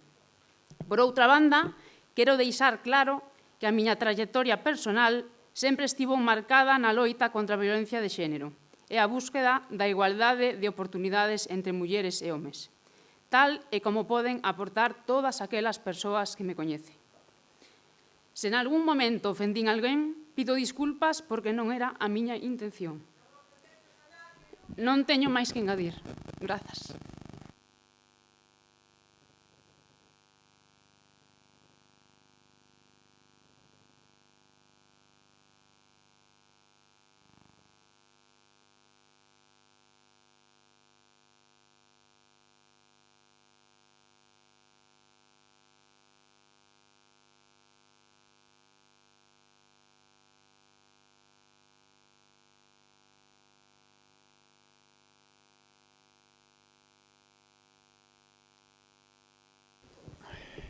Bueno, algunha intervención ao respecto, señora Durán? Ten a palabra. Grazas. Vamos a ver, señora concelleira, señora Lameiro, eu agradezolle a súa comparecencia e máis que a faga hoxe. O que sí, o que eu pretendía con isto, ao final é que vostede recoñece se son súas ou non son súas. Que pasa? Eu creo que, bueno, eu non, este grupo, o que lle deu aquí esta corporación aprobando, que saís adiante a súa comparecencia e darlle a oportunidade. Vostede non pode dicir que pida desculpas por se ofendeu a alguén e agora, cando eu lle digo, entón asume vostede que son as súas declaracións e que vostede o nega a cabeza. Porque me pon vostede, ao mellor, nunha situación complexa. En que sentido? Yo dixen na miña intervención, eu non a considero a vostede, para nada, unha muller machista. E creo que o saben. E se non quero tantos medios de comunicación nin as redes sociales, e lle pedín aquí que compareza, é porque creo que é darlle unha oportunidade para que nos explique que sucedeu. Porque se vostede non é autora destas palabras, non ten por que asumir esa responsabilidade directamente. Que pasa? Que sae nos medios como que son as súas declaracións, así que todo o mundo asinala a vostede. Por qué? Porque efectivamente, estamos falando sempre de temas tan sensibles. E a igualdade. Se vostede analiza todo o que sai nas redes sociales, é tremendo. Evidentemente, hai como dúas, como digo, todo é como moi radical. E ás veces declaracións de persoas dicindo pois que isto que é o normal e dando por feito de que as mulleres somos incapaces de facer cousas. Ninguén é incapaz de facer nada. Pode haber xente que teña unhas persoas máis habilidades ou menos. Vostede ten unhas habilidades que seguro que non as teño eu. Pero ninguna das dúas é máis ou menos muller que outra. E seguro que calquera dos compañeros ou compañeras o mesmo. Ao final, o que saíron nas redes sociales foron moitísimas declaracións que por apoiar a vostedes o que salían foran declaracións auténticamente machistas. E moitas delas en voz, ou escritos, por mulleres. A mí iso me entristece. Pero non é que me entristeza porque fora a anterior concelleira de Igualdade. É que me entristece como muller. Porque teño claro que se un mesma non estou convencida de que son igual os homes, que non hai diferenza, e que xa máis poderei transmitir entón unha mensaxe para loitar precisamente contra quienes pensan que non somos iguais. Non lo temos que creer. E nós, as primeiras. A mí me dixe a vostede que, claro, e na por riba, pois, vostede se emociona. Xa un notei xa dentro do primeiro ou segundo en que empezou a falar. Porque isto é un tema que lle doi. Pero vostede estivo en silencio e permitiu que o día seguinte destas declaracións, en vez de sair vostede, permitiu que saíra o señor alcalde. E o que fai o señor alcalde é decir que isto non o dixo vostede, que hai un fallo, e eu entón lle digo, bueno, pois que aclaren quen o dixo e por que se dixo. As interpretacións que poida facer na prensa, os profesionais teñen que sacar, pero eu non son xornalista e lendo a nota de prensa que saiu. Non falo das interpretacións ou da redacción que sai nos medios de comunicación. Falo da auténtica nota. Eu quero saber quen redactou esta nota.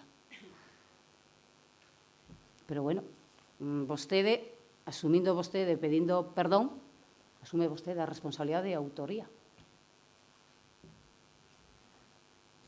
E iso sí me pode decepcionar, porque iniciei a miña intervención dicindo que non a considero machista, pero vostede non pode asumir entonces esta autoría desto. Quen o redactou? Quen deu o visto bo? Sigamos loitando a prol da igualdade, señor concelleira. Gracias. Moitas grazas, señora Salgueiro. Algunha... Perdón, a señora Durán. Ten a palabra a señora Varela.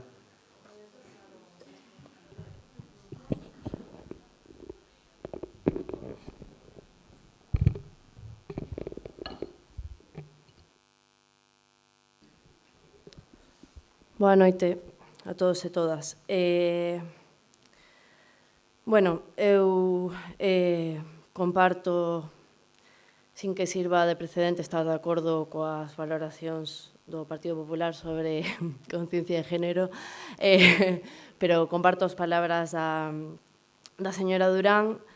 Creo que todos e todas somos susceptibles de ter actitudes a veces machistas, e non conscientemente, sino porque vivimos nun sistema patriarcal, vivimos nunha sociedade totalmente machista, é algo que o temos asumido, non? É moi difícil loitar contra iso, é unha aprendizaxe permanente, e que os cargos públicos, sobre todo, temos que esforzarnos niso, non?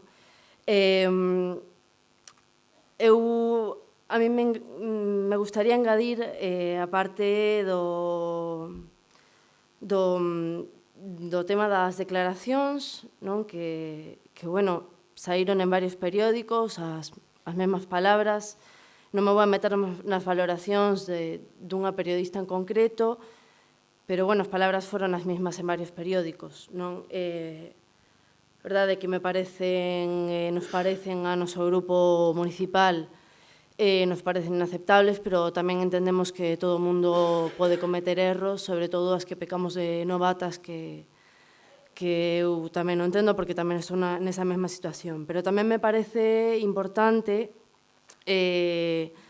falar de que non nos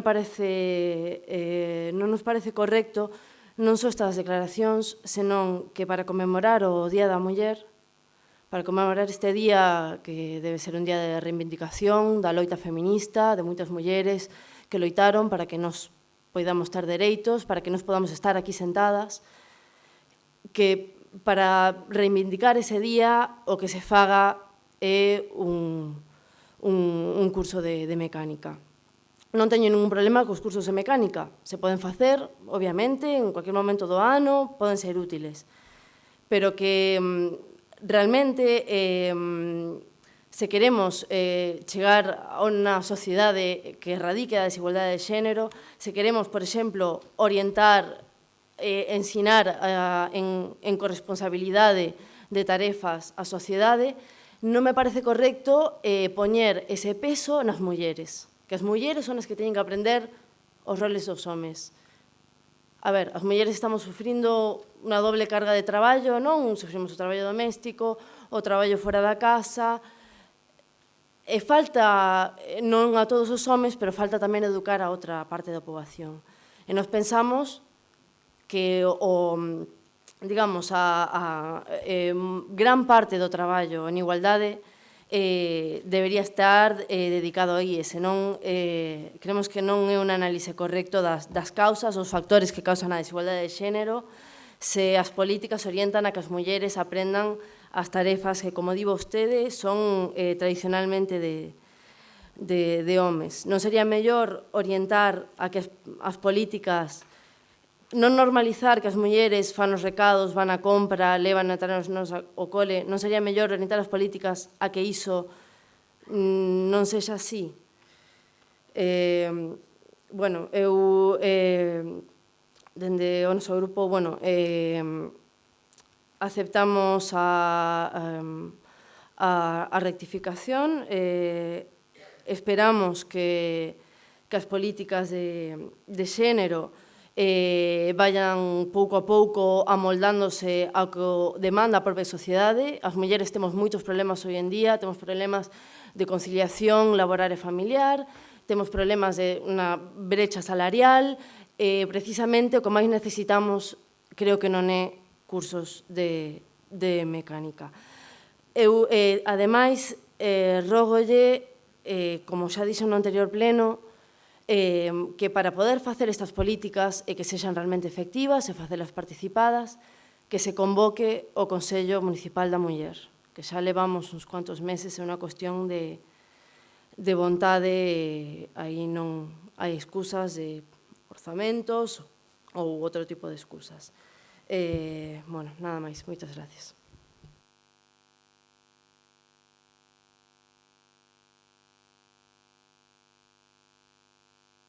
Grazas, señora Varela. Grazas, dovemente. Pasamos a... Si non hai máis preguntas sobre este tema. Sí, nada. Disculpado. Si non hai máis preguntas sobre a comparecencia da concelleira, rematamos o pleno con rogos e preguntas. Rogos? Alguén ten rogos para expor? Señor Gómez, ten vostede a palabra. Rogos e preguntas, as dúas cousas, non? Sí, se quere facer o rogo e despois pasamos preguntas. Sí, rogo teño un, vamos a ver, a carretera esta de... Rogos, e despois, bueno, Manolo quere facer todo xunto xa. Diga, perdone, señor Gómez. Nada, mire, a carretera da Esparela, ali no Telleiro, que creo que é da Diputación, aquel trozo me parece que é da Diputación, non sei se está aí a concelleira, que, bueno, como saben, está firme todo deformado e todo eso, aquilo xa foi rellenado no seu día, todo eso, bueno, para que se inste en este caso a Diputación ou a donde pertenece, para que se solucione, simplemente eso. Ese é o rogo que teño. E despois teño dúas preguntas que xa vou a facer, así xa vamos terminando. Unha pregunta que fixen no anterior pleno era o acceso ao Concello para minusválidos. Bueno, se quitou o atril que tiñamos ali, creo que se estaban barasando varias posibilidades de facer unha rampa ou algo así, saber como teñen ese tema, se está en vía de solución ou se teñen algunha alternativa para eso xa.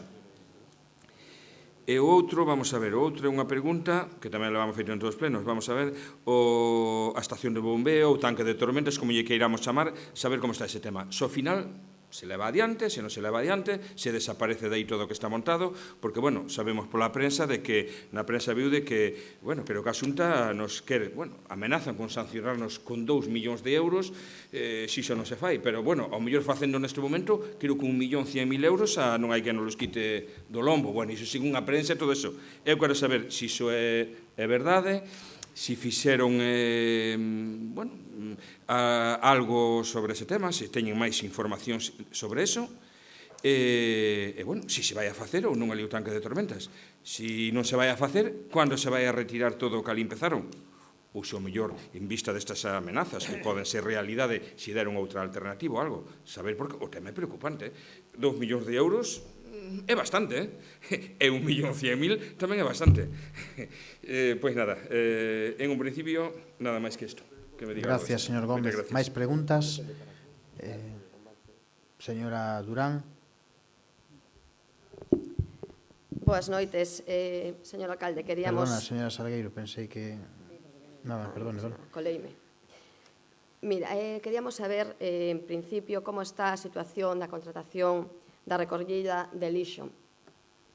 Continuamos, bueno, con aquela prórroga que habíamos deixado nos en marcha e creo que non, bueno, non sei se hai unha nova ao respecto.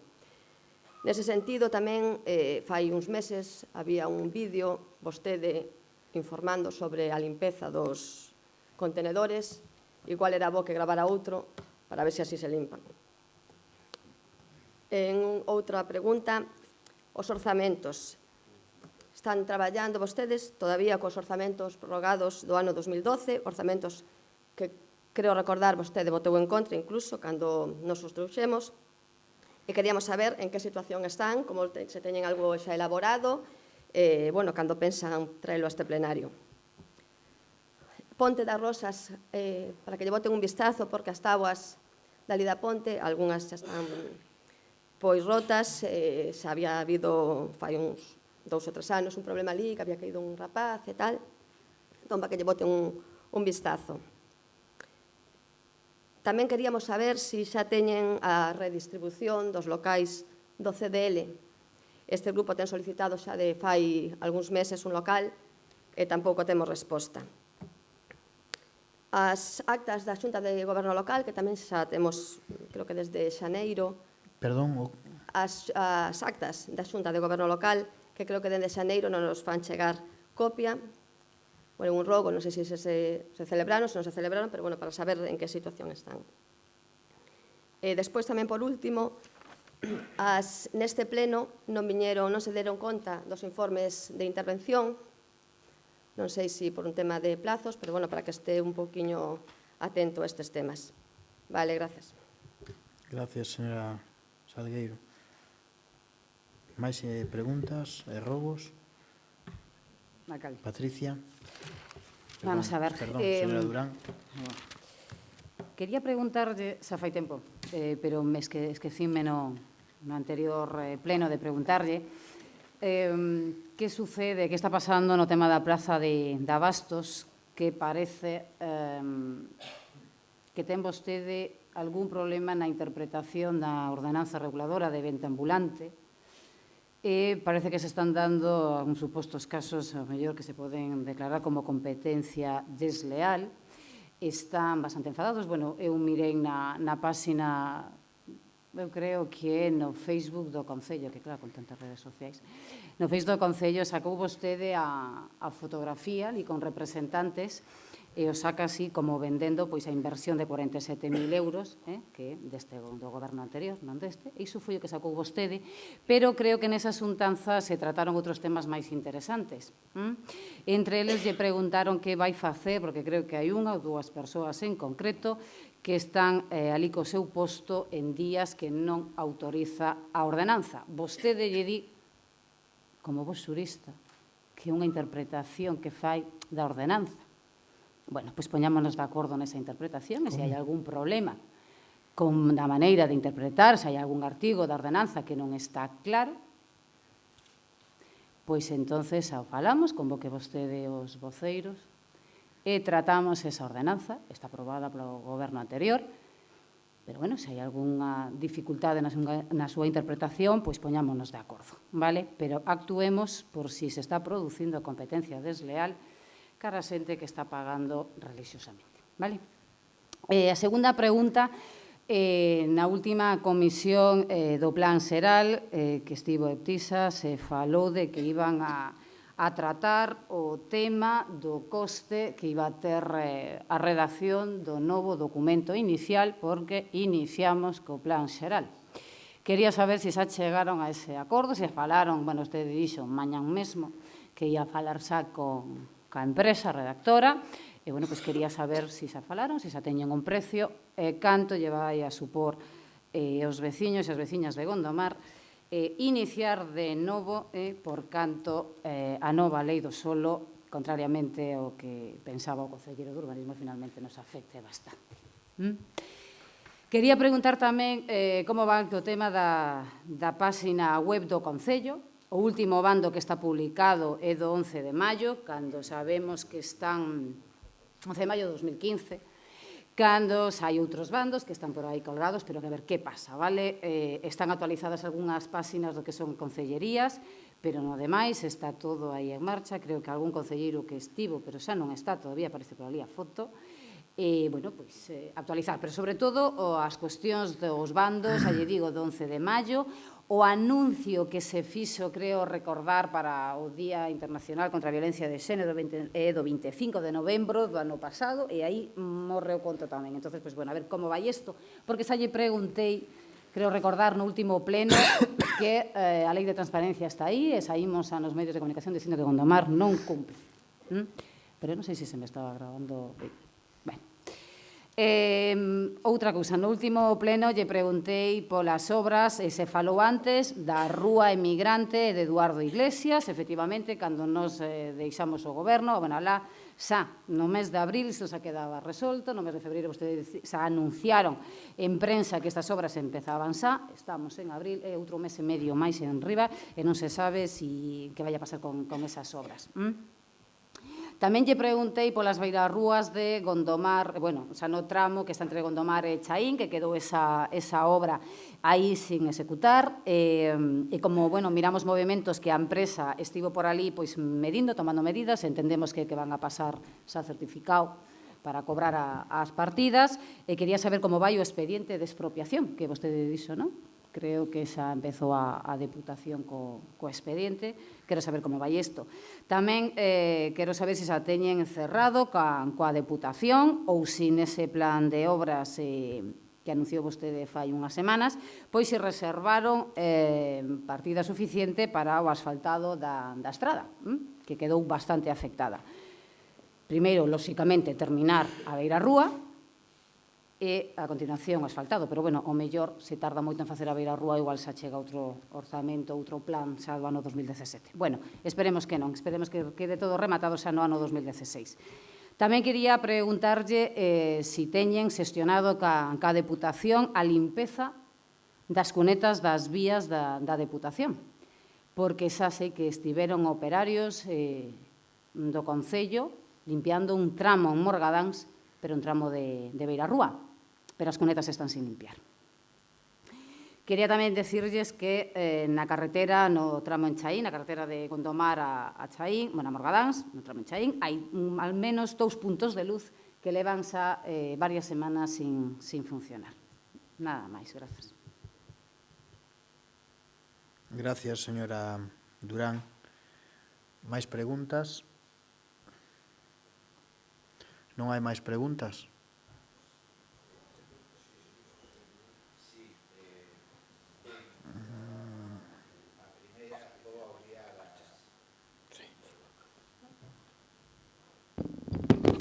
Gracias, señor alcalde. Vou obviar as que xa están feitas polos anteriores concelleiros e concelleiras. Vou repetir unha a respecto da páxina web. Xa é, de novo, é un horario un pouco complicado, porque senón, a respecto da páxina web, cando di o señor alcalde, convídovos a navegar por a nosa web para descubrir ou redescubrir Gondomar, onde chegou máis o alento. Volvo a dizer o mesmo que lle dixe na anterior vez. Un tema que se fixo no goberno, que custou o seu traballo, que foron a reforma das 25 ordenanzas fiscais, siguen estando as antiguas e derogadas.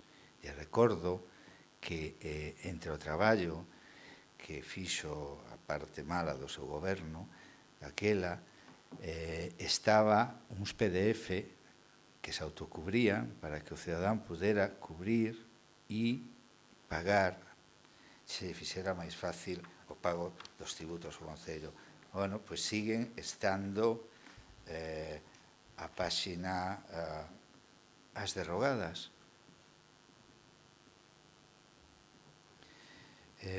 Eu non vou dicir outra, pero como mínimo que se lle facilite a xente que ten que contribuir ao sostenimento dos gastos públicos en Gondomar as ferramentas que están á súa disposición.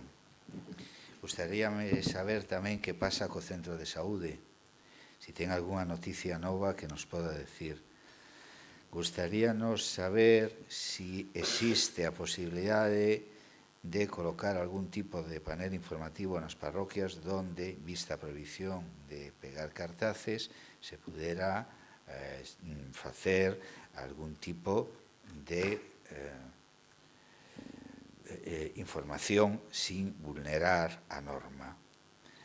Gustaríanos que nos confirmara ou negara si é certo que ahora non se poden realizar actos no centro neural. E o porqué a alternativa que se dá, que a Casa de Cultura, en este momento está, que o Salón de Actos da Casa de Cultura, en este momento está reducida a mitad.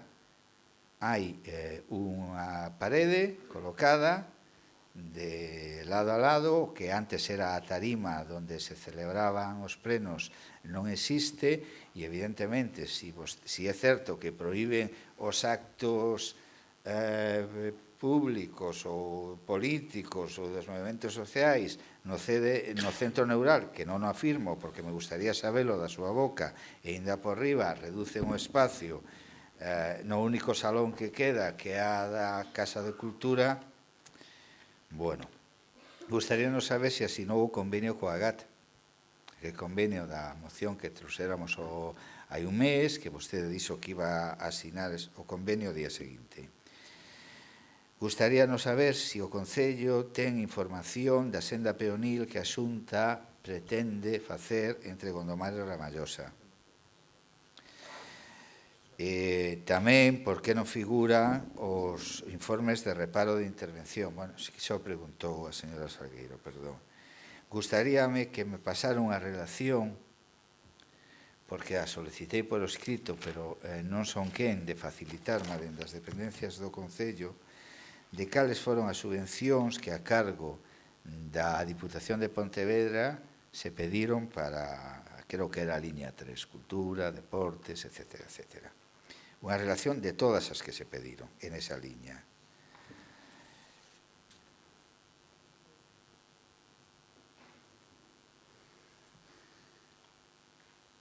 Eso é todo, gracias. Gracias a vostede. Unha pregunta máis, señor Gómez. Unha que se me quedou atrás. Unha pregunta, pode ser pregunta ou rogo. O reloxo do Concello, que sigue sin funcionar, non? O reloxo? Sí, sí. Saber cando van a arreglalo, ou, bueno, eso, pedille que o arreglen, non? Eu creo que onte vos eran as 12, marcaba as 10 ou algo así. Penso que sigue sin funcionar, para que se den unha solución. Nada máis, gracias. Grazas. Señor Gómez, o reloxo, xustamente, non é casualidade, eu sei que xa son un mentiroso, pero onte estuvemos estes días limpiando todo a parte de arriba, que era unha escombrera onde estaba o reloxo estaba fora de hora, hoxe, xustamente onte pola tarde, última hora da mañán, perdón, se lle ordenou a Carlos Esmerode para que puxera o reloxo hoxe, a primeira hora, a funcionar, que había que cambiarlo ali, darlle corda e tal. Ahora mismo non sei se hoxe xa está funcionando, si non, pero xustamente foi eso. E ademais pode preguntar yo que se leva ben con el, e así mira verdadeiramente se eu digo as verdades ou non. Pode facer esa pregunta. O acceso ao Concello de acceso nos válidos e demais. O arquitecto municipal fixo un proxecto, vamos a deixarlo así, o termo proxecto, dábamos unha solución dunha rampa moi larga que pasaba por encima daquel portal de Mana, o cual tenía un problema de imposibilidade, e outro proxecto, un boceto, outra idea, non visado para non gastar os cartos que nos daba outro arquitecto, era facer unha rampa en Cancil, en curva, en U, sabe o que é o Cancil, non? Os nosos da aldea sabemos o que é un Cancil. Tampouco nos convencía moito, e entonces decidimos técnicos, políticos e demais vamos a facer un concurso de ideas para facer o acceso ao primeiro andar, a rampa, e incluso a posibilidade de facer un ascensor exterior, chegar hasta arriba. E a idea é esa, de facer un concurso de ideas, porque non lle dá unha solución, depende do técnico que fales. Falei con outro, me dice que mellor é non facer nada, que hai que acostumbrarse a que ese edificio é así, e o mellor é sacar dai os servicios e e tal. Bueno, entonces, tanque de bombeo, podrá decirlle máis o concelleiro de urbanismo, pero creo que estamos, nos paramos esas obras, a Xunta sí que dice que nos vai a demandar, nos vai a reclamar patrimonialmente unha cantidade X. De momento non temos constancia de nada, nin ninguna interposición de demanda, nin escritos, nin nada, seguimos igual, e as obras están paradas, e aí están. A situación, a min personalmente non me gusta como está fea, tal, pero aí está a espera do que poida pasar, o que poida facer a Xunta, pero están paradas, non hai ningún avance. A carretera da Esparela, somos conscientes deso, de que está mal, cedeu terreno, co tema de que por ali pasaron tuberías e demais, temos que arreglalas, estamos a ver se a Diputación, dentro dese plan de actuación que está facendo en todas as súas estradas, a ver se tamén nos fai esa, e se non nos la fai, pois non nos quedará máis remedio que facelo nós, pero como tamén é certo que dentro dos cartos estos da subvención da Diputación puxemos unha partida para asfalto, que non sei se son, que me corrixa a concelleira, 30.000 euros, entonces así que a Diputación nos confirme que xa está eso vía libre para empezar a gastar, compraremos 30.000 euros de asfalto, entre outras cousas, e empezaremos a bachear camiños, facer algún desraizado e todo eso, porque non hai nin un camión, nin un tractor de asfalto, e a Diputación ora non é como antes, que daba asfalto, axudaba, o anterior presidente tiña unha partida de libre disposición que podías negociar aí, pois políticamente e tal, agora eso se repartiu entre os concellos según renta per cápita, e non hai ese marxe, deronnos aquilo e fora. Señora Durán, Plaza de Abastos, sí, tuvemos unha reunión cos representantes da Plaza de Abastos, ainda que están sin organizar, viñeron os que viñeron, e nos pedían unha serie de cousas, máis limpieza dos baños, papel higiénico, tamén moitas veces que había que cambiar algunha bombilla, outras veces que a zona de aparcamiento de atrás, que sempre hai unha persoa ali que aparca, deixa o coche, non lle fai caso a nadie, a ver se podíamos tamén señalizar eso, pero o que máis lle preocupaba era a persoa que do seu momento había da plaza, de Abastos, ali asignada, un funcionario, que era o que facía un pouco todo eso, porque aí está traballando limpiezas CIES, está facendo a limpieza. Entonces, fixemos unha bolsa de contratación, saiu esa bolsa de contratación, houve certos recursos, ademais, agora resolveuse o recurso, quedaron 6 persoas, e xustamente, que eu cando digo xustamente hoxe, falaba con persoal de que eso está resolto, e que xa se pode tirar de 2 persoas para a contratación desa bolsa. Un para o Colexio de Peitieiros, como conserxe, e outro pasaría para a Plaza de Abastos, para levar eso, e entonces aí esa persoa poderá limpiar todo eso. Eu creo que en breve, esta semana, mellor non, porque seguro que habrá que notificalo, hai que darlle a escoller o primeiro que puesto quere, se o conserxe se abaixo. E despois o tema da interpretación da ordenanza, eu non falei nada de interpretación, simplemente me dixeron, as queixas son as de sempre, que si fora está vendendo puriña, tal, que está jubilada, que está tal, que fai unha competencia desleal, que había que, de alguna maneira, prohibir. Sí que é certo que hai unha ordenanza, pero depois hai circulares. Eu falei co recaudador para que me mirara todo eso, pero non mo puñan de hoxe para mañá, me decían que había que buscar unha solución a eso, esa solución xa habíamos plantexado nós, cando estaba o concelleiro Villar tamén aí, incluso para distribuir, sacar esos puestos adiante, e en eso estamos, de que non poden, incluso se falaba de cambiar a venta ambulante para outro sitio. Eu estou esperando que entre xa esa persoa aí, que en breve, e a partir de aí arrancar con todo eso. Hai que coller a ordenanza, se non poden estar, pois non poderán estar. porque ao final sí que é certo, os de dentro pagan impuestos, fora no, hai uns puestos aí tamén que hai que sacar a concurso, ainda que son problemáticos, pero bueno, eso sí que é certo que hai que... Ese é un escollo que está aí, que hai que botarlo dentro, como tantos outros que hubo, e que siguen habendo en Gondomar.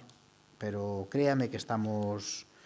Eu creo que para a semana que ven, como moi tarde, eu creo que en maio o funcionario vai estar ali. Como moi tarde, ten que estar a primeiros e empezar a arrancar con todo eso. Temas de...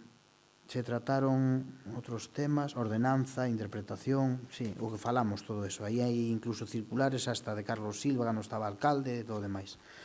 Comisión de Pexón, coste de documento. Perdón? A ver, alcalde, evidentemente o tema da contratación é un dos problemas e un vez entrei logo no tema da ordenanza precisamente por eso. Que días poden estar nesa venta ambulante, que días poden estar, que días non poden estar? Sí, a ver. Esa é a cuestión. E iso non ten nada que ver que se teñan o funcionario traballando ali ou non, iso é cousa nosa, cousa daqui do pleno de decidir. Se vostede non se sinte contestada en algunha cousa, mo di que eu lle contesto. Eu prefiero eso a decirlle que lle contesto para o mes que ven. Entonces, quero dicirme, pregunta, o tema da... O tema é o da contratación do funcionario, ben? Bueno, do empleado que vai a estar aí na praza, pero despois, o que me refiero é a isto, a outra cuestión da ordenanza. Me fala vostede de circulares que son de data anterior a esa ordenanza, se hai algún problema coa normativa que está regulando a venta ambulante, pois poñámonos... Esa ordenanza... Porque xa non é, isto eu fai que me comentaron, xa fai polo menos un par de meses. Esa ordenanza xa, se non lembro mal, hasta cando nos chegamos creo que estaba. Claro, e que é aprobada no ano 2012. E é un problema desde antaño, que ven sempre, e é un tema de porse serios e aplicar a ordenanza. Pois eso, pois póñase serio. Poñome serio. Eu non quero entrar en debates, tamén podía decir que poderonse por serios ustedes antes e tal, pero iso non nos leva a nadie, porque sempre están aí desde sempre. Siguen, incluso... Solo poden vender cousas de cosecha propia, venden os champiñóns envasados, en lata, e tamén cousas así, non? Entonces, bueno, non se preocupe, xa collín o que vostede me quere decir e pedir, que nos poñamos a cumplimento da ordenanza, da lei, e se non poden vender, que non poidan vender, e tal. Xusto, eu entendo. Xa sabe tamén vostede cal é o problema, pero ese é un tema noso. Tomo nota. Páxina do Concello. A páxina do Concello, sí, había un concelleiro responsable do tema da páxina do Concello, de participación e demais. Mentres estuvo, fixo o que pudo. Eu non vou agora dicir se fixo moito, se fixo pouco, vostedes son conscientes, todos sabemos o que fixo o anterior concelleiro, e agora hai un concelleiro que entrou do novo goberno, que é o responsable da páxina web e do portal de transparencia, e desde que se incorporou, pois se leva traballando en isto, está co portal de transparencia, está coa súa empresa de asesoramiento, están confeccionando a páxina, están, hasta legalizando o dominio da páxina, porque estaba... Sí, contéstalle ti, Antón, prefiero. Gracias, alcalde. Eu que pode pasar un informe a todos os corporativos, se así o estiman, menos unha pequena parte por prudencia que non se pode pasar, porque a chapuza do Partido Popular nesto é de traca. Estaba xitando a página unha empresa, que a cal non chegou a decir rescindir o contrato, porque non tiña contrato siquiera, simplemente o que facía subir información e non se facía ningún outro tipo de mantenimento. O cal se incumplían todas as leis que había e non se incumplía máis porque non había máis. Se está traballando nun contrato para contratar unha nova empresa e en un par de semanas así pois estará todo actualizado e posto ao día. E a maiores pois estaremos traballando nunha página en condicións porque esta página que temos está pois moi limitada. Ten moi poquinhos recursos. Grazas, concelleiro. As obras de, señora Durán, as obras da calle Emigrante, que son dúas fases distintas e dous constructores distintos, dúas empresas distintas. Bueno, aí sabe, eu sei, eu expliquei do seu momento que fixemos un modificado, quitamos unha zona de carga-descarga que había e tal, que non nos gustaba como estaba. esa obra está para empezar, podía, é máis, está a caseta posta, iba a empezar, eu creo que hai cousa de 20 días ou así xa, pero tamén yo digo, cando xa iban a empezar con esa obra, e demais, o arquitecto municipal nos chamou, nos dixo que non lle gustaba como se estaba facendo eso, e que iba a informar desfavorable, que do seu momento, que iba a informar desfavorable, que do seu momento non lle habían pedido ao anterior goberno informe, inda que non era preceptivo, polo tanto, se lle hubieran pedido informe a él. Xa me dá medo meterme en isto, porque depois van a decir, xa está o trolas de turno, botándolle a pelota a outro e tal. Entonces, falar de un terceiro cando non está presente me toca un pouco as narices e hasta me enerva moitas veces. Pero eu creo que, vamos, que somos todos adultos, isto queda grabado, hasta me pode dar unhas bofetadas mañán calquera se me mira por aí, se minto tanto como dicen. Me toca moito a moral. Vamos, que quere facer? O que quere facer o arquitecto, o que nos pide, é que a rúa emigrante que non vaya asfaltada, que vaya adoquinada. Entonces, que quere que vaya adoquinada, que quere incluso que cambie porque a acera queda un pouco alta, entonces se queda un escalón moi tal, que hai que traballar de outra forma, que o anterior goberno non lle pediu informe, inda que era certo que non pasaba de 50.000 euros e non era preceptivo, que é unha pena, que el ten que meterse, informar, tal, bueno, nos presiona un pouco, sentámonos, e démonos un margen de tempo, fomos ali, entonces dixen eu, hombre, pero e onde sacamos agora os cartos para o adoquinado? Porque esa obra nos sobre casi 100.000 euros adoquinada. Entonces, ele nos propuña falar ca Diputación e o proxecto aquel que o anterior goberno non quixo facer ou deixou aí, o de Morgadáns, pois que a mellor se podía recuperar esos cartos e entonces invertilos aí, porque ele era partidario de facelo adoquinado, e, bueno, por aquilo de non decirlle no, pois fixemos movimentos para recuperar esos cartos dese lado para traelos para aquí, pero nos poñen problemas, eso xa... Que chega un momento que eu falaba coa concelleira de decir, mira, temos que empezar, o informe tampouco é preceptivo, adoquinado incluso hasta é discutible por a contaminación acústica, aí vai ser o tráfico todo de Chaín, Peitieiros e tal, bueno, pero eu sinceramente lle digo, como son unha persona bastante conciliadora, procuro levarme ben con todos e escoitar a todos, así me vai, pois procurei chegar a un acordo con el e a ver se non se cabreaba moito, a ver que opinión nos daba, pero eso está bloqueado e eu creo que a decisión política que vamos a ter que tomar é a de, mire, empecen as obras e vai de asfalto. Si queda a beira rúa un pouco máis alta ou non sei que, o proxecto que hai, porque temos hasta o 2016 para facelas, pero xa vamos, eu quería rematalas antes do verán, esa era a idea nosa, e aí estamos con eso. Non nos vai a quedar máis remedio que eu tampouco, sinceramente, hasta non me atrevo a xuzgar se é mellor de asfalto que se é adoquín.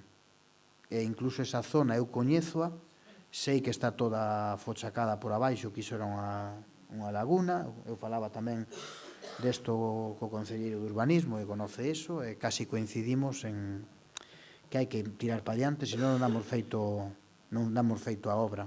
E a verdade, non quería meternos do que era o verán.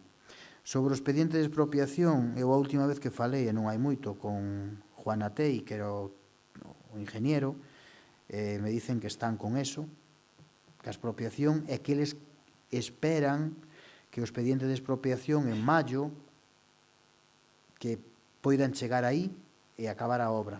Maio, bueno, pero eu tamén son cauto, cando alguén de outra administración che dice, alcalde, eu creo que en maio podemos ter isto resolto, eu espero que sí.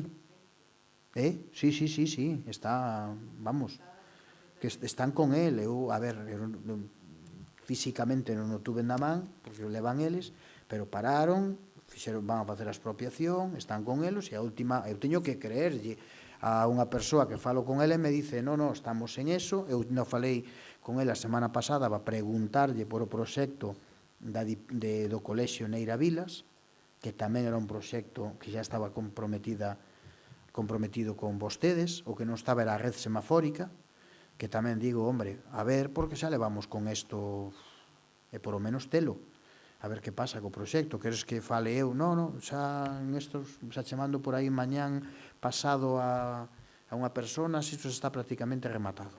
Bueno, e en eso estamos. E o da asfaltado da estrada, eles, é o que me di tamén, é que había un compromiso por parte do goberno anterior de facelo.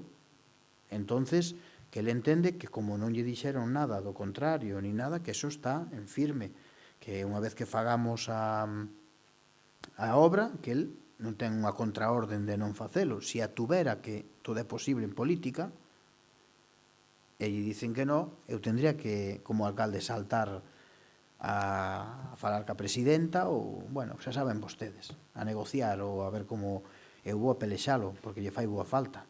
Tamén non quero decir a mellor que o consiga, igual me dice, mire, váyase por aí a escala, falando claro, pero vou a pelexalo. Están facendo limpeza de cunetas. Eu o que lle pedía á Diputación era que as estradas que hai en Gondomar, que son deles, que son moitas, nós temos moitas, que as adecuaran, que as asfaltaran, que as limpiaran, e tamén sabedes que hai que estar sempre encima deles. Están con un plan Móvese, creo que é, Móvese ou Move, que agora confundo, non, Move era o da Xunta, bueno, non sei, que é eso, limpieza de cunetas, acondicionado, e sobre todo prima sobre a seguridade vial. De feito, a prioridade total que teñen é pasos elevados. É o que queren facer en todos os tramos. De feito, nós tuemos, a policía fixo un informe, eu visitei algún, incluso lle pedimos facer un muro de contención onde está o pabellón, que aquel muro de bloque está a cair, para facer un muro de contención e a mellor seguir a beira rúa esa hasta o campo de fútbol máis ancha, con os pasos elevados. Bueno, por alá, por Borreiros, andamos en eso. Estuveron mirando, a policía acompañous, o concelleiro tamén, e a ver o que nos aproban, pero sí que estamos en ese sentido traballando. Os puntos de luz de Chaín, eu a verdade non o sei. Tamén lle digo que sí, é certo que hai moitos puntos de luz e recibimos moitas veces queixas, chamadas de amigos, de familiares, olla, aquela luz leva 15 días, leva tal. Eu moitas veces deixámoslle nota ali o electricista para que vaya, estamos un pouco encima. Moitas veces tamén a xente cho di, pero non ven a rexistro, o te colle da calle, ou che manda un WhatsApp.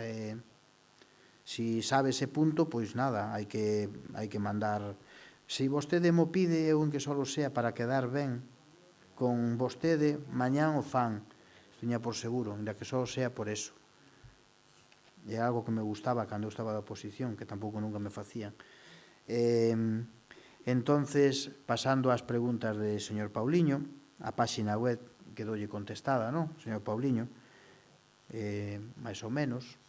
Transición, goberno novo, entra un, sale outro, eso nos dá un margen a nós para maniobrar. Pero do fondo, sí que é certo que iso xa tiña que estar feito. Iso tiñamos falado tamén 20 veces. Eu máis usted cando éramos unha OPA. O novo centro de saúde, eu falei tamén co conselleiro, con Almuíña, teño unha relación persoal boa e ademais podemos presumir que o chamamos e nos devolve a chamada se non pode, moi atento sempre. Están para contratar de novo a unha empresa, fixeron todo o posible, pero non hai maneira. Como me decía el, o máis interesados somos nós en acabar o centro de saúde. Eu dicíalle para rematar, claro, sobre todo antes das autonómicas. Entonces, estamos aí, deu en quiebra, mala suerte, claro que sí, pero eu tampouco, de feito, mandamos ya un escrito, e el o compromiso que tuvo é cando supera algo, que me chamaba, e que, ademais, quería vir a dar unha visita institucional ao centro. Pero cando tuveras algo en firme, para empezar. E eu, ademais, con diferencia de outros, eu creolle que o vai a facer. Colocar paneles indicativos das parroquias, teñen toda a razón.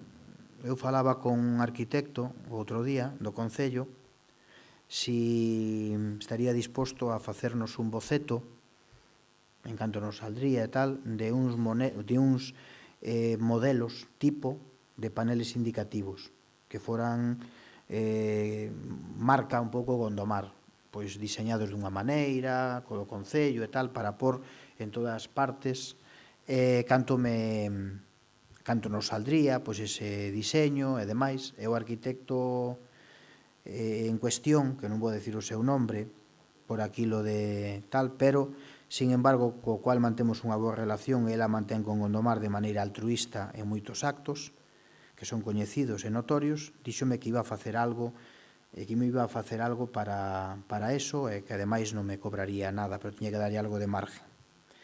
Está moi solo, entonces é unha persona que hai que darlle tempo.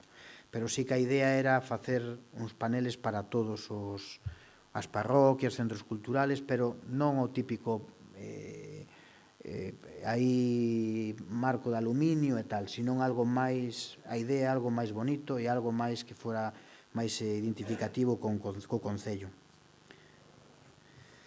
En algúns lados estamos aproveitando algúns que quitamos do Plan E, da Diputación e tal, e vamos pondo esos, pero a verdade non queda moi ben, sobre todo ao lado das iglesias, dá máis chollo, e son de láminas, pero bueno, darme un pouco de tempo.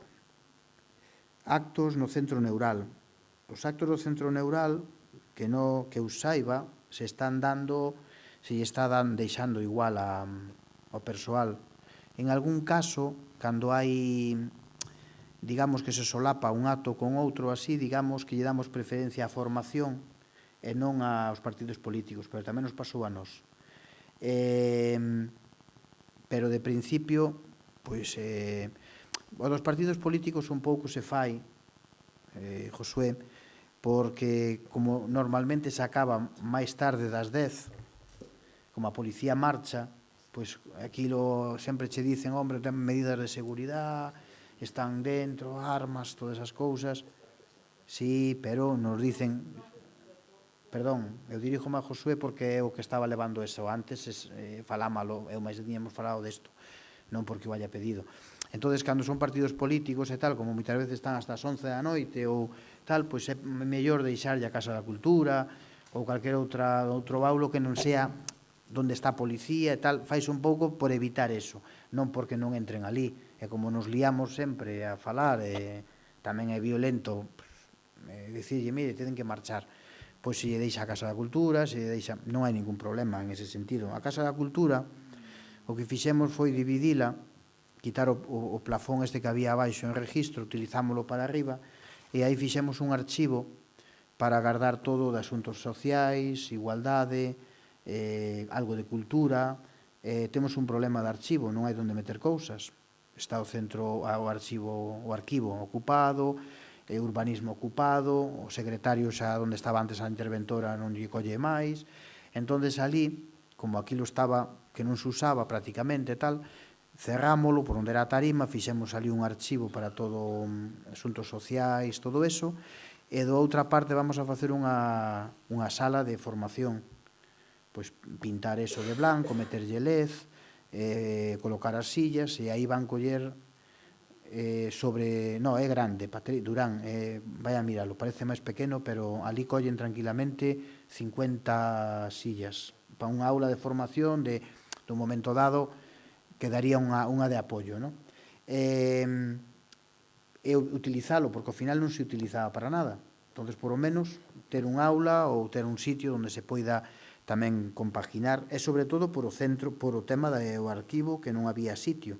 Estaba todo amontonado en asuntos sociales, cando chegou aí incluso Rocío, que se lle habilitou un pequeno cubichete. Entonces, hubo que o almacén dali quitalo, bueno, a buscarlle un sitio. Entonces, non ten par qué, pero, ben, todo se andará. Cando pase, cando veña po PSOE. O convenio coa Asociación de Artesáns, o que se fixo foi adecuar un pouco o sitio, desde o punto de vista de medida de seguridade, foi o electricista ali, o tema de orden, de estufas, todo eso, se falou con eles. De feito, se organizaron as xornadas europeas, que tamén traballaron tanto eles como o alfarero, e o convenio, pois o que lle dixen é que non dou abasto para facelos. Teño ese, o do IEN, o do espazo lectura, queremos conveniar, pero ao final entre secretaría que non está, o becario tampouco está, hasta que chegan os becarios ora da Diputación e non nos dá o convenio da universidade que acabamos de facer, e ao final é un problema de non dou para máis, non dou abasto. Entonces digolle, mire, ustedes sigan igual, traballando e tal, pero agora en este mes de maio me dixen yo mesmo IEN, pómonos cos convenios cando teña un momento, porque non teño posibilidade. O secretario está de días, coincide que todos os funcionarios teñen que coller as vacacións e asuntos propios antes do día 31 deste mes, se non os perden, entonces eso, 30, perdón, temos un problema, a de Cultura está de vacacións baixa todo o mes de abril, prácticamente maio, Alicia, o OMIS, está de baixa, non hai nadie do OMIS, o becario hasta maio non ven o da biblioteca, son esas cousas que é o que hai. Senda peonil. Da senda peonil, oficialmente, salvo que o concelleiro me diga algo, non chegou nada oficial ao Concello. Sei que se aprobou eso do Consello da Xunta, unha inversión para todo Galicia de 26 millóns de euros, e hai un compromiso, está dentro de eso, a senda peonil dende Gondomar a Ramallosa, o investimento deso, pero non temos máis constancia oficial. E despois a relación, señor Pauliño, das subvencións da Diputación, eu cando vostede estuvo ali pedíndoas, eu lembro que sí, cando estuvo vostede ali pedíndoas, a relación, eu automáticamente, en ese mesmo momento, vi o secretario, me dixo o que quería vostede. Trúxome un escrito que en ese mesmo momento lle dixen autoriza que teña acceso a todo. En ese mesmo momento, podía decirlle 5 días, e eu a partir de aí non sei se vostede accedeu, A pregunta é moi clara, señor alcalde. Vostede, como alcalde de Gondomar, pódeme pasar unha relación da liña 3 da Diputación Provincial de Pontevedra? Eu, como alcalde, creo que sí, non? Debería... Encantado, ese é o que quería, moi amable.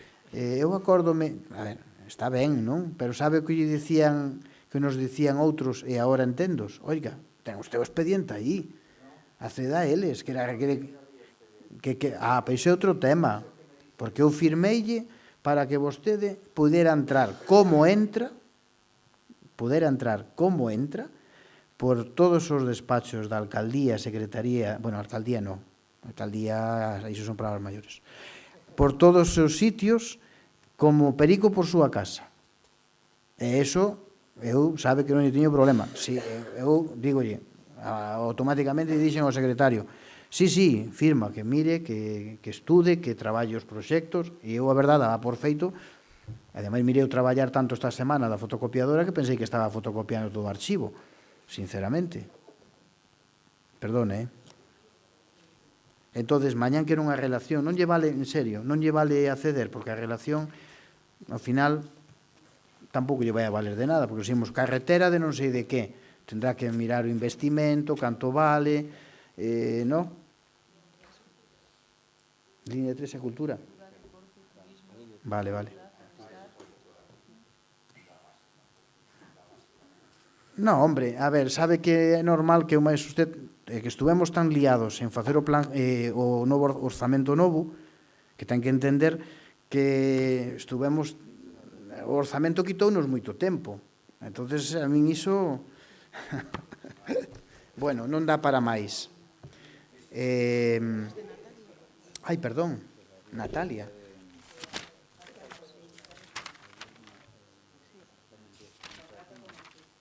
Ai, perdón, Natalia, que tiña Durán, foi cando falou o contrato con Ectisa.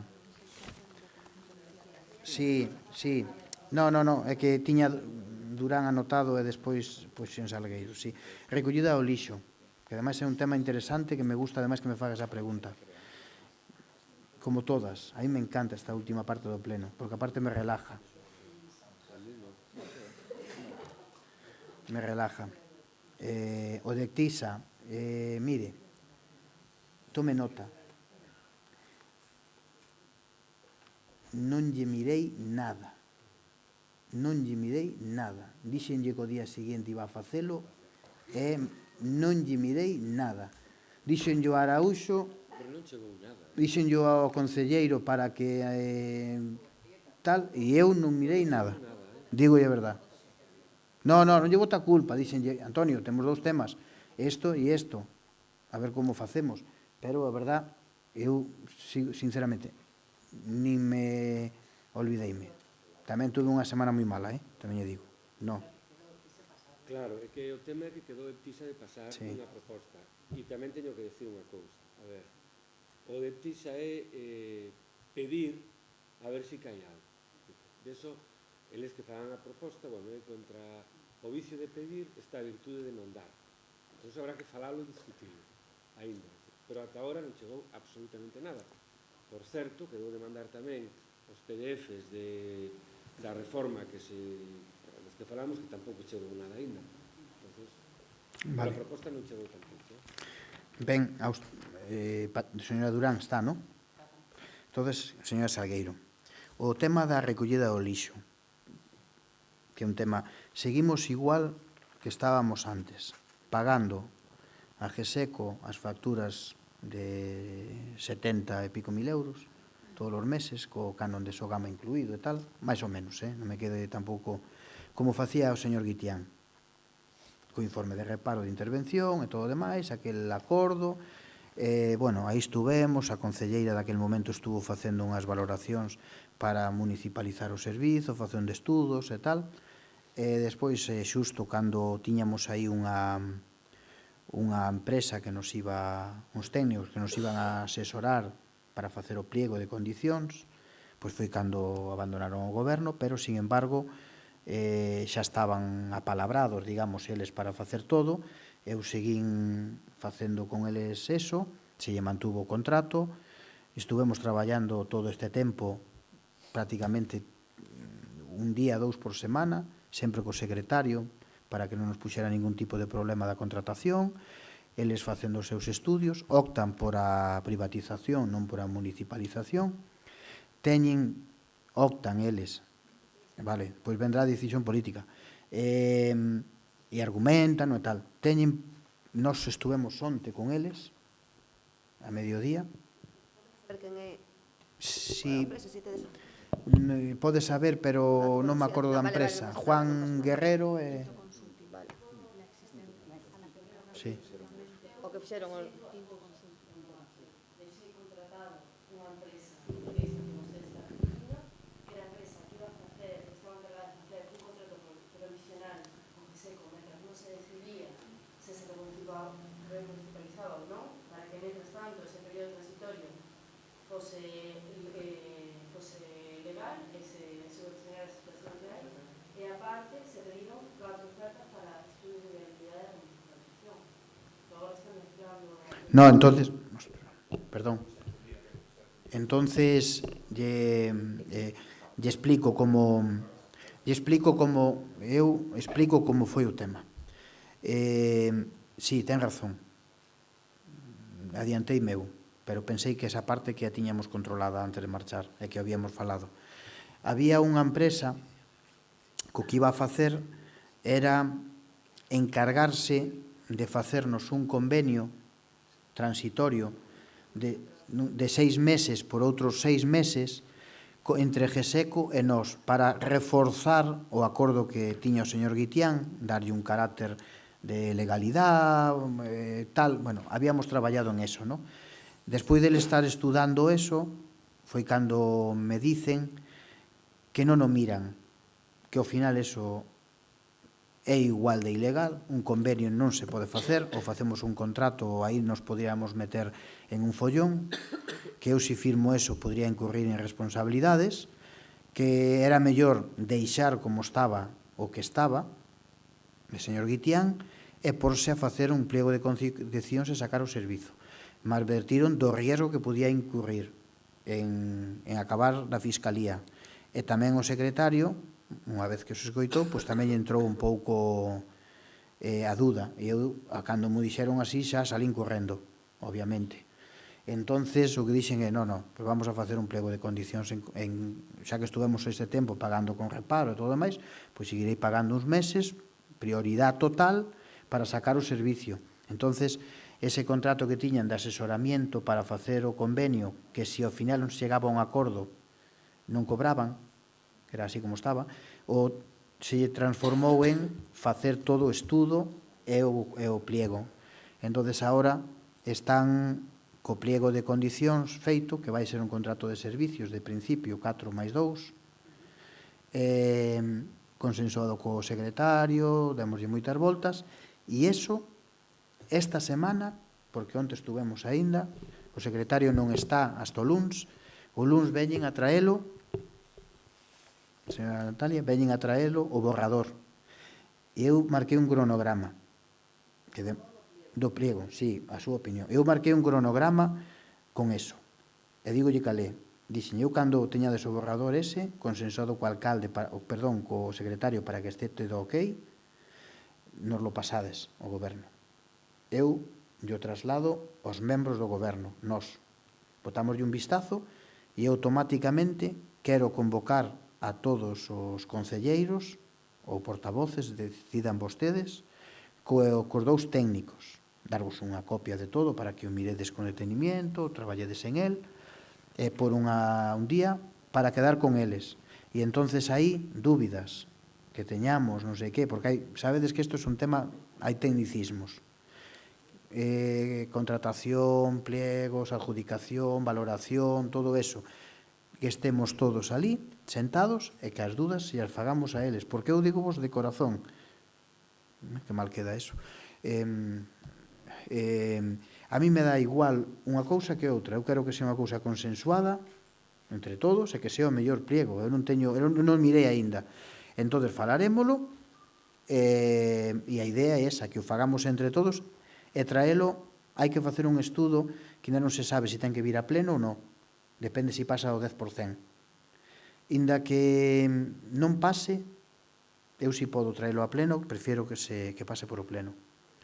Eu esta semana quedaron de traelo e entregarlo ao secretario, e a partir de aí mandolle unha copia a todos, e para a semana que ven sin falta, porque tamén vos digo, atender, que despois, tamén vos digo porque isto é interesante, si chegamos, a mí non vos lo debía decir porque depois me fastidiades, pero bueno, si chegades si estamos de acordo con el, eu quería facer un pleno extraordinario, antes do día 18, porque o día 18 hai unha directiva da Unión Europea que modifica algunhas cousas da lei de contratos do sector público, que de principio non é de aplicación directa, pero, bueno, é algún jurídico que non lle gusta a idea. Entón, o secretario, eu dixenlle, mira, eu non quero que nos pase co da Louga.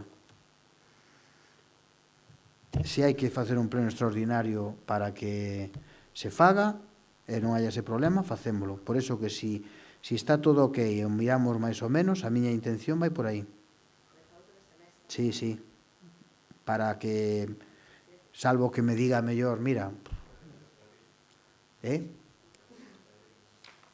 no, despois xa pomos a bandeira todos. Que va, 14 de abril, non sei que día. Bueno, pois ese como está do lixo, eu penso que está moi avanzado e que en breve que vai. Limpieza dos contenedores. A ver se teño tempo a facer outro vídeo, pero agora tamén, con este tempo. Orzamentos, que pasa? Pois os orzamentos, agora que non me escoita nadie, os orzamentos, de principio, a nosa intención era telos por primeira vez da historia, o día 1 do 2016. Pero, claro, non puderon estar. Entonces, non hai orzamento. A interventora está de baixa por maternidade, unha cousa e outra, e eu, sinceramente, os orzamentos me gustaría traelos aquí en setiembre, os novos xa, porque con, eu non quero dar nombres, non, pero con Bea en intervención sola, por iso posiblemente non viñeran estes informes, non dá abasto. E como non dá abasto, ten que un pouco estar aí consensuando con a outra Bea, WhatsApp, correos e tal, pois non temos ahora mesmo a posibilidade, ademais, de pornos con orzamento. Habrá que facelo para ver se en setembro, outubro o traemos e os aprobamos. Cando veña ela, e creo que va en... xa non me atrevo, junio, creo que... E así. Bueno, o da calle, o da Ponte da Rosa, botaremos de un vistazo eso, que xa é... Perdón? Tablas rotas? Ah, eu pensei que era o típico de deslizamiento que aí sempre hai. Vale. Eso iría. Non tuvemos constancia, redistribución dos locales. Sí, hai que asignar locales ali. O problema que temos é que os temos, hai moitos moi grandes e ao final claro, eu tiña a idea de reducirlle un pouco o espazo aos artesáns e meter ali, pero non me saliu ben. Entonces, hai que porse aquilo. A ver se o concelleiro, creo que vai levar esa área, si ten que, a ver, ou entre ele, Nuria e... Unha pregunta ao respecto. Entón, as reunións que nos en alguna ocasión, pois, no partido, solicitamos un espacio, que teríamos que solicitar agora? O Centro Neural, a Casa de Cultura, esperamos a que nos dea un espacio... Non, vos solicitar o que vos interesa. E subsidiariamente outro, non? Porque pode ser...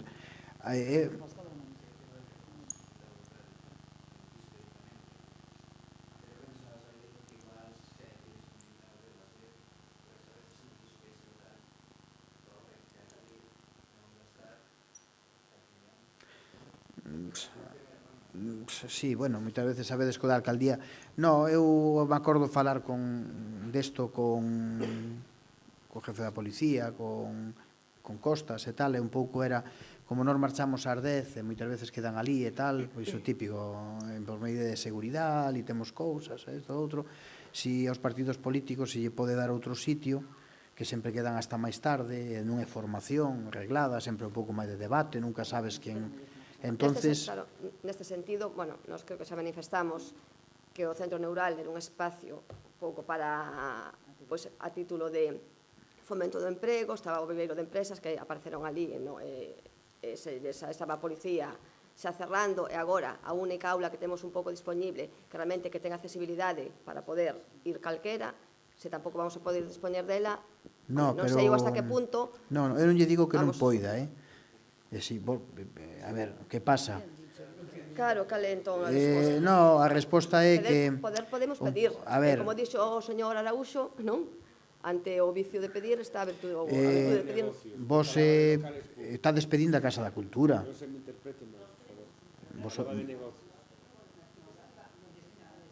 Bueno, un pouco eso.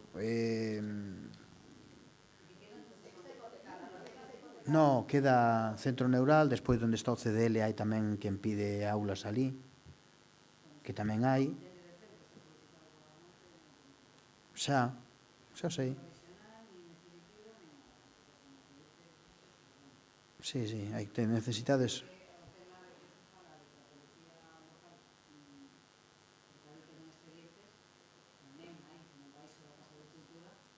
Sí. Bueno, a arma, sabes que, bueno, somos un pouco así corporativistas.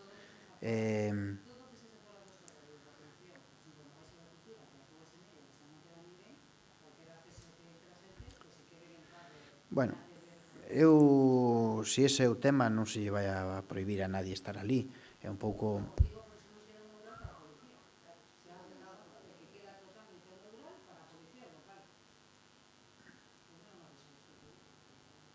Bueno, eso foi unha boa gestión que se fixo aí. Pero... Si verdadeiramente ese local... Si si ese local verdadeiramente, pois mira, agora hai uns cursos de apicultura, viernes, sábado e tal, e sin embargo están ali. E o domingo por a mañán e tal, tampouco é ese o problema. O que pasa é que vale, actos xunta de as actas, bueno, pois non o sei, secretaría, eu a verdade é a primeira constancia que teño, non sei si non é que está, mirámolo, xa toma nota ademais os informes de intervención, tamén pois preguntarei porque non viñeron, supoño que porque non dá abasto a interventora accidental, supoño, porque ten que facer informes, está sola, de feito está vindo a reforzar incluso o sábado por a mañán, bueno, entendo tamén que a mellor non ten esa capacidade de poder maniobrar tan rápido como a interventora. Bueno, eu pregunto yo tamén, non o sei, a mellor incluso hasta é algo máis sencillo pois que se despistou. Acostumbrada a non traelos, pois... Bueno, se non hai máis preguntas e non hai máis rogos, vale, lle saliu agora a... Moitas gracias. Acordareime de vostedes hoxe a noite.